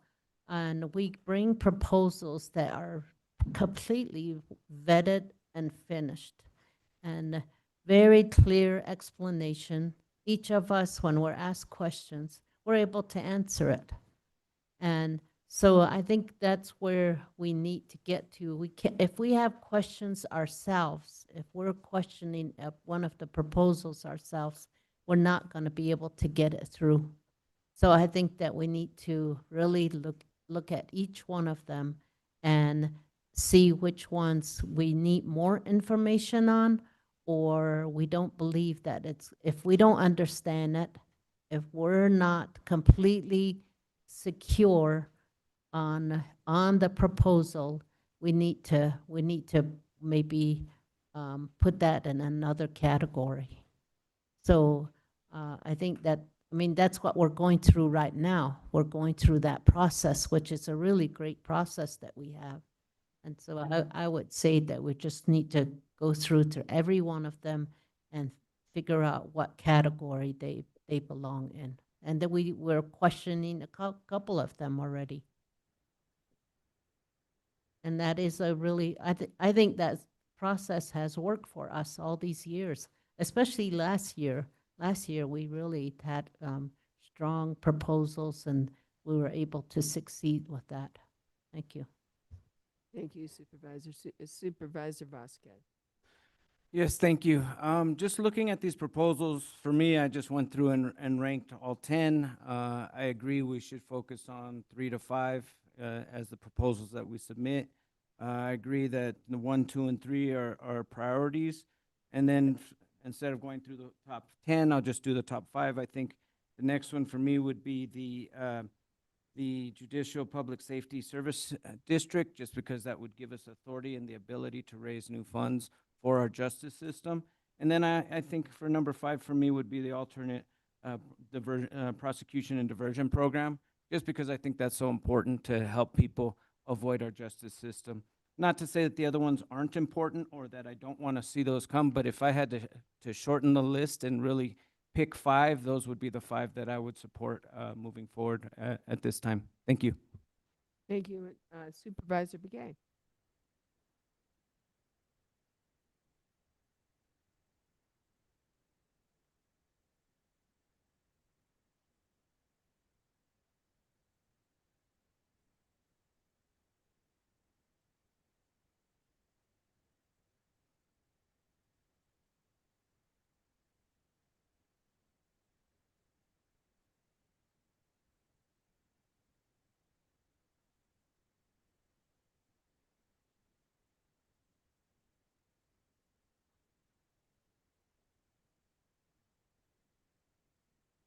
Thank you. Supervisor Ontiveros. Okay, thank you, Madam Chair. I just want to say again that all 10 of these are worthy of continued conversation. And just because they don't make the CSA list, I don't want them tossed. I would like to see conversation continue on every single one of these. Now, Supervisor Fowler made a good point when she said, if we have questions ourselves, we probably need to stop right there because other people are going to sense that we haven't quite got it figured out either. So we're not going to be good salespeople of these. And I think we've just about got it figured out. But the top 3, 1, 2, and 3, those are affecting a lot of people, not only in our county but in the state. And so those were always my top 3 as ones of being able to really garner support. Mr. Peterson, you made a point on number 5 about the Judicial and Public Safety Services District. You're saying we need to narrow that. If we want to head into this now, it would need to be narrowed.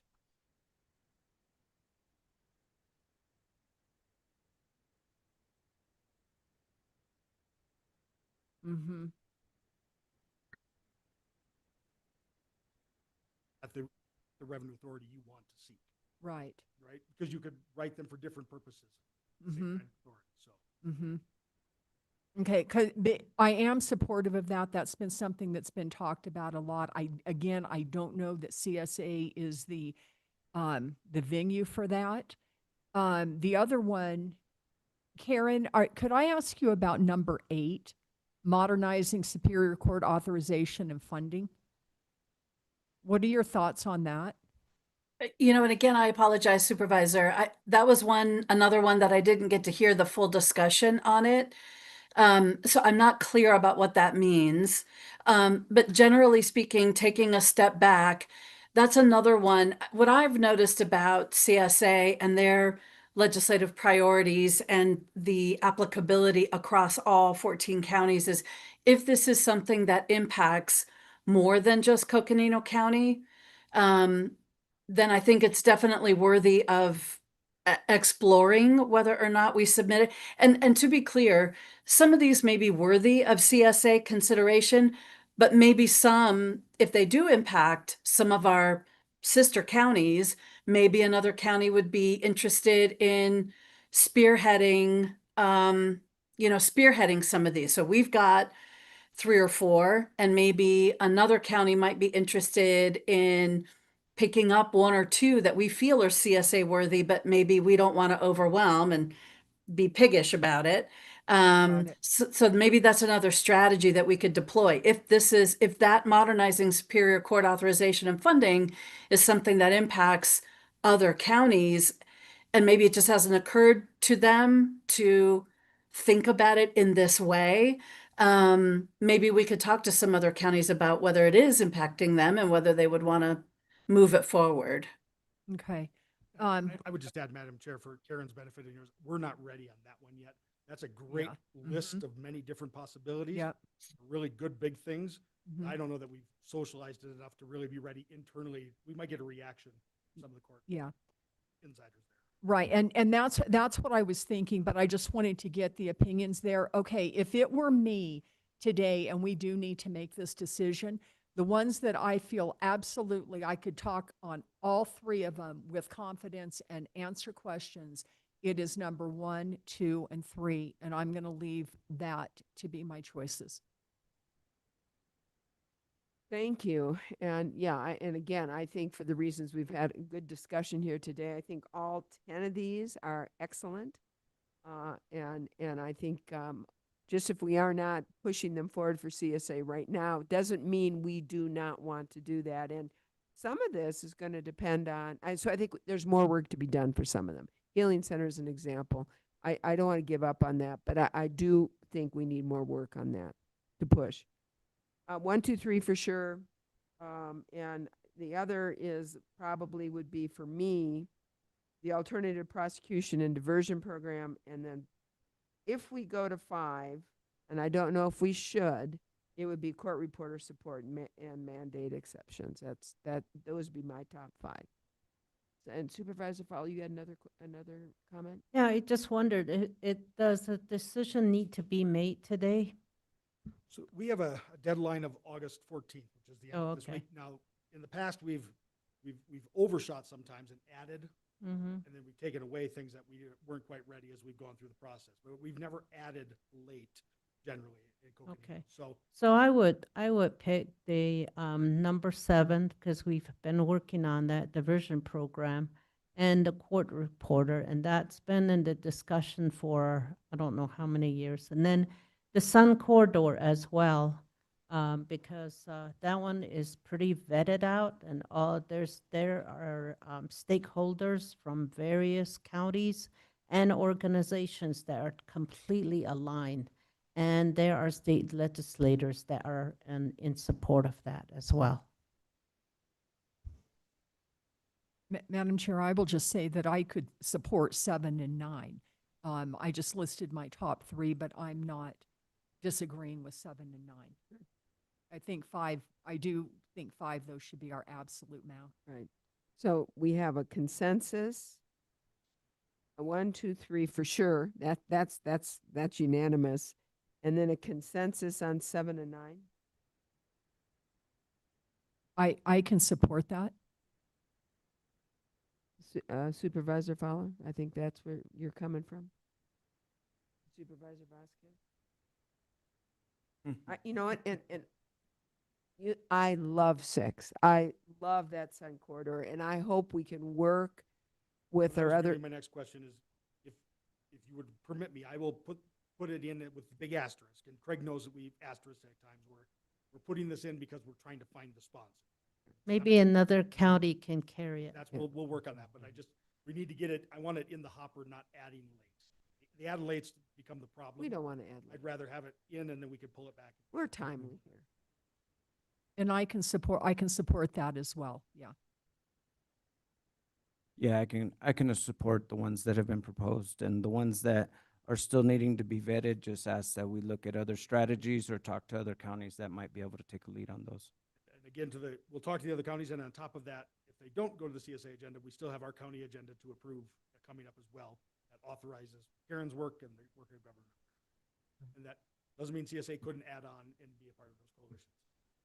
There's also, in addition, ACO is available for a couple of those resolutions. And I think to the points made earlier too, not everything has to go through CSA, and some of the proposals up there probably, given the current environment in the legislature, it'd be tough to have the current legislature add new tax authority anywhere. But if that changes, our county can push for that, particularly if there's a change in legislative composition. So I agree. Madam Chair, did you want the Yavapai list? You asked for it at the beginning. I'm happy to give it. I would like too. to hear it. All right. I know we're out of time, but yeah. I'll take 2 seconds to run through it. They are asking for state tax credits for libraries, I like that. elimination of TPT for libraries. So we're one of the few states that the governments have to pay sales tax, even though many other states, governments are exempted from paying sales tax on purchases. They would exempt library purchases from the TPT, from sales tax. Expansion of this is a funding program, state funding program for libraries, the SGIA, which would benefit us as a free library district, Erie County Free Library District. The public fiduciary would be protected from the futile guardianship law. Not exactly sure what that is. Our public fiduciary is looking at that. Public fiduciary would be protected from the futile guardianship law. I think it was a court case and a decision, and it ended up with people in the ward of the state status. So Rashid is looking at that to give us a brief before we do that. The servicing bank, which would be like the depository of the county, ours is PNC Bank. We just moved there. Would require that you can have a 3-year contract with only 2 2-year extensions. So essentially, there's a requirement to go back to bid, and you can't just be at a servicing bank forever in the county. So some changes to that law, and they are pushing a salary bill for medium-sized counties only. A salary bill, an elected official salary bill. So whenever we say salary bill, we're talking about the elected official salaries are set by the legislature, your salaries. And so Yavapai has a real issue about their salaries. Reduce it or increase it? Increasing it, so. Increasing it to what? I'll find it here, so I haven't pulled it up. Okay. I knew that one would get everyone's attention, so that's why I waited at the end. There are many that might want to. All the elected, so all the elected officials in counties over 200,000, so not us, but them, would get to, the current salaries would go up. So supervisor would go to 96,000, treasurer 96,000, superintendent 96,000, sheriff 120,000, which is the current salary, recorder 96,000, assessor 96,000, and the county attorney would stay at 143,000. So it's 6 of the 8 offices would go up to a higher threshold, 96,000, for 200,000 people. So that would exclude us. That would exclude us. For the But moment. In general, I'm just going to tell you that Yeah. CSA's the general rule at CSA about salary bills is start at ACO. Yeah. There's 7 constituent units there, and that's how salary bills come together in the county family. Okay. I'm not All right. sure this is the time for salaries. Yeah, we did. But that's I like the idea on the libraries. There's some possibilities there, yes. Yeah. Oh, wow. Wow. Does it seem like it's been a long day? Karen, first and foremost, thank you for your input, and we'll be working with you more as not only and I think we need to kind of decide here, do we want to push all 5? And what are your thoughts on that, Karen? I think we've 5. given our top 5, and we're hoping somebody will pick up Sun Corridor. Is it too much? Are we being too greedy? Well, I would say I do appreciate the comment about how ACO really kind of does take the lead on a lot of the courts stuff. And I don't know whether they're interested in picking any of our either of the 2 courts issues that we've identified, but that could take those potentially off and we could just support.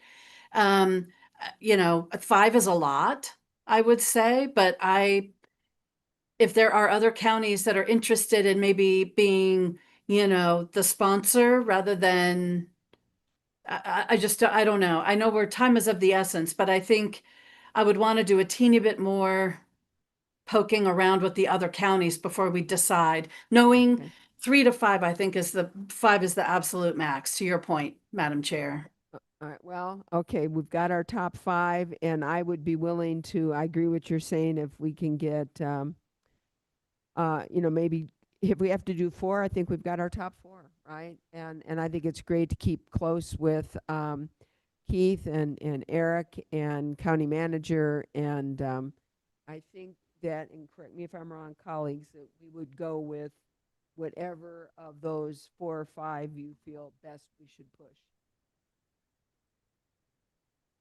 We'll do some more. We have them now, so we can submit them if we need, and we can always pull back, as we find some things. ACO is probably, again, Mr. Turner, Michael's comments, the prosecution and diversion program is going through the attorney, so you're going to have ACO support likely coming on board there to pick up a coalition bill. So that does take up less on CSA to run a bill if ACO's got the bill coming forward through the attorneys. So in that case, should we drop that one? I don't think we drop it yet because we Okay. want to make sure that we have those traps we see in ACO, does the attorneys have it all lined up that they're going to get the ACO board so it gets, moved forward? Good. All right, good.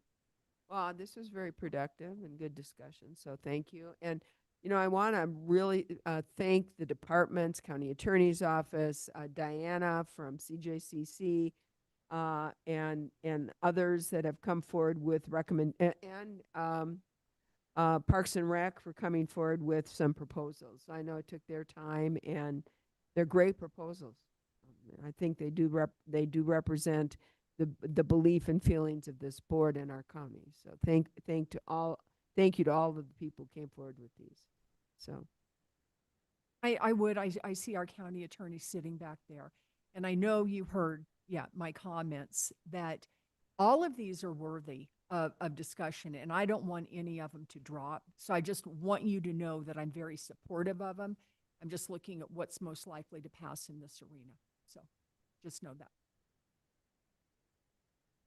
well, we are moving on slowly but ever so surely. We're in number 54.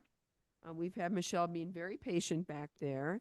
This is presentation and discussion on the Health and Human Services Department's participation in the back-to-school health fairs, which is happening today.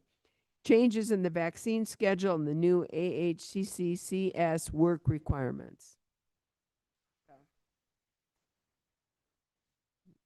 And by the way, Michelle, if you have any insider information on that new flu vaccine that's coming forward, I'm very interested in that. So thank you. Well, thank you, Chair and members of the board. I appreciate the time and for inviting us to speak and following that presentation of legislation. Hopefully I can keep your. I have to apologize. Thank you, Supervisor Begay. She can read, I can't. We forgot. We need to resolve as a health district board. I'm sorry, Michelle. Do I have a motion to resolve as a health district board? Supervisor Begay? Do I have a second? First and second? All those in favor of being the health district board indicate by saying aye. Aye. It's unanimous. I'm sorry, Michelle. Now we're ready for you. No worries. We're going to finish off strong here. So thank you for allowing us to present and kind of providing you some information that we've had. So quickly to, oh,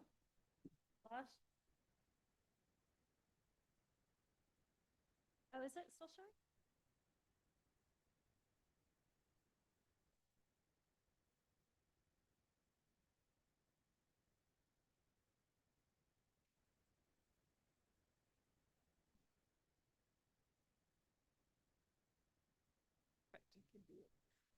Okay, so we've had a busy July and August with our health fairs. We started off strong in Fredonia with nearly 15 departments and programs showing up. And we're really appreciative of our Care and Share Food Pantry that sponsored this, where we also brought vaccines, car seats, WIC, health and wellness, opioid prevention, and rental and utility assistance. And you can see our staff smiling there. From there, we left, and on Sunday, we went to Williams, where our health and wellness vaccine team, along with our social service team, went to their school event.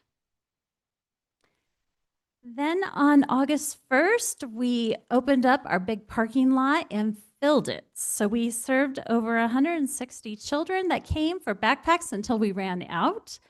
There was a line before we even opened. We opened at 9. The line started at 8:15. So definitely opportunities to capitalize on earlier starts with our weather. What were in the backpacks? School supplies. Okay, so Yep, run-of-the-mill school supplies, paper, notebooks. So some really cool programming that was brought to the Flagstaff one was the Bookmobile, as we talk about libraries. That was a huge hit. We had our emergency management department participate with us, the Coconino Federal Credit Union, our Coconino County Schools. We had Total Care. We had quite a few outside entities, including Chicanos por la Casa, AZ Trail Gear, and Poison Control, along with a lot of our HHS programs. So a very successful event. Then with Page, we have been serving with them on not an official back-to-school event, but more throughout the entire summer, where they had little many outreach events that we participated with them. So this year they offered a special enrollment, and so we worked to bring those resources there, but we also offered the car seats, the Narcan, and vaccines were available through our partner at Canyonlands. We did receive a request as of today for an August 22nd coal mine health fair, so I know that will appeal to one of our supervisors on the board there. So let's talk about vaccines. So we've had a lot of changes in vaccines. So the CDC has recommended that we move from our normal 17 vaccines to 11 and grouping them into routine for all kids, high risk only, and shared clinical decision making. So what does that really mean? So the American Academy of Pediatrics, so we're going to talk really more about children vaccines currently. So the AAP, which I'll refer to here, really is about pushing all the vaccines. An ounce of prevention today is worth more than what we see down the road. So you can know in our alerts that we're seeing more measles cases because individuals aren't getting vaccinated. What that means is it's going to burden our hospitals down the road. Children who may not get some of the vaccines like Hep B may have cirrhosis, may have liver disease. These are things today that we cannot quantify for the medical care that's going to need to take place down the road. So that is why the AAP is really pushing the vaccines of all 17. So those that are part of the CDC's regular and routine for kids is chickenpox, Hep B, but when it's older, if we can catch them, HPV, but they reduce the number of vaccinations, and then our MMR, which is our mumps, measles, rubella, our tetanus shots. Sorry, you're not getting out of tetanus shots. The CDC still thinks it's a good idea. And whooping cough. We do see an increase in whooping cough cases every year. For high risk, they're really looking at RSV. And then shared clinical decision making, they're really leaving to flu and rotavirus. So the question was asked, what about this new flu vaccine? What is this mRNA thing? So on August 5th, the FDA approved the messenger RNA that is made by Moderna. It is going to be available for those 50 plus. So why should we why mRNA? So mRNA is a single helix vaccine that's able to be, it's synthetic. So it targets in faster, quicker into your system and is able to replicate and fight the germ or virus that is going. So when you compare that to the normal virus that you're looking at, so let's say your regular flu vaccine, that's actually grown with chicken eggs. It takes time. You can't replicate it as fast. How many times have we heard that the flu that's out there wasn't the right strain? They didn't plan for the right strain. I think I hear it about every year. So with mRNA vaccines, they can reproduce the synthetic piece of it much quicker. So we can shorten it by months and get the right strain to the individuals who need it. It also has a higher, in the clinical studies, it had a 27% stronger vaccine adherence and lasted longer. So especially those who may have respiratory issues or more prone to illnesses, this is really an exciting thing. So we're moving from a synthetic and not using a live virus. So that is the big change. And so that will be coming. When? Our new vaccine season. Which is? Starting in October. It won't be till October. Yeah, sorry. If we get it sooner, I will definitely be, you'll be my first calls. And by the way, I did read, though, that it was going to a Safeway, a Fry's or a Walgreens coming soon. Will it make it to those before it makes it to HHS? Usually your larger box companies will get them anywhere from 30 days to 3 weeks ahead of us on most of your vaccines. They just have larger buying power. Yes. Supervisor Vasquez, you're too young for it. So I was just curious about the mRNA vaccines, because I know in the public there's been some concern about it. And so can you just talk a little bit more about the safety of those vaccines for our community?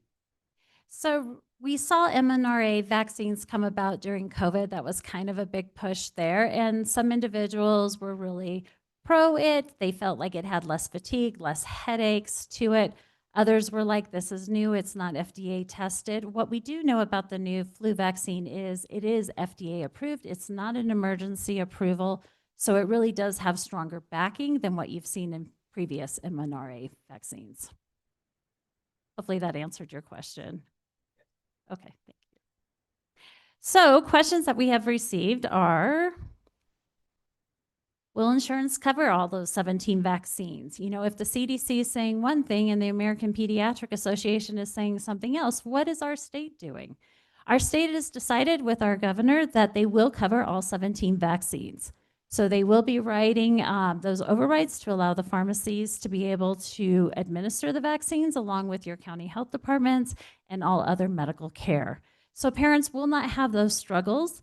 So they can go pretty much anywhere. What the documentation will include is that the provider will have a conversation, especially on those that are either at higher risk or not highly recommended by the CDC. Your provider will just ask you, you understand what this is what it does, are you in consent of this? That is the consented version of this. So we should see our population here in Coconino County is very vaccine driven. They do have a higher compliance rate than other counties, so I feel ourselves very fortunate in that case. So we are expecting to push these vaccines quite a bit as we come up with flu season, and we're already planning our walk-in services throughout the county. So again, we already talked about what that COVID as well, as COVID vaccine as well, or yes, nope, all of them. will you have both Moderna and Pfizer? yes? Yes. Thanks. So Dr. Schwartz, a gentleman out of Chicago, once said, we need to remember that all these vaccines that have been removed from the CDC's recommendation list and placed on the choose your own adventure category prevent serious diseases that can make kids very, very sick. So when he talked about that, he really was talking about the Hep B vaccine. And when he talked about it, it was about liver failure, cancer, and death for our future children. So when we think about potential prevention opportunities, this is definitely one of those. And we ask parents to make their own decision on that, but we are definitely, education is our first line. And when parents have questions, we do ask them to call our clinic and ask those questions that they have so we can help. So let's move on to another exciting topic, Medicaid. Medicaid is coming up with a lot of changes. It hit your radar when the SNAP changes happened. What we do know is that 1 in 4 residents are covered by Medicaid, or otherwise known as Access. Access came into play in 1982 in Arizona. It is the benefit plan that helps provide medical and behavioral health services to individuals in poverty. So you can apply, you can have coverage. In Coconino County, what we're looking at as of the July numbers was about 30,000 individuals. This is a drop of 11% from a year ago. The HR1 new requirement that will kick in on January 1st has a work component to it. What we're going to do is we're going to see our 19 to 64-year-olds needing to work at least 80 hours a month, either go to school, work, or volunteer, or they will lose their eligibility. Eligibility decision-making is also going from once a year to every 6 months. So what is this impact going to have on our county? But before we can talk about that, we need to talk about who is exempt. So these are the good news for our county. So Native Americans are exempt from this. So they will not have to do the work requirement.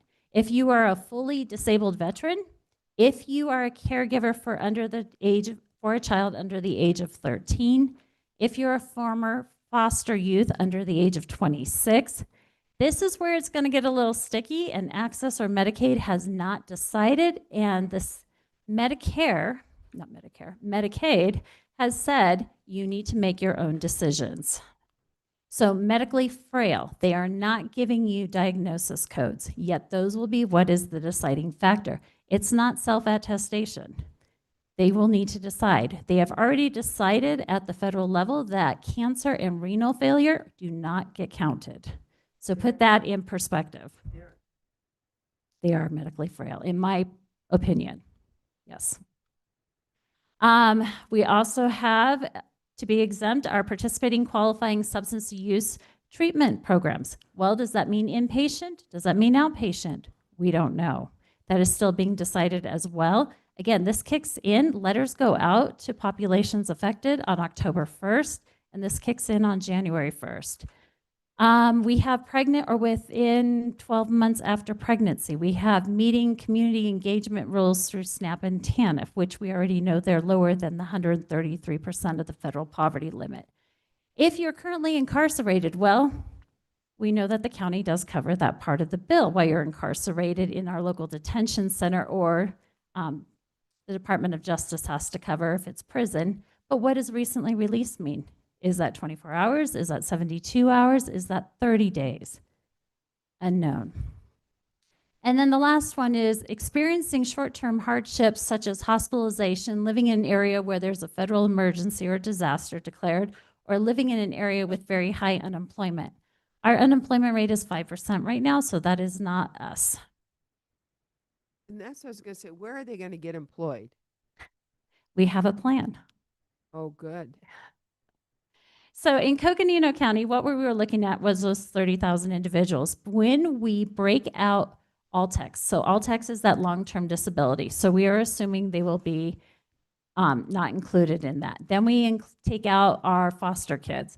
So driving down, we were left with about 28,000 of unknown if they'd be exempt. So then we applied our demographics to it of Coconino County. So we are looking at an impact potentially of anywhere between 10,000 and 12,000 individuals in our county that could lose their coverage if they do not do this new requirement. So what is our plan?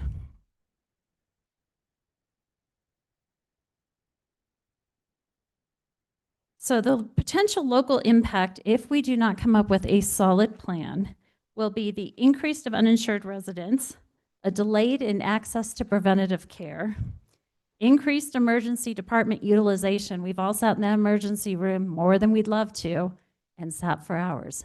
This will double, if not triple that time. Greater uncompensated care for hospitals and our medical centers, additional pressures on our behavioral health providers, and an increased demand for county and nonprofit assistance program. So this has a large domino effect if we do nothing. So we actually are very fortunate that we do have a plan. So our plan included, obviously, the county, HHS representing them, United Way of Northern Arizona, the Guidance Center, Blue Cross Blue Shield of Arizona, i.e. Health Choice, and the NARBA Institute. So we met last month, realizing this is coming, and if we do nothing, this will not help anybody, and everyone will have a cascading domino effect. What we decided on was to provide education, so hitting it on a two-prong effect. Provide consistent, clear communication, all of us using the same communication verbiage, so we're not having these offshoots. Also to talk about who is affected, who is exempt, how do you keep your access coverage, and then starting to talk about those community opportunities. At every provider visit, we want every large provider to be asking for updated contact information for the individuals. They will be getting mail, but if we don't have a good address, it doesn't matter. And that mail address needs to be in that Medicaid system. It's called Healthy E Arizona. So the goal is for them to update at every doctor's visit, every appointment that a provider is seeing them, and updating that information, and that includes using HHS as a site to update information. Then the next part is to connect residents to opportunities. So we're very fortunate that United Way of Arizona actually sponsored last year NAU Acts of Service to provide a portal for individuals to be able to say, hey, I have a volunteer opportunity. And then for individuals who are looking for those volunteer opportunities to apply based on certain criteria, and then they would get an alert saying, hey, I want to apply for this volunteer opportunity. Not every person is going to be good at working with the public. We need a barrage of services because volunteer activity counts as part of those 80 hours. And we know in our county that if you work more than 20 hours a week, which is what 80 adds up to in a month, you will lose all your benefits because of our high minimum wage. So the plan is to use our acts of kindness through the United Way, then build out this partnership, and next month have another representative from the county, have a representative from the city, and then also to invite NAU, Flagstaff Medical Center, Page Hospital, Elks Ridge, and Canyonlands Health, so our providers, get them on board with this plan. So then we would develop official messaging, coordinated outreach, begin navigation, education, and get those addresses updated. In September, we will expand that group to include major nonprofit organizations, NAU, CCC, WIOA, and our major faith-based organizations, focused on getting the message of, you can do this. If you join us and put your information in and develop more robust job training opportunities, volunteer opportunities, we could potentially keep 10,000 individuals with their insurance, potentially, by offering this array of opportunities. Then in October, conduct countywide education presentations for community organizations, employers, healthcare providers, and everybody else that we missed. So with this kicking out in January, the goal is to get this loud and clear, but there is an ask to the county. The ask, hopefully with the board's approval, is to have another individual besides HHS on this steering committee to help steer this path forward. And then for the county to host a website. The county's website would be the major host for our entire region. And the reason for the county doing it versus individual cities is we're countywide. We are hooked in with most of our providers, our nonprofits. We are a trusted source. And we have amazing staff who can change websites very quick. All information on the website will be linking to actual sources like Access, to Medicaid, answering those frequently asked questions. So really it's an opportunity for us to provide, how do nonprofits get involved? How do people help in this piece? So the county would be a leader in this as well as a trusted source by posting this website. So that was the ask of the group on those two items.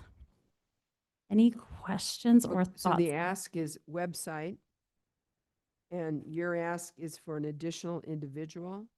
Individual, either that is county leadership, county board of supervisors to help provide this, because this will be a very public-facing campaign. So I mean, first and foremost, congratulations and thank you for doing this. Because this is, 10,000 to 12,000 people who live in Coconino County losing their insurance. And these are the people who need it the most. 100%. And so I really, really appreciate this.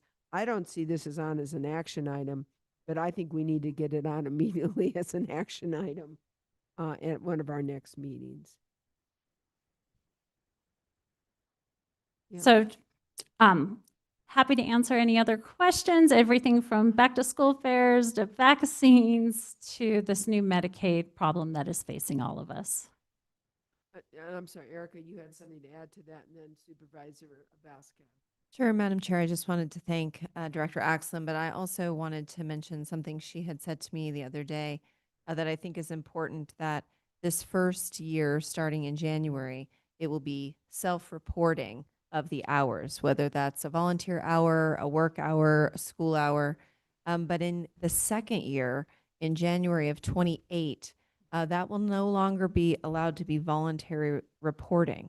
And that's why it will be so critical to use this time to get people into this application and the system so that they can then use that system to document their hours and they won't be self-reporting. So again, Michelle and this cohort of partners looking ahead to long-term success over the next 2 years.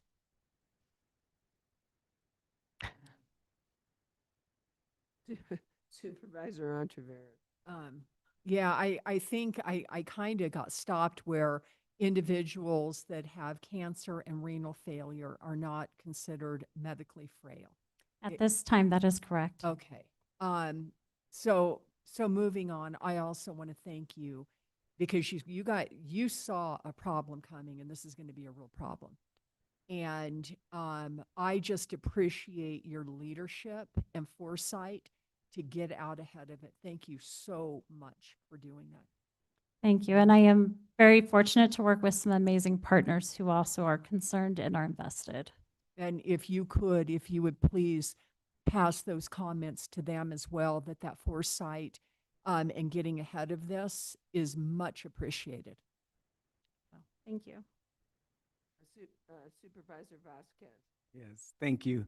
First off, thank you for the presentation and kind of sharing us the plan, because it is kind of scary when you think about it. 10 to 12,000 people losing healthcare coverage is a real problem in our community, in our county. And so, you know, to have a plan on how to deal with that and how to place folks is great. And I just want to make sure that I understood right, that they don't necessarily have to have work as long as they're volunteering. So if I'm a parent and I'm at risk of losing my access, I could go to my child's school and volunteer to make those hours. Is that correct?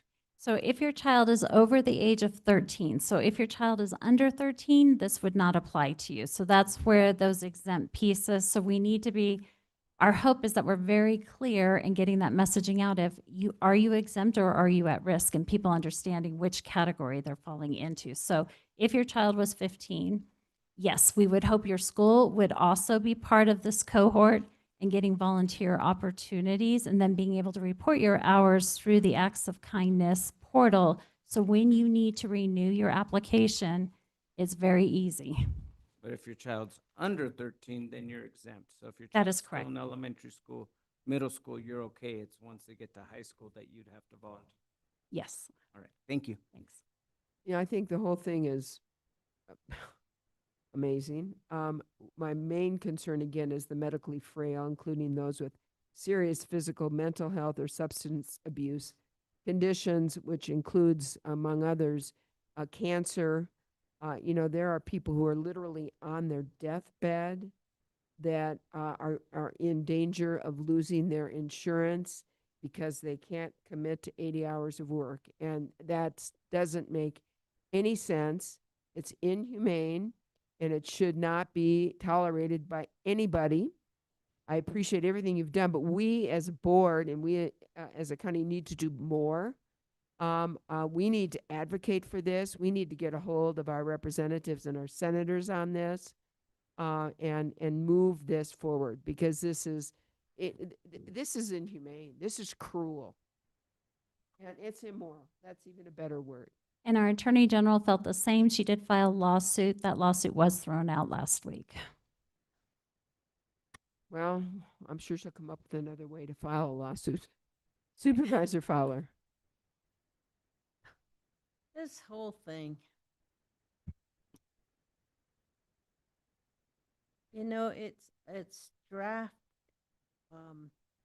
to get people it's under the assumption that people are not working. They're not. We have lazy population who not doing for themselves, or not working, training, and yet we're a population where it's hitting people that are really in need. And I'm just really just like expressing like everybody else, I just cannot believe that we're at this stage now. Our goal is really to help develop a 3-part. You can do training, and maybe the county decides to offer some training that people can count toward. It rolls slower. Maybe it's offered online so people get credit. You shouldn't, what's happening is we're at a stage where we're put in a position where we have to hire more people, to expend more, to be able to help people help themselves. And a lot of people don't even know this is happening. And so the counties across the country are taking on the burden of what? If they didn't pass this and they were not so, if they really knew what was going on the ground, we wouldn't be at this stage right now. And I'm just really, I just cannot believe that this is happening. But it is, and so we have to put this on our federal agenda. We need to write a letter to all of our our congressional delegation, and even our state legislators, just to let them know so they can also advocate and join us in this advocacy. And we also sit on various committees across the country on our NACO committees. We need to write some talking points so we can make sure that we have these conversations at that level, as well as to what's going on and what we're trying to do for our communities, to find out what others are doing. And we've got to put this as on the forefront of NACO's advocacy to reverse what is happening right now. But I mean, thank you for what you're doing. Thank you for your team, for the outlook, and already trying to get in front of everything, which you all are so good at doing. And just, it's after a while, you can only laugh. It's just crazy what's happening on. It is challenging times, but I think, our community is really amazing and comes together very strong. And I think the county is a good leader in that, and being able to provide that clear messaging and being a trusted source will make all the difference to quite a few individuals in our communities. Absolutely. I mean, I think Coconino County led the way, HHS in particular, during the whole COVID matter, and with extremely trying and difficult situations. And I have no doubt that once again, HHS and Coconino County will rise to do what they can for this. But, Supervisor Ontiveros, you nailed it. This is just immoral. It really, truly is. So we need to do what we can to advocate for a change on this. And thank you for all you're doing. And we do want this put on our next agenda ASAP for action items, so that you get the direction you need to go forward with this. Thank you. I appreciate it. And thank you for giving us an opportunity to talk about all these fun, unique things in our world. Supervisor Begay, I'm sorry. Yeah, thank you, Michelle, for the presentation. I feel the way Supervisor Fowler and others are feeling, why this and why that. And the treaty has its obligations, and so I don't know why even our BIA offices are closing in Tuba City for Western Agency, and they're going to situate that back in Gallup, and things like that are happening. Services are no longer there. People are no longer, just a few people there, but they're going to be leaving, the area.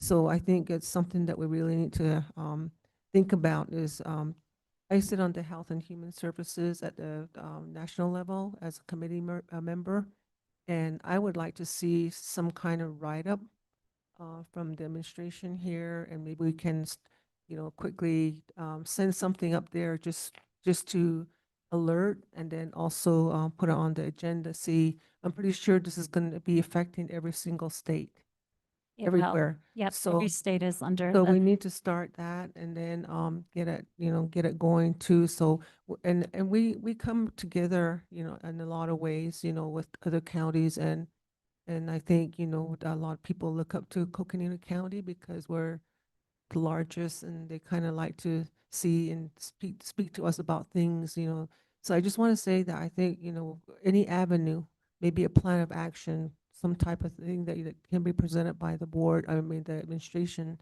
the next meeting, and see what we're going to do, all avenues. Thank you. Thank you. And obviously do everything you can to get it out to the public, because I think you're right. Colleagues have said that the public doesn't know this, so we need to get it out. So our next meeting is August 21st, where we'll develop the messaging. So we'll be pushing that out shortly afterwards. So we will definitely get that to you. Thank you so much. Thanks, Michelle. Thank you. We had some good news. The vaccines and the new flu vaccine is very interesting. It is, and it's got a good effective rate of 27% higher than the one that we are used to, and our health fairs were well attended. So it means we're getting outreach services to our community. So both are good. How many kids ended up with a new backpack? Over 160. Oh, that's great. That's all good news. Okay, wow. That was sobering. Anything else? I know we're at the end. I know we have not done our round table forever. So what I'm going to ask is this: if there is one item per district that you would like to very quickly bring to the attention of the public that you may have been working on during our quote break that never was a break. Chair, if we could just resolve back as the board. Oh my goodness. Lindsay, what will we do? I'm glad somebody is paying attention. Do I have a motion for us to resolve back as the Board of Supervisors? So moved. Second. Motion and second. All those in favor signify by saying aye. Aye. We are now the Board of Supervisors. Now, round table, we have missed it. I know that we've all been so busy. And so rather than spend another 2 hours in what we've been doing during our quote summer vacation, if there is one item in particular you would like to highlight for our colleagues and for the community, now would be your chance, and you're welcome just to pass as well. So, anybody like to start? Supervisor Fowler. So I just want to announce that we are having our Star Party, the Navajo Bridge Star Party on October 17th. We have a poster that we have that Deborah put together, and we're really excited to team up with the Glen Canyon Conservancy and all the other, we put a call out to the amateur astronomers or anybody with telescopes, and we get these response. And it's just a really wonderful community event that takes place, and it's right over the Navajo Bridge at Marble Canyon. Marble Canyon Lodge is going to have some entertainment, and it's just going to be a really great event. So just mark that on your calendar. Just want to just let you all know about that event. And we have Dr. Henry Fowler, who is in great demand. He's going to be back again, and he's always our big star that comes and does a great presentation for us. And we have other events that we're also lining out for that during that time. So just want to appreciate everyone that is involved in that. Thank you. Really, District 2? Sure. After such a long day, I don't have much to say because little brain dead. I guess the big thing I'm excited for to share is that for moving forward with NACO, I got appointed to be vice chair for transportation, and so I'll be giving more updates as that moves forward. And that we had a great tardeada a couple weeks ago that was really nice, and just wanted to extend the thanks from the Nuestros Raíces group for county support for that event. Thank you. All right. District number 3. Thank you, Madam Chair. I'm also going to be brief because my dog called. And she wants out. But that said, I'm just going to sum it up by saying that I've got a lot of unincorporated communities in my district, and I have been at pancake breakfast. I was in 3 parades on July 4th. I have been out there listening to my community, and it has been wonderful.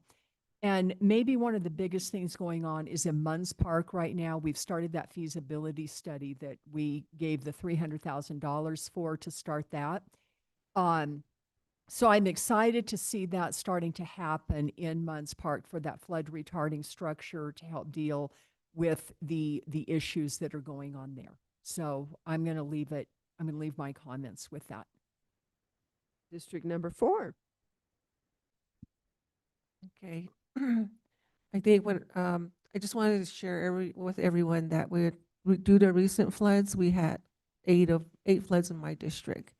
So Mount Kopi was completely washed out. The water came in at 35 feet under a bridge and just went and wiped out the whole areas as far as where they plant their corn, squash, watermelon, whatever it may be.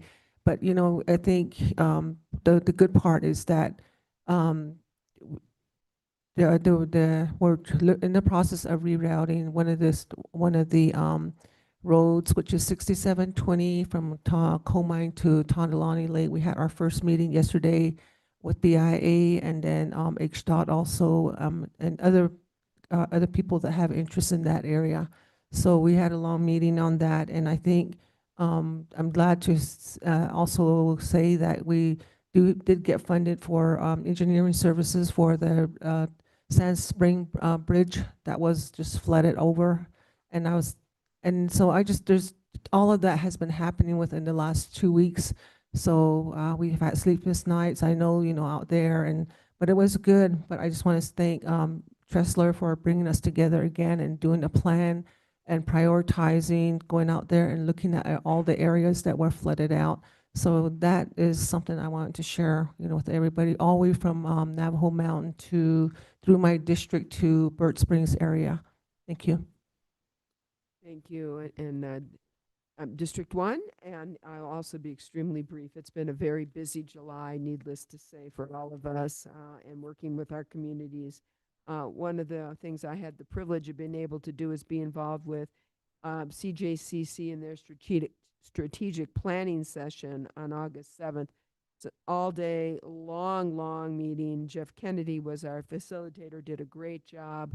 And we really got to take a look at the goals that were established, new goals of CJCC, new meaning the last 4 years, and how far we have come as an organization and how many of these goals we have either met and or on the way to meeting. And also taking a look at where we are now, what we want to do, and what do we want to look like in the future, and really worked all across our stakeholders within CJCC to come up with a new strategic plan, which I know we're going to, the executive session will take, executive committee will take a look at, and eventually we'll bring it back here to our board for a review from our board. But it was just wonderful to see so many people who are so committed to social and economic and judicial justice for our community members. And I learn a lot from them, and certainly they inspire me that we can do better, we can be better, and we will be. So I want to thank the CJCC partners and those that participated, and to my colleagues. I know every single one of us works so hard for our communities and for the county as a whole. So thank you. You inspire me as well. And I know that we have a lot of work to do, and I know we're going to get it done. So thank you so much. So you're out of line.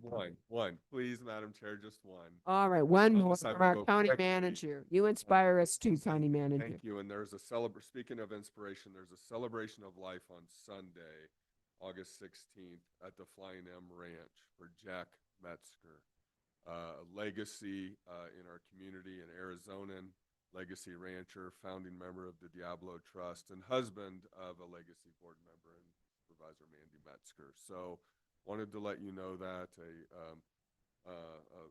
really a pillar of our ranching community has passed away, and there's a celebration of life on Sunday. So speaking of, Thank you for bringing that up, and I'm gonna miss that, but I know you'll be there on our behalf. So, all right, anything else? Well, guess what? Adjourned. All right. Thank you all very much.